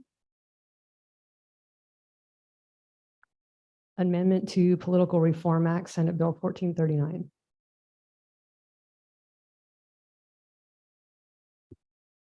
Hold on. So supervisors will now have to be cognizant of not only the current annual gift limitation, which is 520 through December 31st, 2022, but also campaign contributions in excess of 250. Previously, there was a look forward period of 3 months. You all might be familiar with that. After a particular hearing, you couldn't take a donation of 250 or more for 3 months. That is now extended for a year. Starting January 1st. Starting January 1st, 2023. So elected, appointed officials and candidates for elective office are prohibited from taking part in, we'll talk about what taking part in means. So taking part in a proceeding involving a license, permit, or other entitlement or use pending before the county if its officials have accepted, solicited, or directed. And I'm going to use all three verbs because it also extends to maybe campaign committees.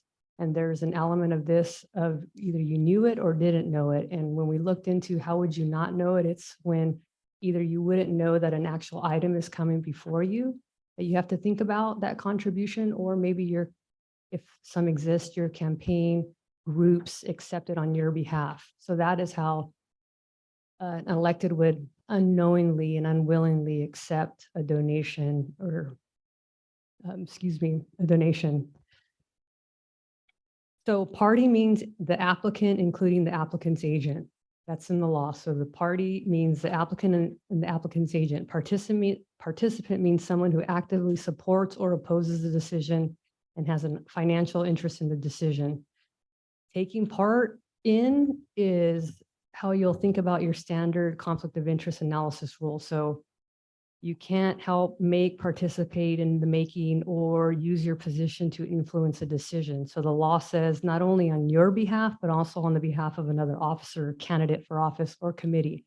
So in other words, the law is also saying we can't solicit a campaign contribution for yourself or anyone else that may take part in this decision before you, involving a license, permit, or other entitlement. License or any other. Entitlement. I knew you guys were going to be definition guys or definition folks. So Kind of broad.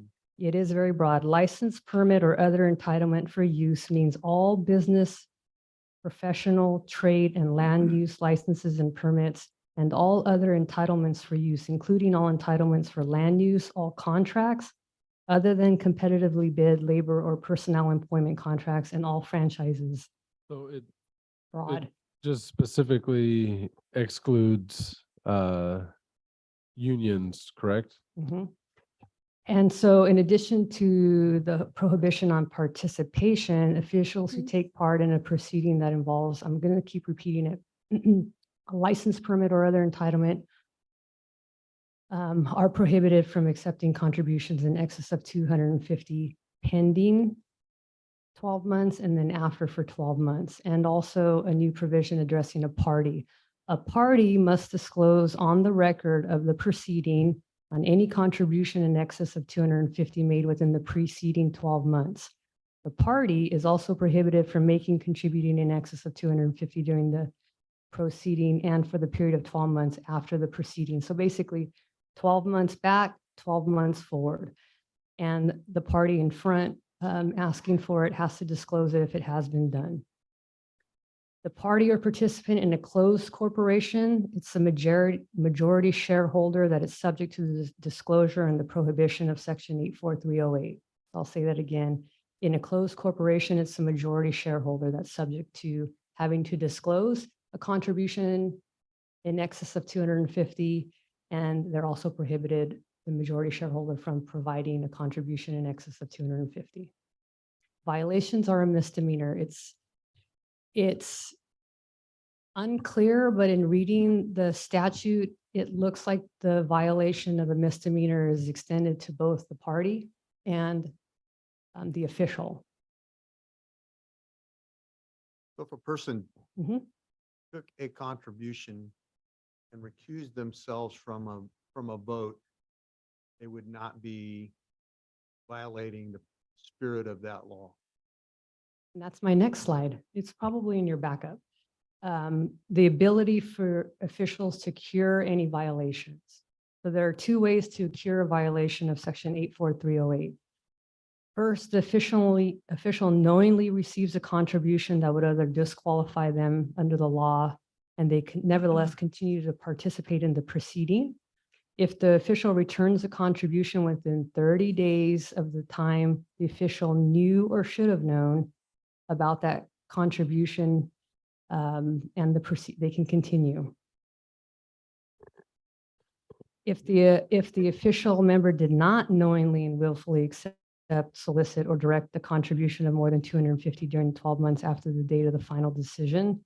So in other words, the decision happens, an individual's campaign committee is doing fundraising, and they unknowingly receive a contribution, they don't know about the business that occurred. There are 14 days after accepting, soliciting, or directing that contribution, it has to be returned. So official knew or should have known, they've got to return it within 30 days of knowledge. Sounds a little bit odd. And if you didn't know, you have to return it within 14 days. Yeah. Um, Yeah, obviously this doesn't affect me as this is my last meeting, but the way I hear and read this and see this is it sounds as though it's, really, tracking down and stopping graft and paying to play. And what it really is, if you look at it, when you have a specific exclusion of one of a segment that can still give and donate to campaigns at whatever amounts they want to, and it not affect them, but it affects anybody who's in private enterprise that has any interest in the area. All it's doing is creating an unlevel playing field when you're looking at competitive elections that cost money to run. And that's where the intent of this is. It's not to create some reform that is truly gonna solve all the problems. It's creating an unfair playing field that I don't know how much more it can get one-sided in California. Yeah. But That's this for sure. is like the tipping point to making it completely unfair in the politics. And I think what you're going to end up seeing is a lot more independent expenditures. You're going to see that it's going to be the labor unions and PACs, and the message of someone who actually wants to do good for the people and wants to get out to the people is going to be completely diminished and gone away. The candidates will no longer have the ability to get their message out. It's going to be independent expenditures, PACs, and labor unions. And I think it's a travesty, but. I have a question. There's Yeah, in regards to the take effect date of this bill, it's, I'm assuming January. great. You're on to my next slide. Oh. And thank you to the board and staff. So, and I apologize for the rocky start. So two last sides. So questions have arisen whether the 12-month look back provision that prohibits the elected officials' ability to decide on a future proceeding if that over 250 was accepted or solicited or directed in 2022. a lot of questions came in, and on November 17th, 2022, the Fair Political Practices Commission, the FPPC, is the one that will be enforcing this, just like the conflict of interest, Form 700s. That's their area. They tentatively concluded that there was a look back period to include back in 2022. And there was a lot of pushback. And in November, the FPPC put out another statement that said they do not believe the legislators intended the look back to go into 2022 because of the problems that it will create in 2023, especially with the licenses permit. And I would venture to guess, especially with what the state is doing with housing laws and all of the efforts in 2022, the havoc it might wreak on 2023 if the look back period went back. And So in other words, you're saying, I just want to clarify Yeah. this. If I received a donation from somebody in 2022 and I'm voting on their project in 2023, I don't have to worry about the 1-year application to that. You don't have to worry about it going further than January 1st, 2023. There will still be a look back provision of a year, but we're not going to have a year to look back on because the FPPC is going to cut it at January 1st, 2023. So you're right. 2022 contributions should be You off get a the buy table. on that. But I will caution that You have 11 days. 11 days, that the FPPC is going to have a special meeting on the, what is today? On the 22nd. So this Thursday, they have their agenda out. County Council's office will be attending that, and that is where they will approve their decision from November in writing that they do not believe the legislators intended it to go back into 2022. Okay. But So there's it still hasn't going to been be a approved look yet. back, but it hasn't been approved yet, and I'll follow up. But that's what we expect on the 22nd. Okay. So last slide here, I'll just do a takeaways. So SB 1439 not only has a look back period with decision-making impacts from contributions made after January 1st, 2023, but then has a look forward as well of a year. It only is to begin on January 1st, 2023, over $250. If there is a need to cure and correct, you can give back everything above $250. The duty to disclose contributions over $250 is on the board member as well as the contributor. If a party is a participant in a closed corporation, it's the majority shareholder subject to the disclosure and the prohibition. And in addition to the gift limitations, which right now is set for $520, and Form 700 reporting obligations,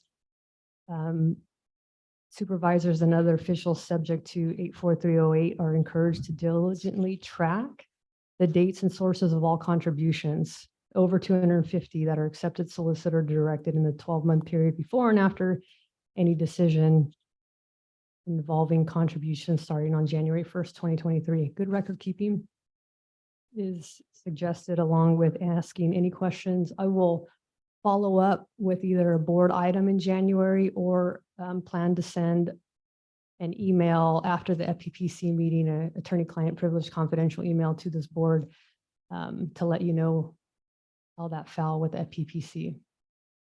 Mr. Chair, yeah, I would love to have a comprehensive definition of that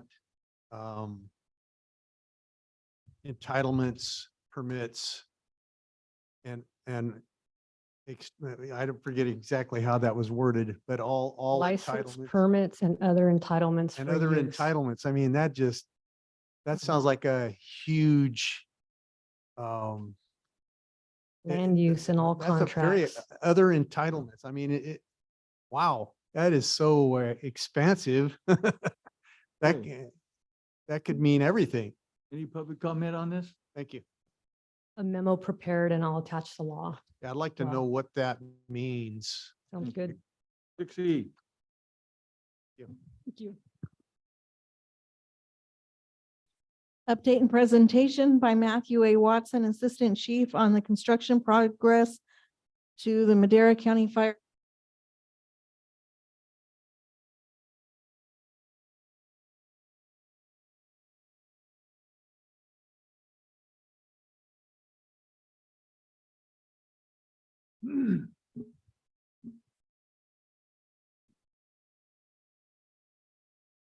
Matt. Irene. Chairman, Board of Supervisors, Chief Matt Watson. I just wanted to give you guys a kind of an update for the 12 years that I've been here. Chief Nancy Corporidge gave some very clear expectations. She did a little reorganization in our unit. Chief Don Stein came down. He brought me with him. And then Chief Don Stein was also allowed to hire some of the battalion chiefs as there were some retirements when he took over. So a lot of you guys have heard me say this, and some of you probably don't like it, but I'll get to the end. I'll thank all the board members that have been part of this. But when I came to Madera, it was like 1970 in the fire service. Previous boards had not supported the fire service. And with that, I used the term fingers in the dam. I mean, our air packs that we use on fires is we were buying used products from other fire departments to piecemeal ours together. And that's what our firefighters lives were dependent on, was piecemealed piece of safety equipment. Our engines, frontline engines, were 1990. A lot of the stations hadn't had any updates or any improvements over the years. And now you look at 12 years in review, and one of the things, our health and wellness for our firefighters, based on the Board of Supervisors approval and direction, is we've improved that with our cancer prevention. It's the number one death of firefighters is cancer. And we've instituted things that should help firefighters live longer throughout time. So with that is the organizational structure. The fire chief is funded by the state of California, and the assistant chief, my position, in statute in Madera County, the fire chief is the CAL FIRE unit chief, and the assistant chief does the day-to-day operations and probably is the face you guys see the most and probably truly functions in that fire chief role. In 2010, there was 2 battalion chiefs, state funded, that oversaw the operations in the mountains. And there was 2 battalion chiefs in the valley. One was administrative and one was a field battalion chief, and then the fleet manager. If you looked at 2022, we're now to 4 battalion chiefs. One of those oversees Chuck Chansey and is funded by Chuck Chansey. And the other one we added to try to divide some of the labor. 2010 to 2020, in that 12 years, there's 1 less station funded now than there was currently. And after the failure of Measure L to maximize dollars, we end up closing 2 stations. But with the development of Madera County, is the common theme is that's added to fire protection in the county. And so with that there were previously 8 stations that were paid call firefighter only, and now there's only 6. We have 1 additional staff stations with that development. Amador, while the board has approved 4 Amador stations in Madera County in 2010 and still currently, the state now funds a 365-day station a year in Raymond. So with that additional state engine, there was one less need of an Amador station. Personnel, while not a direct impact, but an indirect impact for the public safety of Madera Mountains, is the states increased their state-funded positions that are up in the mountains only from 62 to 86 people. Now, the huge difference is 20 funded county positions that protect the citizens of Madera County. And you guys hear us use the term SRA, LRA. State responsibility is the state's responsible for all wildland fires and mitigation on state lands in Madera County. Madera County is required for the structural protection of houses, medical response, vehicle accidents. Even though the CAL FIRE engines respond to those, the primary responsibility is the county. So we went from 20 funded county positions to 55. And I should have done the math on this, but a lot of those were through the development of Madera County. Riverstone, Tesoro Viejo, Children's Hospital, Chuck Chansey Station 8. As all those projects grew, the fire protection grew, and it doesn't just protect those areas. And I know Supervisor Wheeler was in all those meetings with Chuck Chansey, and it's communal firefighting. You can't do it with one fire station. So just because there's a Riverstone fire station that's paid for by that subdivision at Tesoro Viejo, it does protect the homes in those subdivision, but it also has a greater circle. With that greater circle is they also get a greater protection from additional engines in Madera County. 2 communication operators hasn't changed, 2 county support staff. So with that support staff, that's the office staff. So we've had 2, we went to 1, and we're back to 2 now. 102 paid call firefighters, and we're 66 now. Some of that is, it looks like a lesser number, which it is, but is out of the 102 that were there in 2010, not all of those were very active. We've instituted things like minimum response numbers and making the mandatory training that's Cal OSHA requirement. So a lot of those people fell off. And so of the 66, a larger portion of those are higher responders than the others. Battalion 14, which is a state funded position, it oversees the stations in part of Madera Mountains, which is the Oakhurst and Ahwahnee area. And the asterisk by Station 16, that was one of the ones closed in Ahwahnee, but the Ahwahnee Cal Fire Station is staffed 365 days a year, partly by the state, partly by the county's funding of Amador. In 2022, if you look at that, is the same stations, but we've really increased the fuel reduction projects. And with that, hopefully it makes it safer. I'll get into some of the benefits of grants a little later and how that'll help those fuel reduction projects. But those mountain battalion chiefs up in Eastern Madera County have really been progressive on trying to make the community safer through the community planning process. Course Goal Battalion, as you see the 2 asterisks, it pretty much remains the same minus Station 8, which is now fully funded by Chuck Chansey. They have an independent battalion chief that oversees their program. Station 17 in O'Neill's was closed. Part of that reallocation of dollars to try to get us functioning. So the administrative battalion chief that role hasn't changed much in time, other than now it's overseeing new agreements. So with the closure of those 2 fire stations, with us trying to do more with dollars, is we've always had the agreement with Madera City Fire since 1993. The City of Fireball has been around for quite a while. And the Station 5 is at the women's facility. While they continue to let inmates out of California jails, is that program at some point will probably fail if they continue to let inmates out of jail.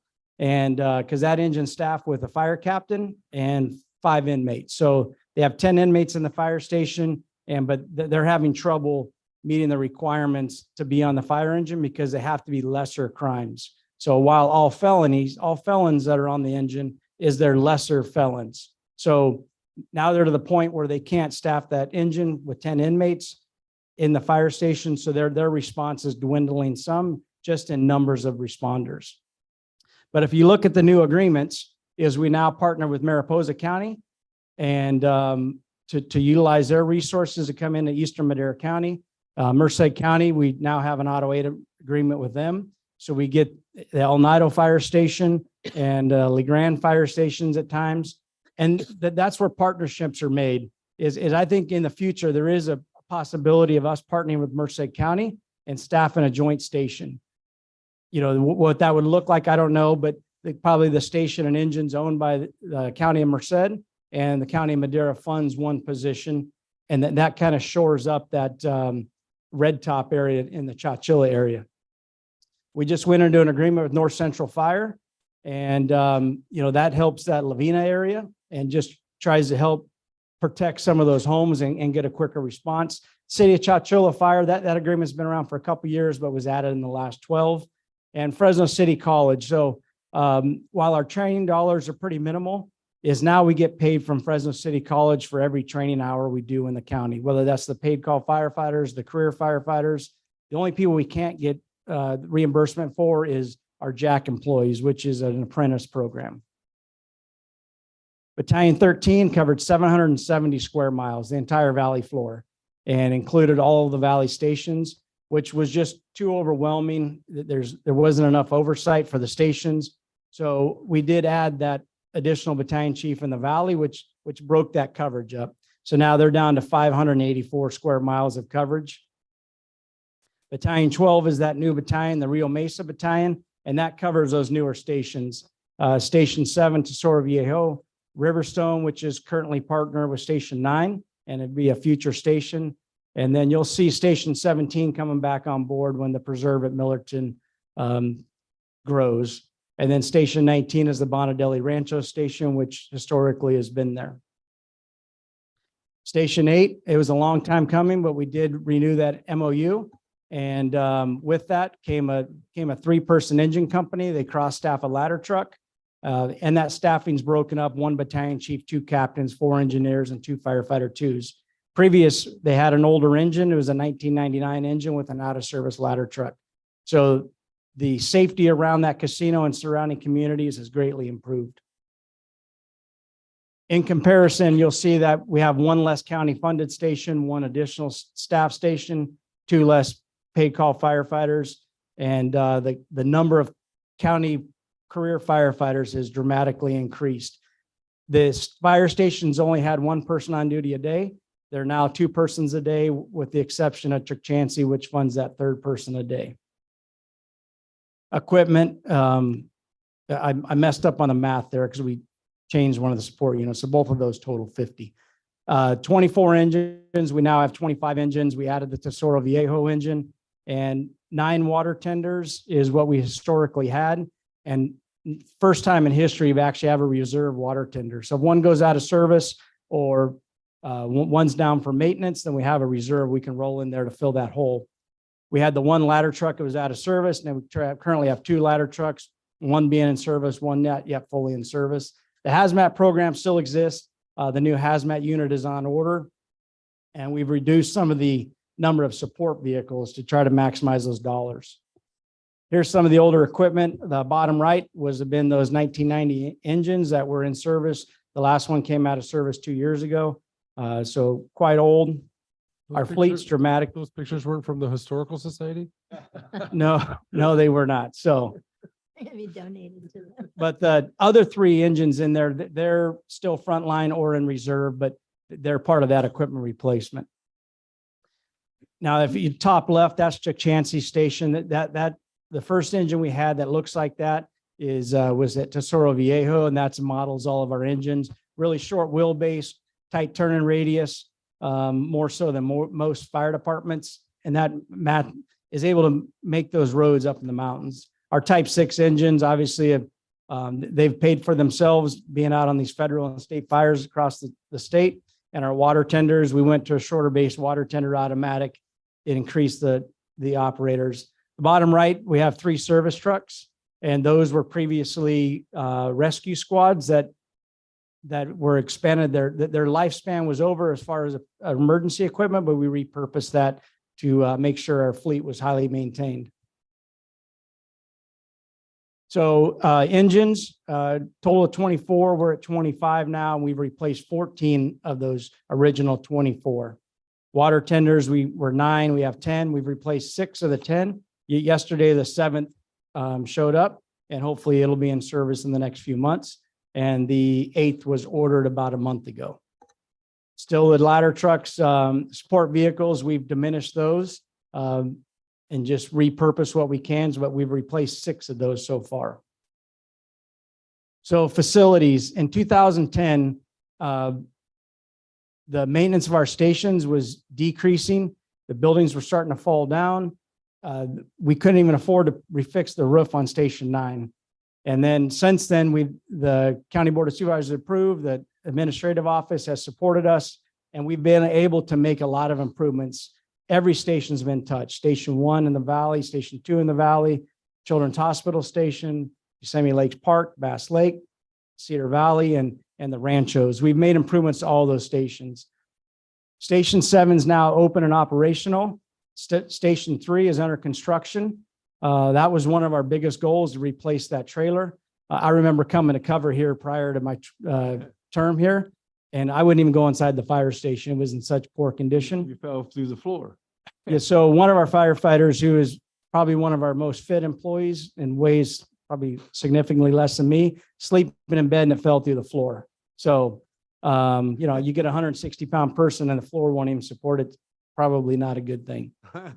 Currently under design is Station 6, Riverstone, and Station 9, which will be the Valley Children's Gunner Ranch project. We picked out and located a location for Station 17, which will serve that Millerton subdivision. And they've been in talks of relocating Station 1, which is probably not in the most ideal location for county response currently. And then the fleet maintenance building, you guys are all aware where the jail's at, the animal services. So, and I make this joke is Craig Wogg's dad retired from that station, and he was actually born in that same building he retired out of. It was the birthing ward for the hospital, then the TB ward, and then the county fire station.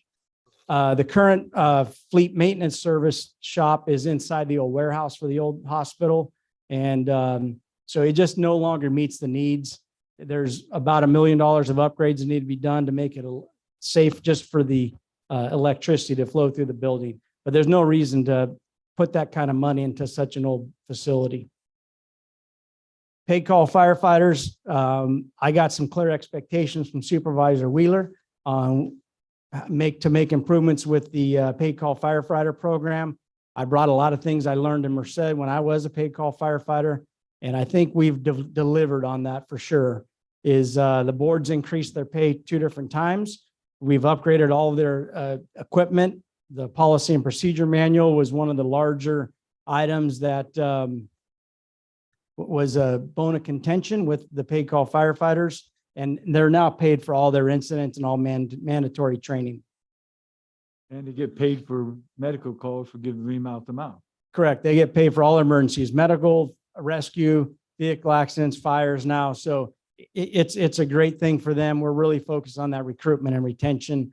And they never did before. Correct. They never did before. And we first time last year as we started buying wildland firefighting boots, and while not all of them received them last year, they're on part of that equipment replacement, and they'll all eventually get replaced every 2 or 3 years.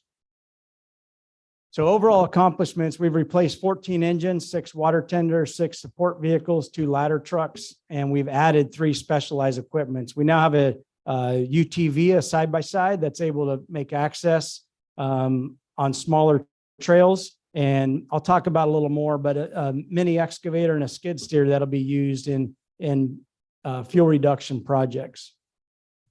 The county staffing levels have increased by 175%. 1987, they closed every fire station but one to rebuild the jail. And since then, it's been built back up. And under this board's direction in the last 12 years is when almost all of that occurred. Added 5 new agreements, improved on existing stations, and then the firefighter health and wellness, we talked about that, is that cancer prevention program, the workout equipment. With the help of Tristan, we've been able to get some grants. That mini excavator, skid steer, a truck, and 2 trailers. We have the mini excavator, and it's already been out working on fuel reduction projects in Eastern Madera County. While those are county owned, they'll be operated primarily by CAL FIRE operators. We've talked with the Public Works for the county, and they're willing to help out at times to operate those in a time of need. And so hopefully that'll kind of boost those community planning fire protection areas up in the mountains. We've received through an Office of Traffic Safety 8 sets of battery powered extrication equipment, and that has really minimized our time, the golden hour from the time someone experiences a vehicle accident till the time they arrive in a trauma center and start receiving medical care. Is those life safety extrication equipment has really improved that time for us. We were successful in the SAFER grant, which got Station 1 from 1 person staffing to 2 person staffing a day, and the board has kept that going. The Volunteer Fire Assistance Grant, we were able to fully outfit all the PCFs a couple different times in that last 12 years with 110 wildland personal protective equipment, and 90 radios. For some reason in the fire services, radios have a lifespan of about 5 years when they should last much longer than that. But the manufacturers, they just quit making parts, so we can't get them repaired. They force our hands. And so this grant has kept us up with that, as each radio is about $5,000 each. We talked about these agreements. We've added all these different agreements. These are the goals. So we still have a couple goals. We've talked briefly with the city of Fresno on coming up with an automatic or mutual aid agreement with them. And also, we're going to start the talks with the county of Fresno. There's been a preliminary conversation between the two unit chiefs, and they want to make that happen. We talked about the combination station with Merced County, but so the staffing at county fire stations, while the Board of Supervisors has kept their promise to the community, and I find it interesting today, and I don't know if both of them showed up on purpose for this presentation, but a major supporter of public safety and Measure L is in the room, and the opponent to Measure L, and that was anti-public safety, is also in the room. So I don't know if they came here to hear this presentation, but I'm glad they did. But with Measure L failed, the county's done what they said they're going to do. But would the community look different in the Madera Mountains currently if we had more staff stations? I don't know. It'd be a crystal ball, it'd be a guess, but Measure L would have staffed Station 14 Bass Lake, Station 11 North Fork, where we've had some major fires since the failure of Measure L. Those would have been staffed. Station 2 in Chachula would have been staffed. And that with that partnership with Merced County can really firm up fire protection in that part of it. But we also can't, we also have to look at Station 10, Yosemite Lakes Park. Whilst the North Fork Rancheria is building a new fire station at Station 11, the county needs to find a means to staff it. And also Station 10, Yosemite Lakes Park. That's probably the highest population with one of the larger or longer response times. And at some point that needs to be a priority also. One of the other goals is a stipend for paid call firefighters while they're going to the academy. And I think that's an easy board item. We'll bring it back. I think we have room in our paid call firefighter budget to support that. But that tax Measure L, I know it failed. I think at some point at the board's will, we need to look at a Measure W and go for a win. And that way we can enhance fire protection in not only Eastern Madera County, but also the valley. This wouldn't be possible without our current fire chief, Mike Van Loemensel's, Nancy Corporidge for her direction and leadership, our CAO, Jay Varney, Eric Fleming, Assistant Chiefs, Dave Allen, and Don Stein, and then our finance folks. Joel Begay he's a hero to me, is when we started working with this equipment replacement plan with Eric and then Jay and then the board, is Joel's really gave him clear direction on that. And with Jessica, we really appreciate them. And, you know, we kind of started this with Kevin, so wanted to make sure we didn't leave Kevin out. Measure L committee, I see Bill Ritchie in the audience, so thank you, Bill. I think that was huge. That would have been very beneficial for the citizens. I think it might have been a life changer for some of the folks out there in Eastern Madera County. Supervisor Tom Wheeler, I know someone made the comment that they had a couple arguments with you. It seemed like a common theme, but it's been a pleasure working with you. Supervisor David Rogers, Brett Frazier, Rob Poitras, Leticia Gonzalez, and then some of the other ones that were around when we started this, Manuel Navarez, Rick Fernelli, and Max Rodriguez. So without everyone on that page, this wouldn't have been a success. The battalion chiefs that are the ones that are in there battling every day and are actually the ones out on the emergencies, this wouldn't be possible without them. So if there's any questions, I'd be happy to answer them. If not, thank you. I appreciate your support, and I love serving the citizens of Madera County. Thank you, Matt. It's been a long road, you know, and first of all, I want to thank the Mono Tribe and Chichanchi too for we finally got that compact done last year. But Mono Tribe stepped up and we didn't have what you call a real fire station in North Fork because it's flooded every winter. But they stepped up and come up with about $500,000. We came up with the other half and built the fire station. But Measure L would have funded the building and firefighters. And yet when the two fires that we've had, three actually in the last 3 or 4 years, some of the most loudest, big mouth people that fought Measure L says we're not doing our part of finishing North Forks Fire Station. Just drove me crazy, you know, and one of them's house burned down. Hallelujah. But the Mono tribe about 1.5 years ago came back to us again, got another grant, and now they're building sleeping quarters, living quarters, kitchens, the whole works at the station, not only CAL FIRE, or deputy sheriffs, and for Sierra Ambulance. So thank them, give them a hand. That's all I'm going to tell you on that. Bill Ritchie there, I can't thank him enough for all the stuff that he's done trying to get that Measure L passed. He and his wife, they walk door to door along with everybody else here, trying to get that passed. Yet the naysayers sitting out there fought it like mad. And they're still sitting there smiling like mad. And now they're fought Measure T, killed that. And then they wonder how come we can't get nothing done. You know, roads, last time I heard, roads deteriorate every year. Yeah, but we wanted to do a forever tax to keep those roads took up. They were against it. What happened? We got more electric cars, we got fuel economy cars, we have less tax money to fix our roads, yet they don't like a forever tax. That's something that's happening forever and ever. Fire will always be here if we don't keep getting that going and keep it moving. And I got a whole bunch of names. I'd like to read them off that were naysayers, but I'm not going to do it right now. We might do it later.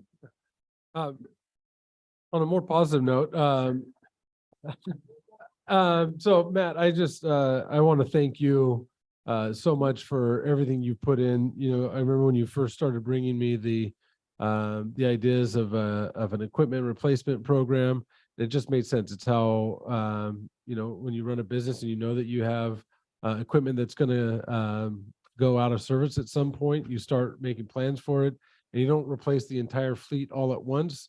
You start to slowly you set it aside every single year. It made perfect sense to me, and I've been serving on here for 8 years. It was one of the proudest things every time one of those new engines or vehicles came in. I loved driving the Type 6 from here to the vineyard for lunch one day from the manufacturer that brought it. I felt real cool sitting up there. Yeah. And it was less than $250. The experience, at least. The truck was way more than 250. But just working with you and seeing the care and dedication that you put to Madera County, not just because you're a resident of District 2, but because you truly care about the people that you serve. And you see that from every single firefighter that we have here, volunteer, paid call career. And it's been an honor to work with you and seeing the things that were done in a relatively short amount of time. And just because it seemed like it was 1970s when you came here, I don't think you get to add that to your years of service through the state. But you know, this has been it's been a proud thing for me to see. And when you say that, you know, it comes from all the different service areas. I was sitting at a football game at Liberty High, and the house across the street was on fire, and I was able to tell, I knew exactly that was 19 that got there first because it was the closest. And then I was watching, I was waiting, and then I saw that coming from 9 and 7, all right there, and all that equipment, and it was out. It saved the house. It didn't spread into the house. It ended up being just next to it, but it was all of them coming right at the same time, or just staggered in. I knew where all of them were coming from, and it was great to see that it truly did make it much safer, especially when I first got on before we had started this, and a house burned down all the way to the foundation, and it was a block away from 19, and it was because no one knew how to drive or didn't have the license to be able to drive the water tender. The water tender was there, but it couldn't get to there, and someone lost their home and all their belongings and memories. And you bringing this here and putting it in front of us with good, sound policy, both fiscally and from a response standpoint, what made it very easy for us to be able to put those resources behind Madera County Fire and the brave women and men that put their lives on the line for us every day. So thank you. And thank you for your friendship. Thank you. 100%. I'd like to make a quick comment. Oh, Dave, go ahead. Yeah, I wanted to say, thank you, Matt. Wow. Overwhelming when you look at what we were and what we are as far as the benefits and the public safety, which is the most important component, the safety of our public. And I want to thank you for all the years of 12 years we've been together on this in this fight, and the education, the trips we took to get that education, various things. And I want to thank Bill Ritchie as well. He's really been a force to be reckoned with in fighting for this in Madera County. And I really appreciate you and your work that you've done, and all of the men that are with you, and women who are active firefighters in our county. I've seen you guys in action, and it's amazing. Really, it's amazing. True heroes. And we're blessed with heroes in our midst, and you've done a great job. You've led this charge. You've gotten us to where, and I know there's a lot more to do. I love that you say there's more goals, and I love that because, yeah, there is more to do. One of the questions I had for you was that in regards to Merced County, I think you're talking about the station there at El Nido. Correct, Station 83 Yeah, all night. I was hoping that, because that would flow really nicely into that the Red Top area and that part of Madera County. So I think that's a great plan. We need to, if I can help facilitate any of those discussions, I would love to do that. And in fact, we have other people in our midst who have connections there. John and Pero, I see him out in the audience, so he could probably help us out too. Well, and your former old boss there, our mutual friend in Chowchilla, he knows a lot of people in Merced County as well. So just thank you. Thank you so much. And I'm excited about Station 3 getting as far as it has, and what a great overlapping service there. I know a lot of people worried about fire service before we even started construction of Station 3. And there were several fires in the country club area that you guys put out so quick. You were able to save the structures entirely. And it's just amazing. That just amazes me when I see that. You guys are the best. Thank you. Letty. Thank you.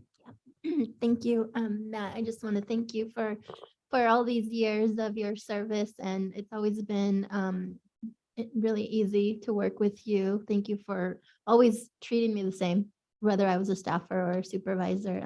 So thank you for that. And I know that we'll keep in touch. I have your personal cell phone number, so I will definitely be relying on you for some as an advisor. Retired or not.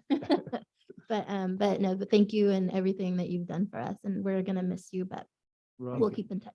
Yeah, just like we've been looking in the past, I'm looking forward to the future of Matt Watson. Man, it's some great stuff you've got lined up, and so I'm excited to hear about it. The other thing, I'd just like to make a apology that this is going back to March of 2017, and I told Supervisor Wheeler that I hadn't voted for Measure L, and he started cursing at me, believe it or not. And I said, well, I can't. I live in the city. It's not my ballot. You did pull that one off. I have to admit. Anyway, but I would have. Yeah. if I- Yeah, I just, we got a plaque for you, but you know who I didn't, none of us thanked, it was the McCaffreys, the Joneses, Logheads, Yeah. they've all stepped up. They've all built their stations. They bought fire trucks. They have helped us get to where we are today. thank you guys too. We because- kept our promise. Yeah, and with the extra money that we get from all those new projects like that is the reason we could set aside that extra $1 million, thanks to Joel setting it aside, where we could buy these fire trucks every year. So we've been doing that for how many years now? I think year? we're on year 6. I think Joel disappeared. I thought he was here somewhere, but yeah, year 6 or 7. That we've done that. And thank you guys. So let's go down and give Matt. Well, I just want to say a final thank you, Board of Supervisors. I am going to still reside in the city of Chowchilla. However, I'll be a county Chowchilla Station 2 volunteer. And it probably makes these guys in the back happy. They'll be able to boss me around. They boss you now.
Okay, we're gonna do public comment on item, what was it there? 6E. Mr. Bill. I think he's turned off. Push the button. Right in the middle, there's a button. Good afternoon, members of the board, Mr. Varney. It's with great happiness and emotion that I'm able to sit here and watch Matt Watson be honored, but I also want to say I want to honor this board, the previous boards. But, you know, I began my career in Madera County as an EMS provider, as a paramedic, and the fire service wasn't involved at all in medical calls. A lot of people suffered because there could be a fire station 5 minutes from where they had a cardiac arrest, and it'd take 15 minutes for the ambulance to get there to arrive to a dead body. And the system has improved through the years. About 10 years ago, though, I met Tom Wheeler, and I was quite emotional, as some of you know that I can be, that the fire department 10 years ago was essentially the fire department it was 50 years ago. And thanks to his ear and willingness to listen to me, and then the other board members, you know, action started happening. I'm especially grateful to Tom and Brett for the support they gave in helping to organize the Measure L committee. Sad that it failed. I do hope that someday we can look at bringing that forward again. I want to thank Jay Varney, because in your role as sheriff, you modernized the sheriff's department.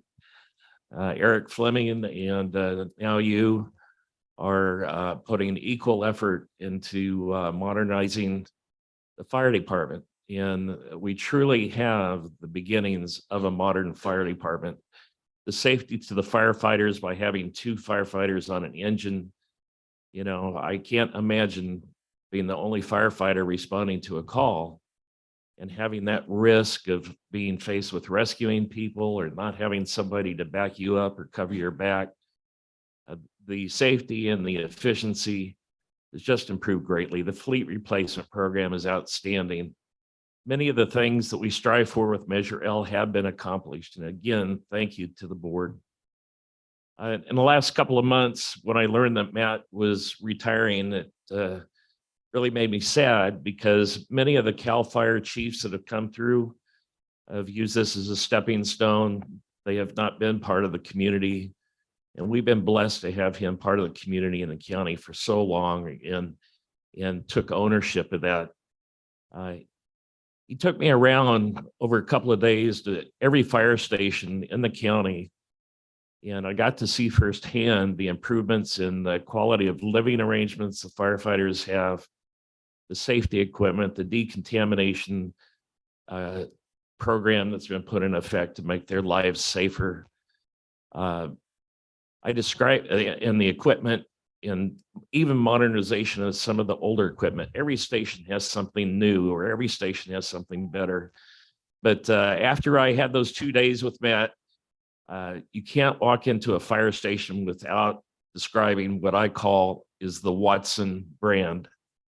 And his efforts, his action, his words all meant something, all resulted in something. And I want to congratulate him on his career in the fire service. He's going to be greatly missed, Madera County. And they're young leaders that are going to follow. I'll tell you though, you have tough shoes to fill, but I'm confident that you'll approach your positions with the same dedication that Matt Watson did. And you've been a great friend. It's been great working with you. And I hope to be able to continue to advocate for public safety in Madera County in the future with all of you. Thank you very much. Thank you, Bill.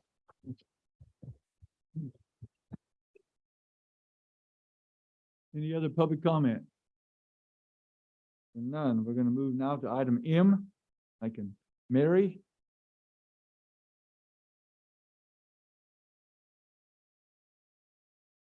Road Impact Fee Program. Discussion and consideration to adopt the 2022 Road Impact Fees Nexus Study.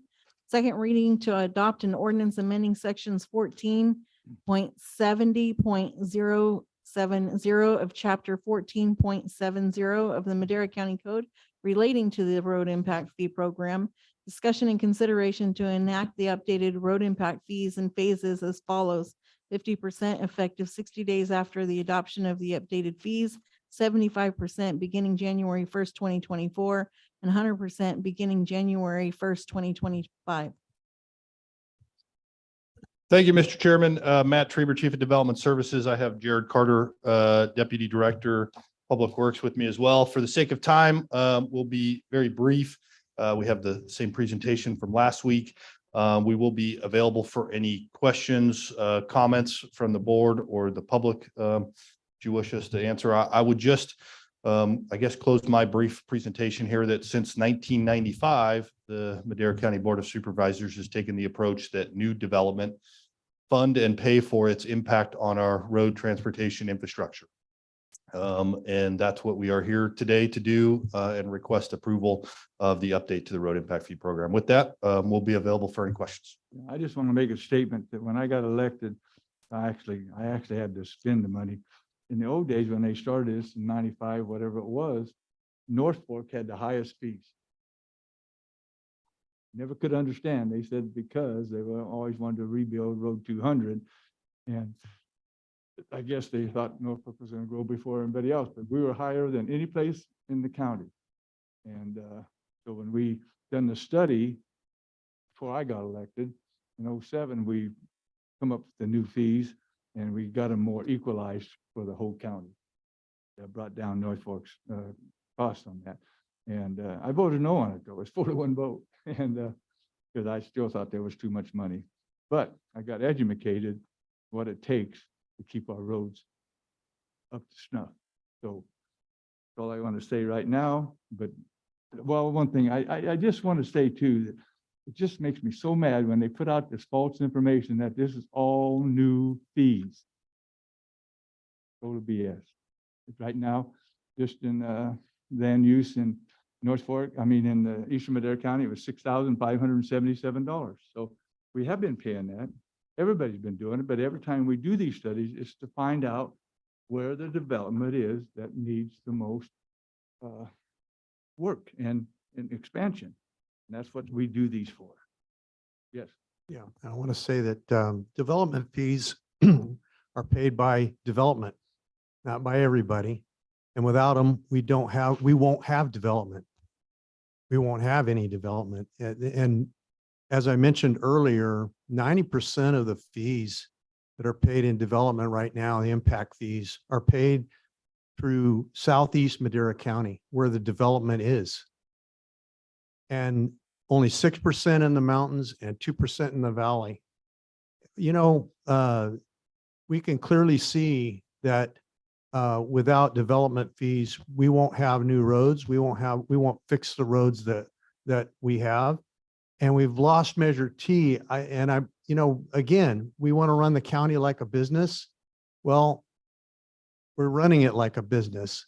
And when the cost of materials have gone through the roof exponentially, you have to compensate for the cost of those materials. You can't just sit on the same basis of fees that you had 10 years ago or even last year, because I can tell you from being in construction, and we've got a couple other guys in construction here, that I could tell you that the cost of construction has just materials have gone up exponentially. Well, you just can't sit on the same fees when those costs are going up. You won't construct anything.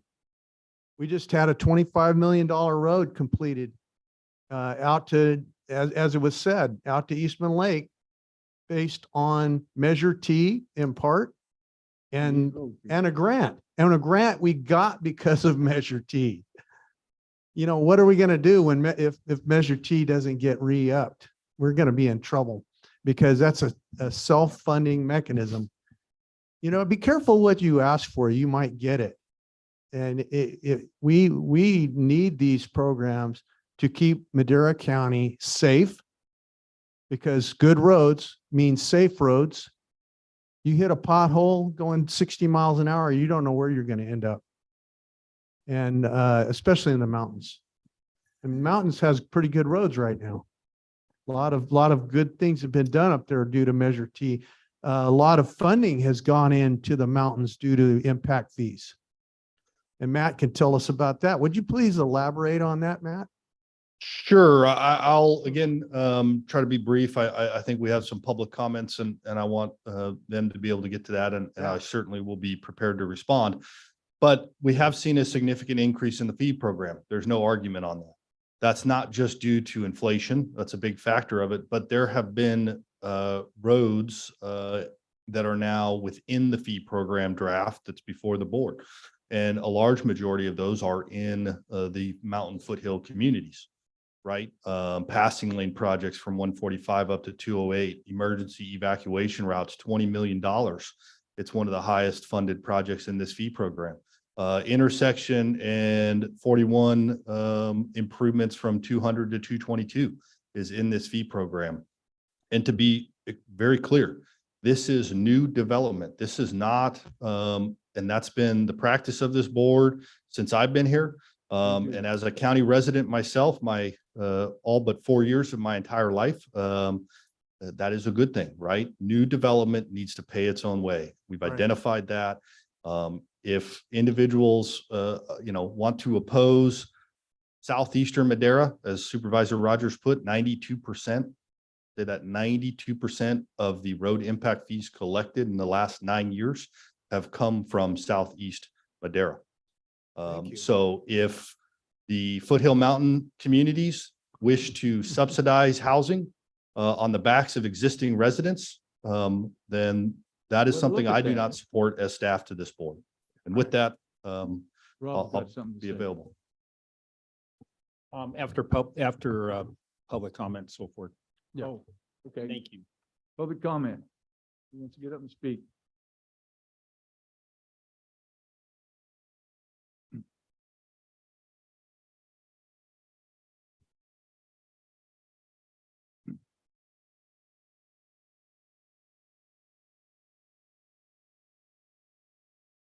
I'm Dan Metz from Madera, from Madera County, and you have our letter asking for you to delay action on this item to allow time to address issues identified in that letter. Time is needed to correct the questions and the deficiencies and evaluate the huge impacts of the proposal, specifically in East County and other similar communities in the valley. We ask, we plead, we beg that you defer today's decision. The impact goes far beyond the myopic view of cost recovery sufficient to pay for new roads. We agree that we should pay our fair share, but it is a ripple effect that we are concerned about. Maybe not even a ripple effect, but a tidal wave. Consider the housing shortage. Consider the affordability of housing. Consider the counterproductive effects of the massive increase of potentially increasing total county tax and the sufficiency of revenues derived from the road impact fee. I was talking about the 11 million, not the 144,000. Consider the negative effect on construction industry. Consider the funding inequity between city and counties.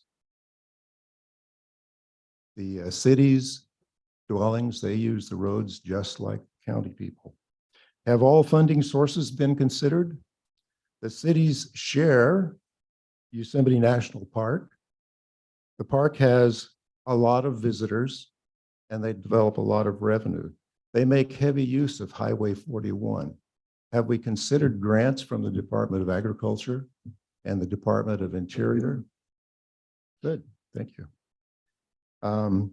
The preeminent issue here is the impact of this increase on the shortage of affordable housing. Although we are focused on East County, there are many similarly situated communities in the county. To illustrate the problem, let me replay the plight of a gentleman by the name of Austin. He was new to the Oakhurst area last year. He and his family of 5 could not find housing. So they had to rent a large bedroom with 1 bathroom and no kitchen from a neighbor. It took him 4 months to find affordable housing, and that was a substandard mobile home. It took him another 4 months to find a house, and yet that was more expensive than what his budget provided for. Unfortunately, it was the only thing that he could find, even though it was higher cost. And further, he was able to find this place only through a friend. This is one example of how many knows how many, who knows how many. With the tripling of road fees, I asked, do you think Austin's situation would be better or worse? I dare say it would be worse. There is an exodus from California to more taxpayer-friendly states. I can name 5 personal friends and business contacts who have moved out of Oakhurst to other states because of tax increases. And these are merely the ones that I know about. There is no evidence, maybe they have, but there is no evidence that the county has done anything other than to take an existing list of projects, tweak a few things, and hurriedly put together a proposed fee increase. If I'm wrong, I'm sorry. If I'm right, all I'm asking you to do is go back and do a little more homework. Thank you. You've been over about a minute and a half. Okay, thank you. Thank you, Dan. Anyway, those are the reasons that I ask that you defer it. And I'm not asking that you deny it. I'm just asking you defer it.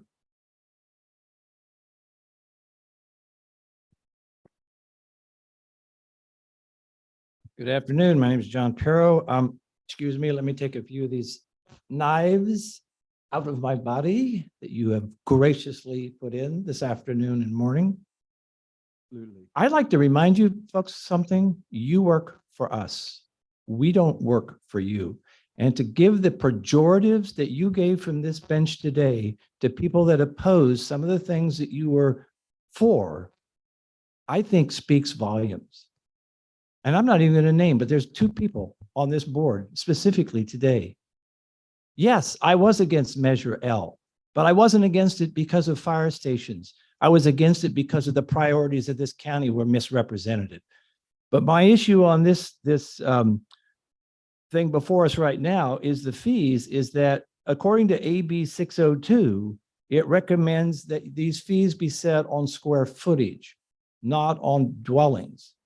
In other words, if you're putting in a mobile home or 1,000 square foot home versus a 4,500 square foot for a home, the price is the same. That's inequity. As much as I hate that word today, but if you're building a smaller house, your fee shouldn't be as much as the other one. But it just irritates me when I came in here to speak on one specific thing, that what I've heard from this board today is the put down of citizens that disagree with some of the things that you have. Sorry. We live in a society where we should be able to have debates back and forth. You may not think my ideas are good. I may not think your ideas are good. But that's what dialogue is about. And I find it very offensive. And I know that was one of the problems with Measure T. People, local citizens did not feel they were heard. And yes, it was a forever tax and we didn't want that. We're not against road taxes. We're not against that. But we want representation, fair representation, balanced representation. I want when a business comes in, I want that business to have the same balanced playing field that everybody else has, not special perks. So my recommendation on this is delay this for the adoption, at least for the new Board of Supervisors, and readjust this so it's based on square footage, not on an individual dwelling. Thank you. Any other public comment? No, Yeah, we got Tim. Got any online? no, that's what. Mr. Tim. You can do it later. Appreciate that. My name is Timothy Jones. My address is 265 East River Park Circle, Suite 310, Fresno, California. I am the owner developer of Riverstone, and I am pleased to address all of you today. First, I'd like to thank the Board of Supervisors for all of their efforts this year. I'd especially like to recognize Brett Frazier and Tom Wheeler as they sit on probably their last Board of Supervisor meeting. So I want to acknowledge all you've done for this county. It's been important and impressive. I'd also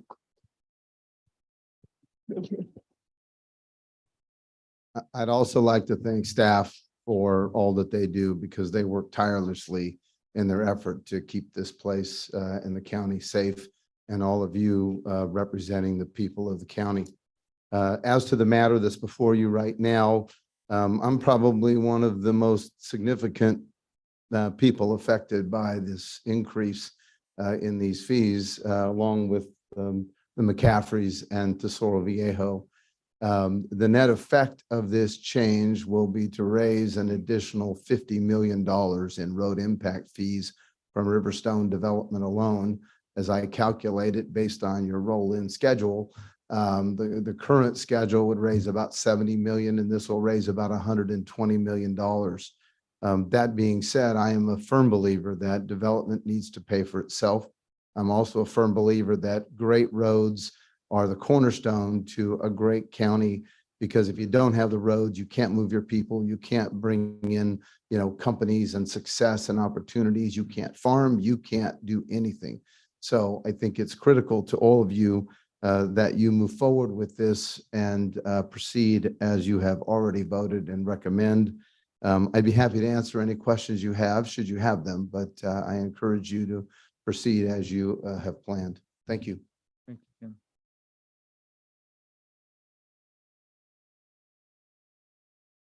Yeah, okay. Thank you, Bob. Good afternoon, and members of the board and Mr. Chairman. I echo and ditto everything that Tim has just said. Got to say your name, Bob. Bob McCaffrey with Tesoro Viejo, and our office is at 7020 North Van Ness Boulevard in Fresno. And the way I look at it is very simple. It's two things. I wear two hats, as a developer and as a builder. And as a developer, those fees, and they are big, hefty fees, but those fees will open up the Rio Mesa area plan that was approved back in the mid-90s. And with those fees, and we as the developer, we front the money. And then as development occurs, then maybe we get paid back. But those fees will open up the southeastern Madera Rio Mesa area plan that got approved back in the mid-90s. And I noticed that Stillman Freddy's here, and I applaud him for, maybe he stepped out, but he was here. As far as the builder goes, the fees, yes, it's over a 3-year period, but we can submit building permits this month. We come in under the old fee for the year 2023. And then at the end of 2023, we can come in and submit for more fees and stay at the 2023 fee while we're building in 2024. So really, it's more like a 6-year, 7-year stair stepping. So I just want to say, I hope that you approve the road impact fee. Thank you, Bob. Any others? Okay, Rob. Yeah, Mr. Chairman, thank you very much. There's a word, it's the origins, it's a Greek word, the origins, and it means to speak in riddles. And it's called an enigma, meaning baffling understanding. And some of the opponents, which I will refer to as the Council of Economic Suppression, they, first of all, and these are the things that really, I consider really baffle my understanding. You oppose development funding of roads, and yet you oppose users of the roads for paying for road improvements as well. Second thing, you appear to support affordable housing in Eastern Madera County, yet recently opposed an affordable housing project. Three, you show concern about the use of Avenue 9, Avenue 12, and State Route 41 by Madera City residents and paying their fair share, but don't seem to show concern about the use of city streets by county residents. It goes both ways. A lot of people in the county use city streets, but we don't go there. And using that logic, how about the use of roads outside of Madera County?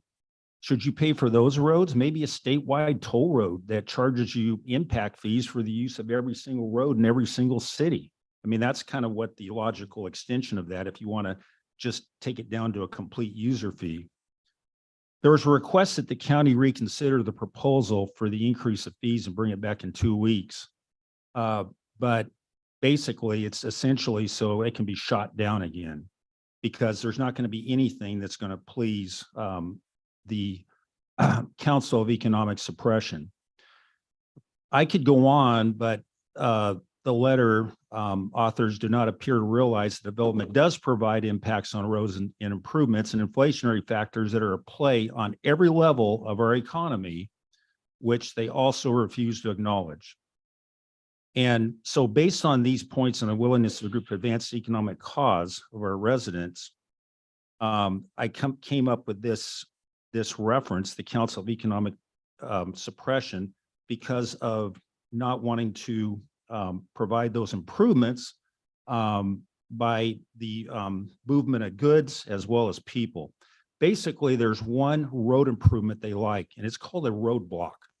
So with that, I'll finish my comments. Thank you. Mr. Chair? Yes, Dave. Yeah, I wanted to just make a comment on one of the things that was said.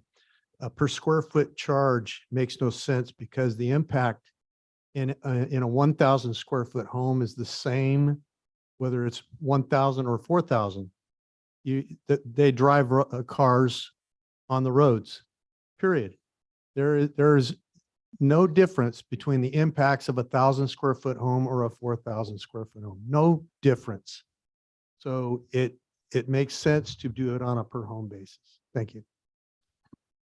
Got a motion? Did you want to say something, Matt? Yes, if I could maybe try to address a couple comments. So we did hear about AB 602. The road impact fee report does address AB 602 in section 2.6. So I would call that out for the public and the board as well. So we do address the square foot versus non-square foot charge in the study.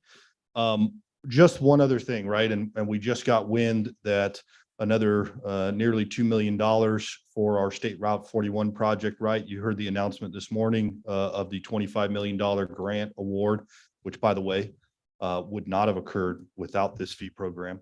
I can guarantee you that. And We just got wind that our $1.95 million earmark out of Congressman Costa's office is moving forward and is in the bill and anticipated to be voted on here in the next within the next week. So without a fee program, we have no grant funding. There's match requirements.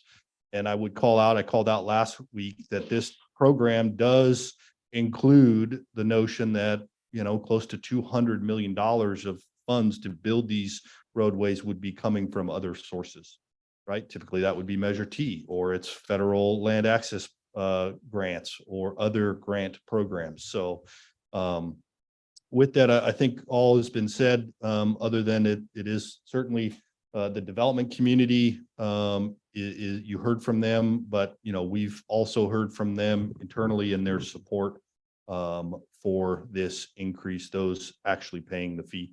Again, this is not on existing residents. As well as the Building Industry Association. Correct. EIA, right. Right, they did.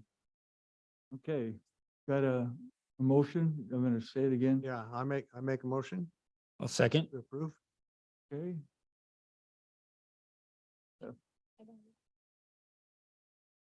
Letty, I can fill it in for you if you just want to tell me if it's a yay or a nay.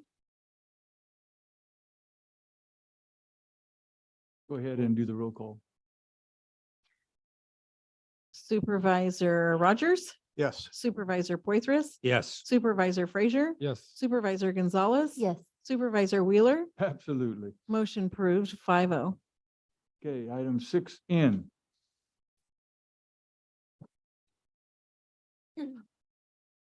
Discussion and consideration of entering into an agreement by and between Tesoro Viejo Development, a Delaware corporation, and the County of Madera to designate Tesoro Viejo Development Incorporated as the county's designee to pursue the issuance of other approvals and its designee under all Rio Mesa Boulevard approvals for the purpose of constructing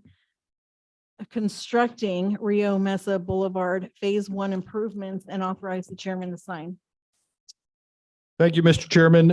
Hopefully you're seeing a little bit of a theme from us here on the third floor. Matt Trieber, Chief of Development Services, and that's getting some major infrastructure on the ground here. So I'll try to be brief. As stipulated in the agenda item, this is an agreement whereby Tesoro Viejo would fully construct the center two travel lanes of Rio Mesa Boulevard from its intersection at Avenue 12 north to its intersection at Avenue 15. They do intend to work towards commencement of construction, I believe, in 2023. With that, again, I'm available for any questions. Briefly, once this facility would be open to traffic, there would be a one-time reimbursement of approximately $15 to $20 million project. That's the cost of this, 15 to 20 million. The county would make a one-time payment out of road impact fees or other available funding sources of 5 million. And no additional reimbursement would occur until such time as our 41 project is completed and constructed north of 15 there. So I am available for any questions. Move to approve. Second.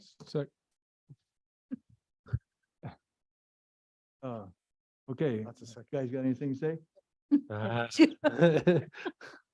Any public comment on this? Okay, You took too long, Tom. hey, change that to me, made that motion.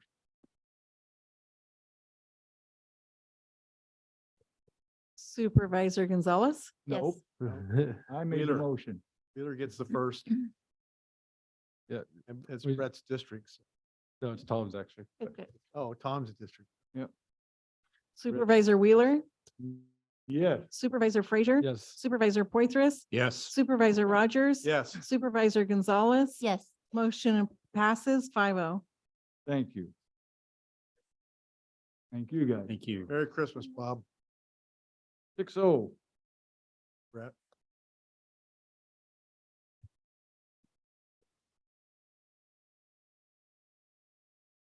Discussion and consideration of entering into an agreement by and between Groveland Development Corporation, Riverstone Development LLC, Linear Homes of California LLC in the County of Madera for the funding and reimbursement of the design, engineering, and construction of the full build of Avenue 12 from State Route 41 through Road 40 intersection, and authorize the chairman to sign.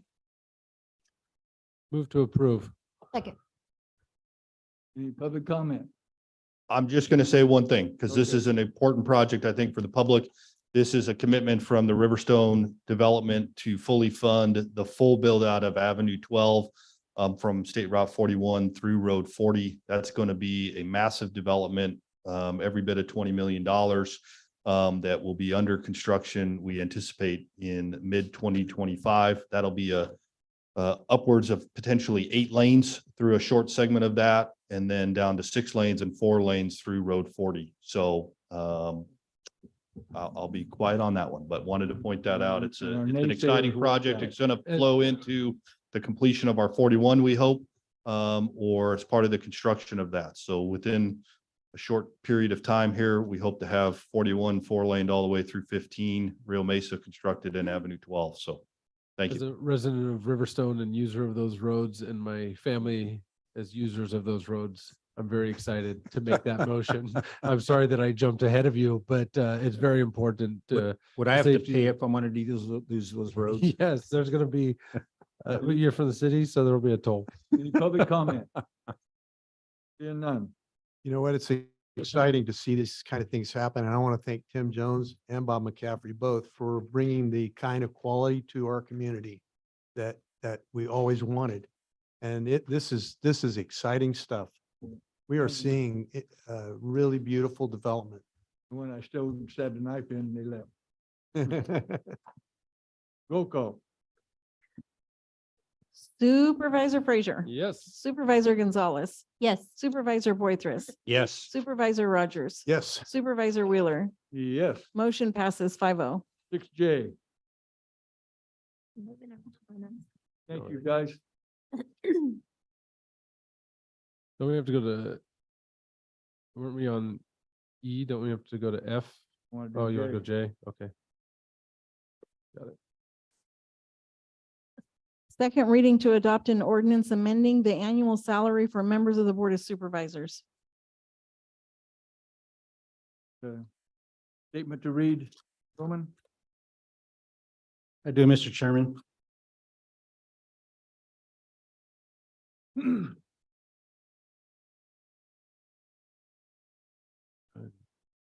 Good afternoon, Mr. Chairman, again, members of the board. Merry Christmas and happy holidays to all. Roman Noriega, Human Resources. So prior to taking final action, oral report to summarize the compensation schedule recommendation is required. So to cure and correct, I will read that now.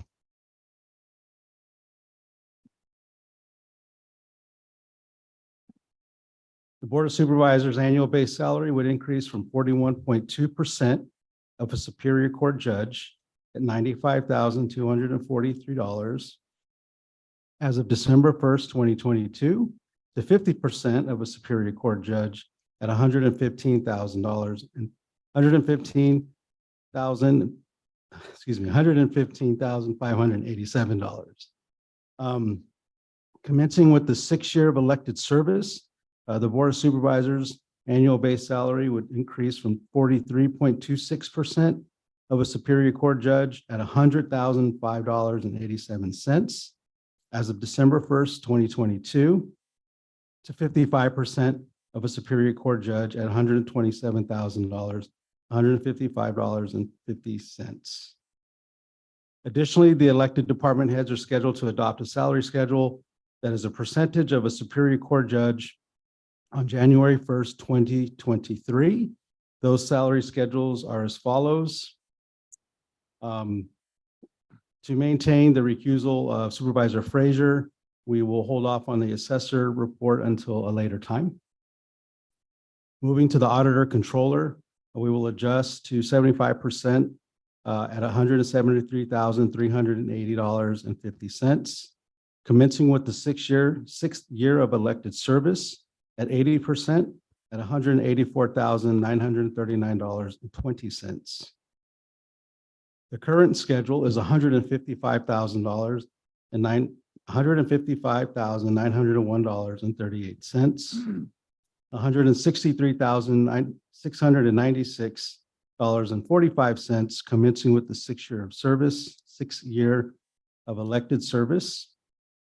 $171,881.26 commencing with the 9th year of elected service. County Clerk Recorder will adjust to 70% at $161,821.80. And 75% commencing with the 6 year of elected service at $173,380.50. The current schedule is $132,209.36 and $138,819.83 commencing with the 6 year of elected service, and $145,760.84 commencing with the 9th year of elected service. District Attorney will adjust to 95% at $219,615.30 and 100% commencing with the 6 year of elected service at $231,174.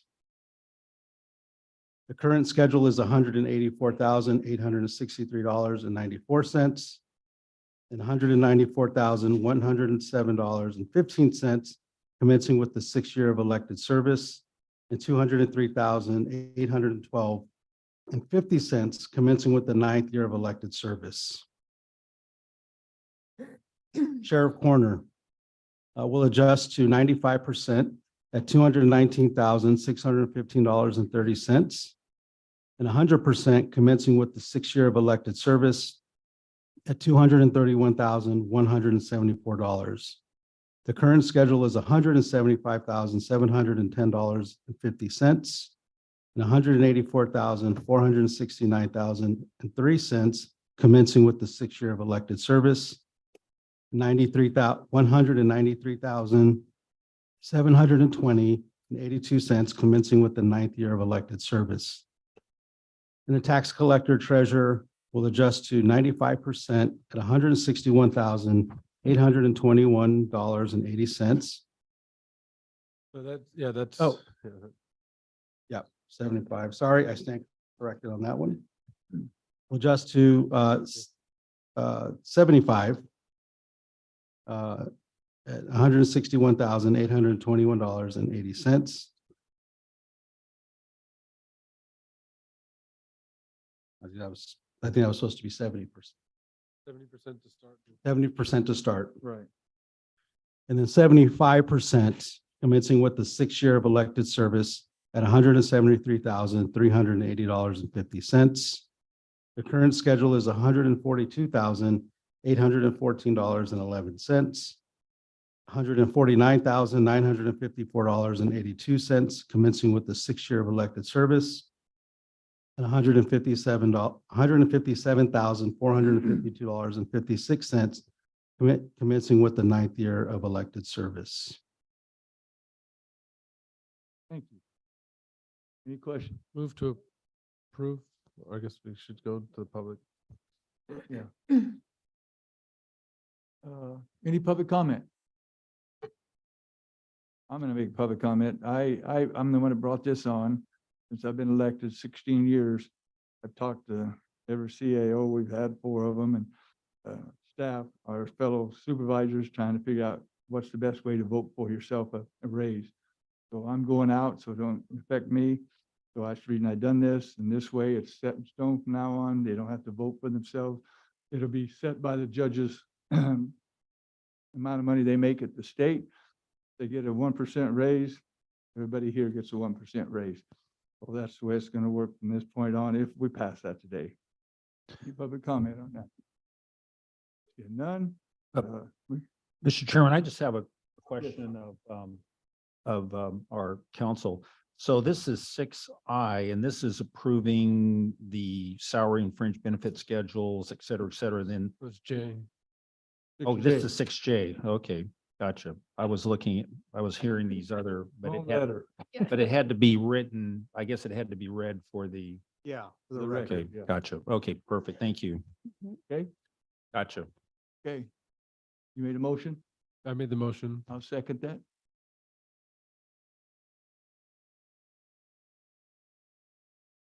Okay.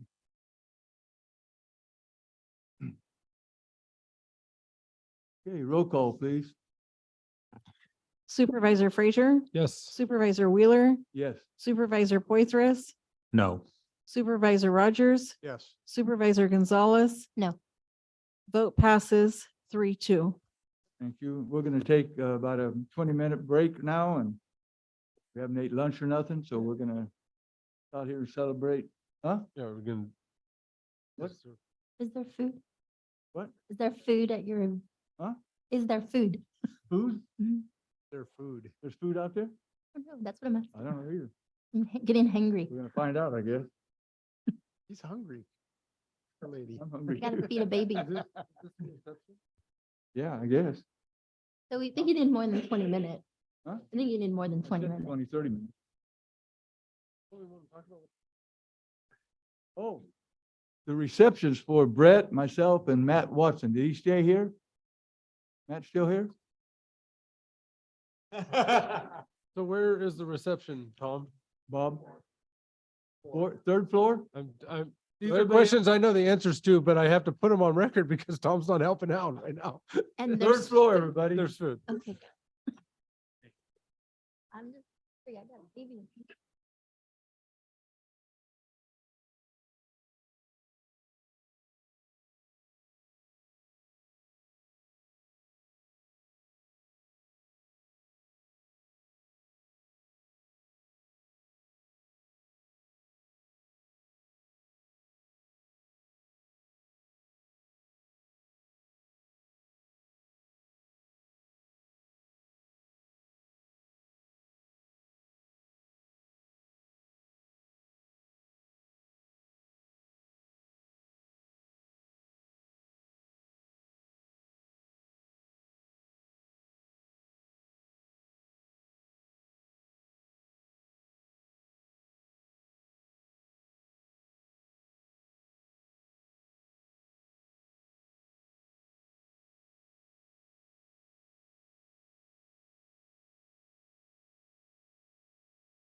Supervisor Wheeler, you might want to turn your mic back on.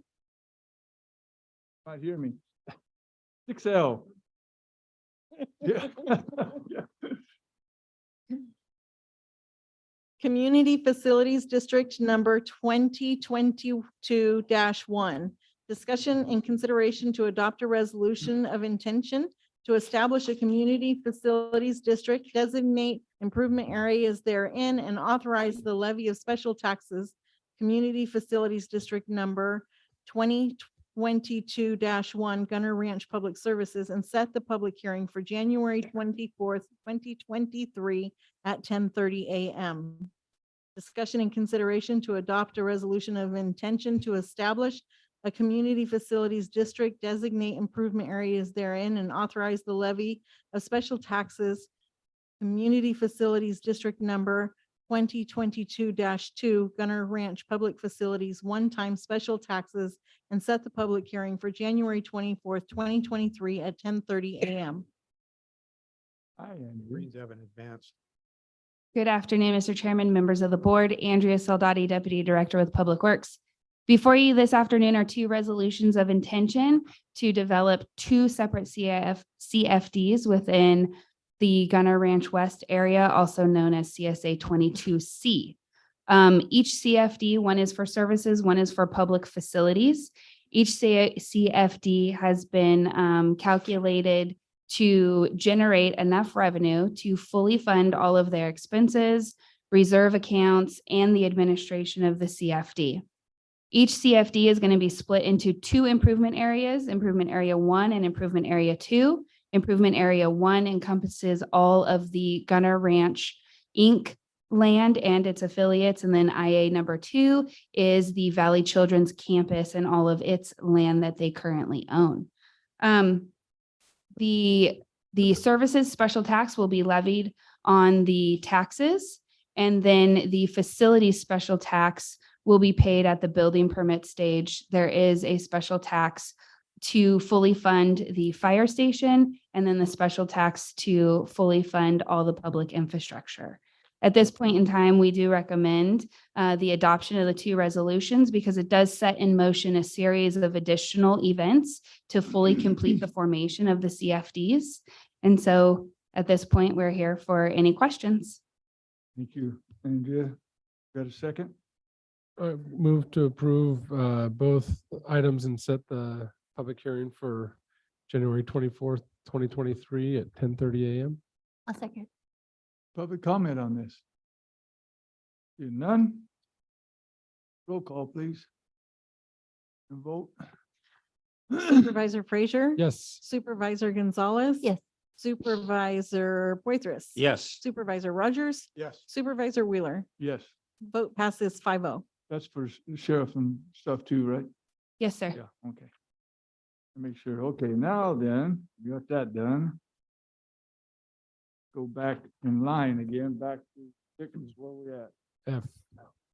Was it F? Yeah. Six F.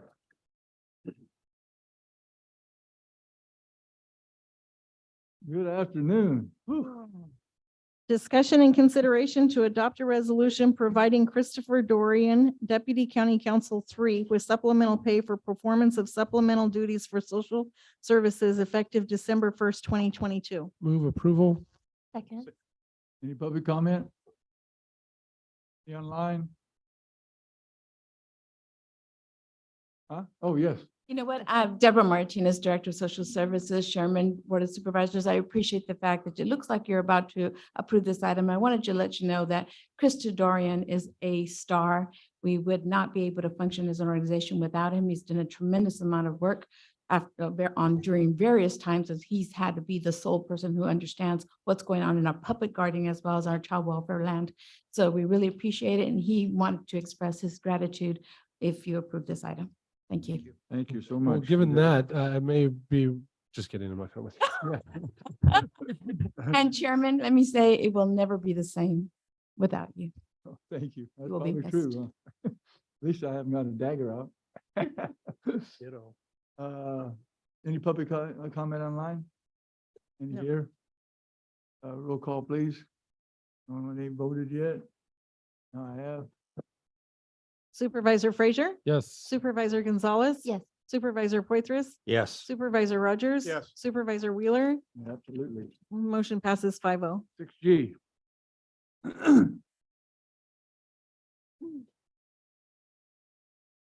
Side letters of agreement. Discussion and consideration to ratify the side letters of agreement with the communications dispatcher, correctional officer, peace officer, and probation administrator units regarding an amendment to the vacation accrual article in their respective memorandum of understanding. Discussion and consideration to extend the terms of the side letters of agreement and recommended action number 1 above to current eligible unrepresented employees, including department heads, excluding elected officials. Move approval. Any public comment? Any online? Roll call, please. We have a second. We need to vote. Roll call. Supervisor Frazier? Yes. Supervisor Rogers? Yes. Supervisor Poitras? Yes. Supervisor Gonzalez? Yes. Supervisor Wheeler? Yep. Motion passes 5-0. 6H. Class and salary specifications. Discussion and consideration to amend the class specifications for library, page, and student assistant, high school, undergraduate, postgraduate. You got Discussion- that right. Discussion and consideration to set the salary for library page at $15.50 per hour. Discussion and consideration to set the salary for student assistant, high school, undergraduate, postgraduate at range 127, UB2 0120, $15.51 to $18.86 per hour. Move approval. Second. Any public comment? Any from the online? Okay, roll call, please. Supervisor Frazier, Yes. Supervisor Poitras. Yes. Supervisor Rogers. Yes. Supervisor Gonzalez. Yes. Supervisor Wheeler. Yes, Motion passes 5-0. 6-I.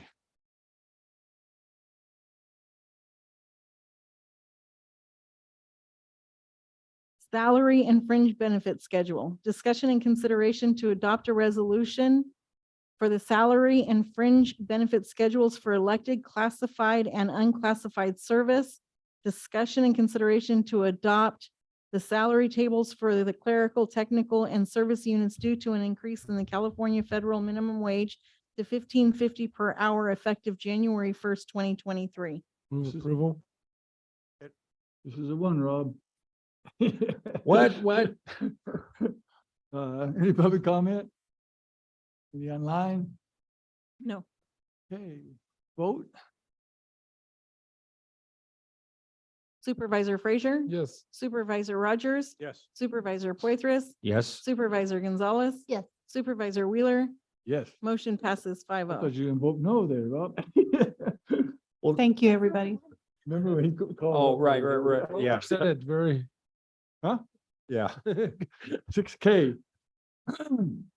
Discussion and consideration to adopt a resolution authorizing the grant application acceptance of the grant funds from the State of California Budget Act of 2021, SB 129, and execution of the grant agreement for building safety and accessibility upgrades to the North Fork Branch Library up to $4,619,592 and authorize the county administrative officer or designee to sign. Hi. Anything you want to say especially? I have a whole thing, but I know we're pressed for time, so I'll shorten it.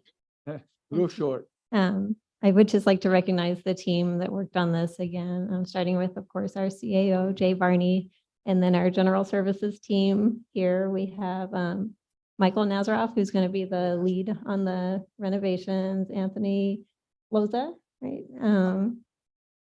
Amber Mojica and Jorge Mendoza, and then of course, Raymond Huerta and Tristan Champ, our grants manager as well. It's been a big team effort and we're so grateful for this opportunity and grateful for your support. I'll move for approval. I think, second. yeah, this is amazing. Any public comment? Any from online? Okay, roll call. I better vote. You get tired of writing board letters except like getting money? No, never, right? Yeah.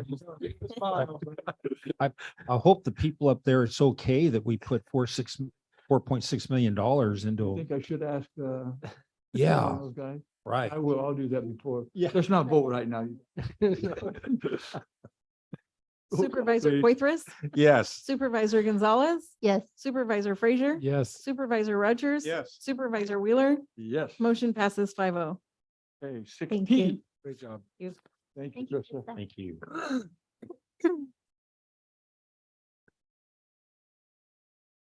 Thank you, guys. Introduction. Thank you, team. Introduction of an ordinance amending chapter 3.20 Uniform Transient Occupancy Tax and chapter 3.46 Fee Schedule for Services Provided by the Office of the Treasurer Tax Collector. Waive the reading and set the second reading for January 3rd, 2023. Tracy, go home. Is that your party? Is there anything special on this? There is nothing special on this. It's an ordinance amendment, and I'm here to answer any questions. They will come back on the 3rd. I move to waive the first reading and set the second hearing for January 3rd, 2023. I'll second. I'm trying to get all these motions in, so I'm not going to have a lot of them. Right. Yeah. Supervisor Frazier. Yes. Supervisor Poitras. Yes. Supervisor Rogers. Yes. Supervisor Gonzalez. Yes. Supervisor Wheeler. Yep. Motion passes 5-0. 6Q. Introduction of an ordinance amending chapter 3.46 of the Madera County Code pertaining to fee schedule for services provided by the Office of the Treasurer Tax Collector. Waive the first reading and set the second reading for January 3rd, 2023. I move to waive the first reading and set the second reading for January 3rd, 2023. Second. Public comment? Any online? No. Okay, roll call. Supervisor Frazier? Yes. Supervisor Poitras? Yes. Supervisor Rogers? Yes. Supervisor Gonzalez? Yes. Supervisor Wheeler? Yep. Motion passes 5-0. Number 9, any pending legislation? No, I Anything? think a number of you are going to meet with our incoming state senator on December 28th because she's going to be down in this area and we've scheduled those appointments through your chiefs of staff. Let me breathe. Okay, good. Okay, anything else? You guys got anything on pending legislation? Seeing none. Mr. Dave? I don't have it. Let's see. Attended the RHA. Mr. Stepchild? Brett? You said that I was my mom's redheaded stepchild, which is not. I had to do No. something. Messed up. Gosh darn, Brett. Yeah, just at the end of it, and I'm sure I'll make some comments. I don't know if there'll be time next time, but I just wanted to thank everyone on the board for all your support and friendship over these last 8 years, and all the staff for all of your support and friendship over these years. It truly has been one of the best experiences of my life, and I just am so excited of all the things that we've been able to accomplish over these years, and hope I left it a little bit better than I found it, and I'm sure I screwed up some things that someone can make better than they found it. So thank you all from bottom of my heart. This has been just a great experience, and love all of you, and thank you all for just making this a special time in my life. Thank you so much. I'm gonna go before you guys. Yeah. Same thing Brett said, 16 years of unbelievable experience for me. College of the hard knocks that I went through, and but I did use a little common sense, and got lucked out. And I really want to thank Max Rodriguez. We've known each other since 1960, and I wish he was here today. My brother to me, and we've done a lot of things on this board together, and this current board right now.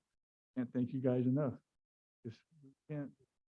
And I think, like Brett said, that we've changed so much.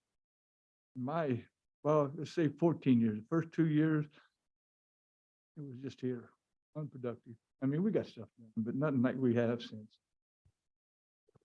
Two of the main things I'm most proud of, fire and the sheriff. When I got elected, that Miss Taylor, who was the HR director, I said, what could we lose everybody? She says, looked at me straight in the eye and said, wages, period.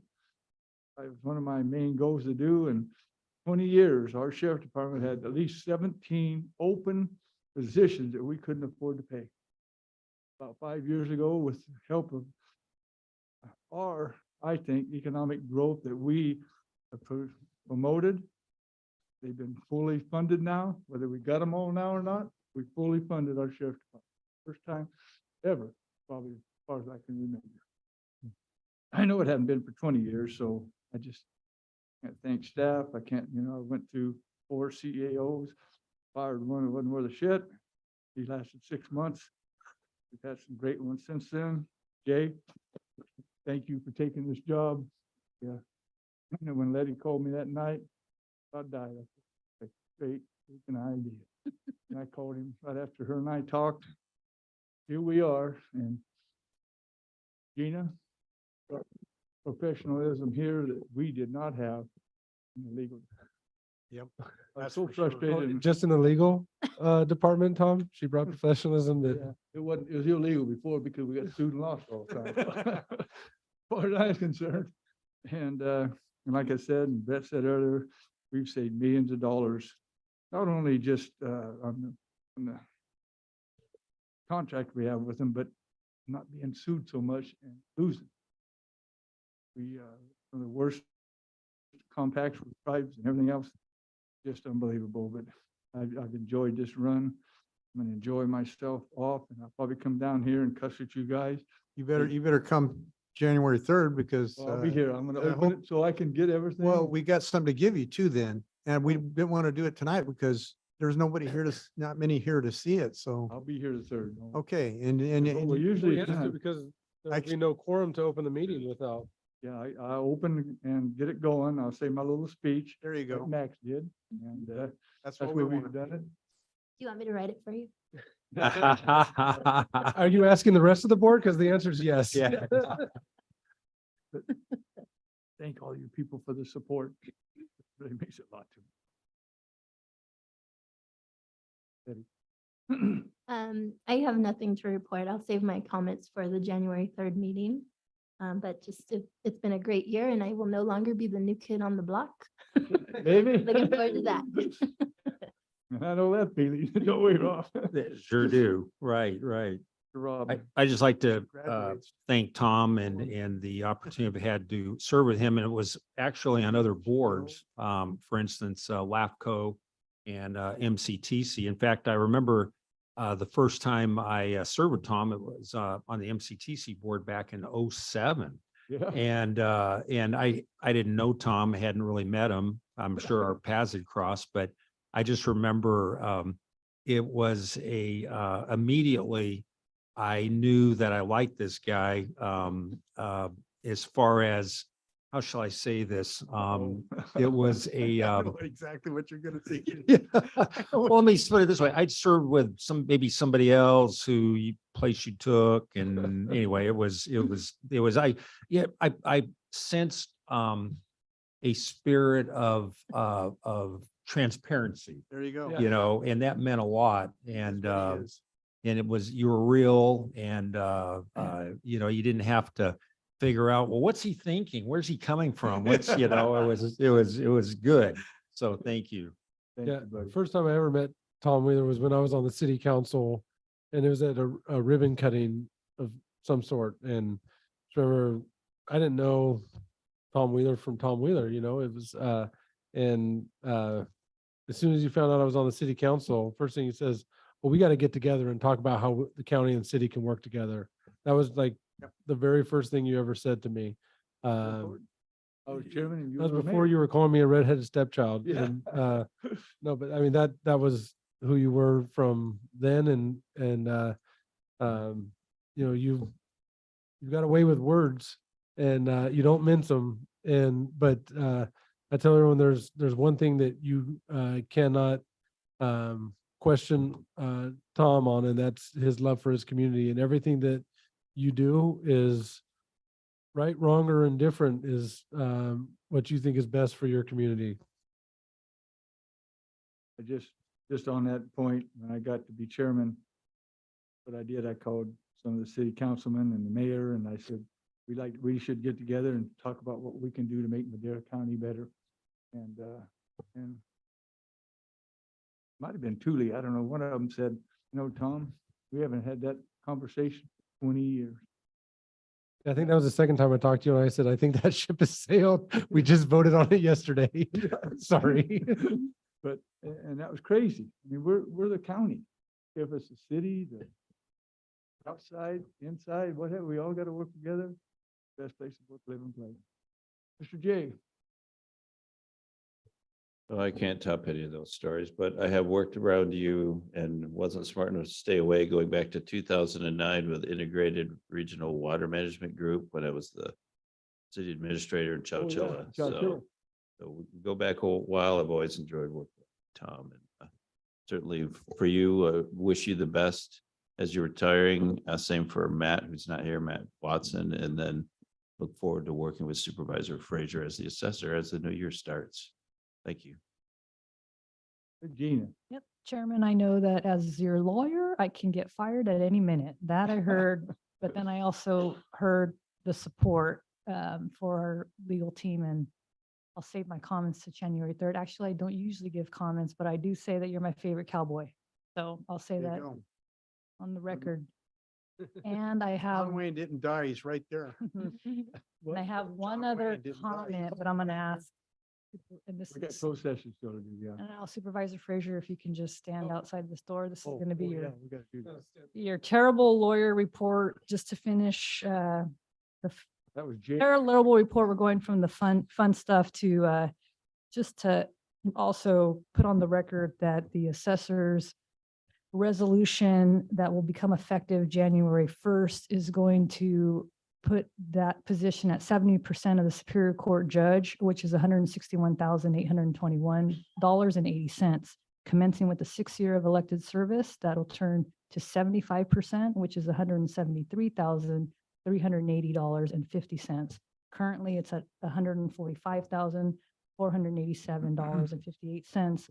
6th year elected service, it goes up to 152,000 and some change, and 9th year, 160,000 and some change, but we have a new resolution. So I wanted to add that to the report, my report. Thank you, Chairman. Okay, do we need to vote on that, right? No, Oh, we don't. just We an already oral, voted. just We an already oral report. It was voted on. I just wanted to make sure it was in the okay. record. Yep, Perfect. thank you. Perfect. We just couldn't talk about it. Mr. Matt? Yes. Excuse me. Thank you, Chairman. I figured I'd take a little moment now, instead of waiting for the third. Just to, thank the board in its entirety. It was a long year, but we got a lot done. And a lot more work to do next year, but, in closing also, certainly wanted to thank Supervisor Frazier for all the support, through the years, and, looking forward to, working with you and all of our subdivision maps and a whole lot of other, items there, next year. But, Supervisor Wheeler, right, you've known me for most of my life, and, I started with the county in 2005, shortly before, but I still, have on my, desk that I don't look at very often, but, and I don't know why I thought of it now, but I did. So I thought I'd come up here and just say thanks, and the support you've shown me, just not as an employee, but as an individual as well. I'll never forget, 2007, when my daughter was born, and spent 10 weeks at Children's Hospital in intensive care. And, I was a young junior planner, but you took the time and called my dad and, told my dad to make sure, I didn't need to worry about work and having a job. So I'll never forget that. I still have the letter from Children's Hospital, like I said, that, I pull out and look at, that was sent to HR all those years ago, letting them know, that, I needed to be there and needed leave. So, thanks for everything and all the support. I will tell you from a lot of the staff on the third floor, I think I can speak pretty, much for them. You definitely made us work, and you got a lot done. So, just wanted to say thanks for your service and all you've done. Thank you. Just a little history on Matt. When I was on the Norfolk School Board, we hired his mom as a second grade teacher. She taught my kids. Then a few years later is when IT started, and man, it was so far over my head I couldn't even see straight. But his dad, I don't know how we found that out, but he decided to hire IT. Dad, we had his dad and his mom there from whatever year that was. He was just a little shit, and she worked there until she retired. His dad too. Just pleasure knowing the family. So when I screw up next year, it's Tom's fault that I'm here, because if you hadn't hired my mom, I don't know where I'd be. Yeah, you might be in New York City. Who knows, man? You came from down south, right? LA, yeah. Sarah. So I enjoy working for each and every one of you, but for Supervisor Wheeler, although he didn't know it, I had been watching him as a race car driver since I was a little girl, because I grew up in the racing. I never made the connection of Supervisor Tom Wheeler, though, the racer versus the supervisor, until I saw the cars in his office when he pulled me in there one day. And that's when that connection was like, oh, wow, I remember watching you. Anyway. Wild Whirly Wheeler. Whirly Squirly Wheeler. Gotta get that right. So I've known Tom a lot longer than Tom's known me. But one of the nights we went to the races after I quit racing, was there and their kids and stuff. And you like races? I've been watching you since I was little, she said. So I thought that was really cool. So I used to watch Tom the Lumberjack, and I saw you win a few events. You used to go to the North Fork Lumberjack Jamboree. 62 of them. Yep. Tashiana, Hey, get your head up. I can't see you. All I gotta say, you've been a great asset to us. And you're a little bashful. Love teasing you. Always got that big smile and keep pictures of her. She gets these pictures and I put much. I gotta liven up her office so she's smiling more, so. Anyway. Anybody else got anything to say? We're gonna go in closed session. Closed session. See you on January 3rd. You got to be here. Be here. I guarantee I'll be here. I've already got a speech half wrote. Is that how you say it? Got a lot to say. Yeah, Oh, okay. this was mine. Yeah, please.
Happy New Year, so. Right, Done. right, Chairman. Whoopee whoopee. Take it off.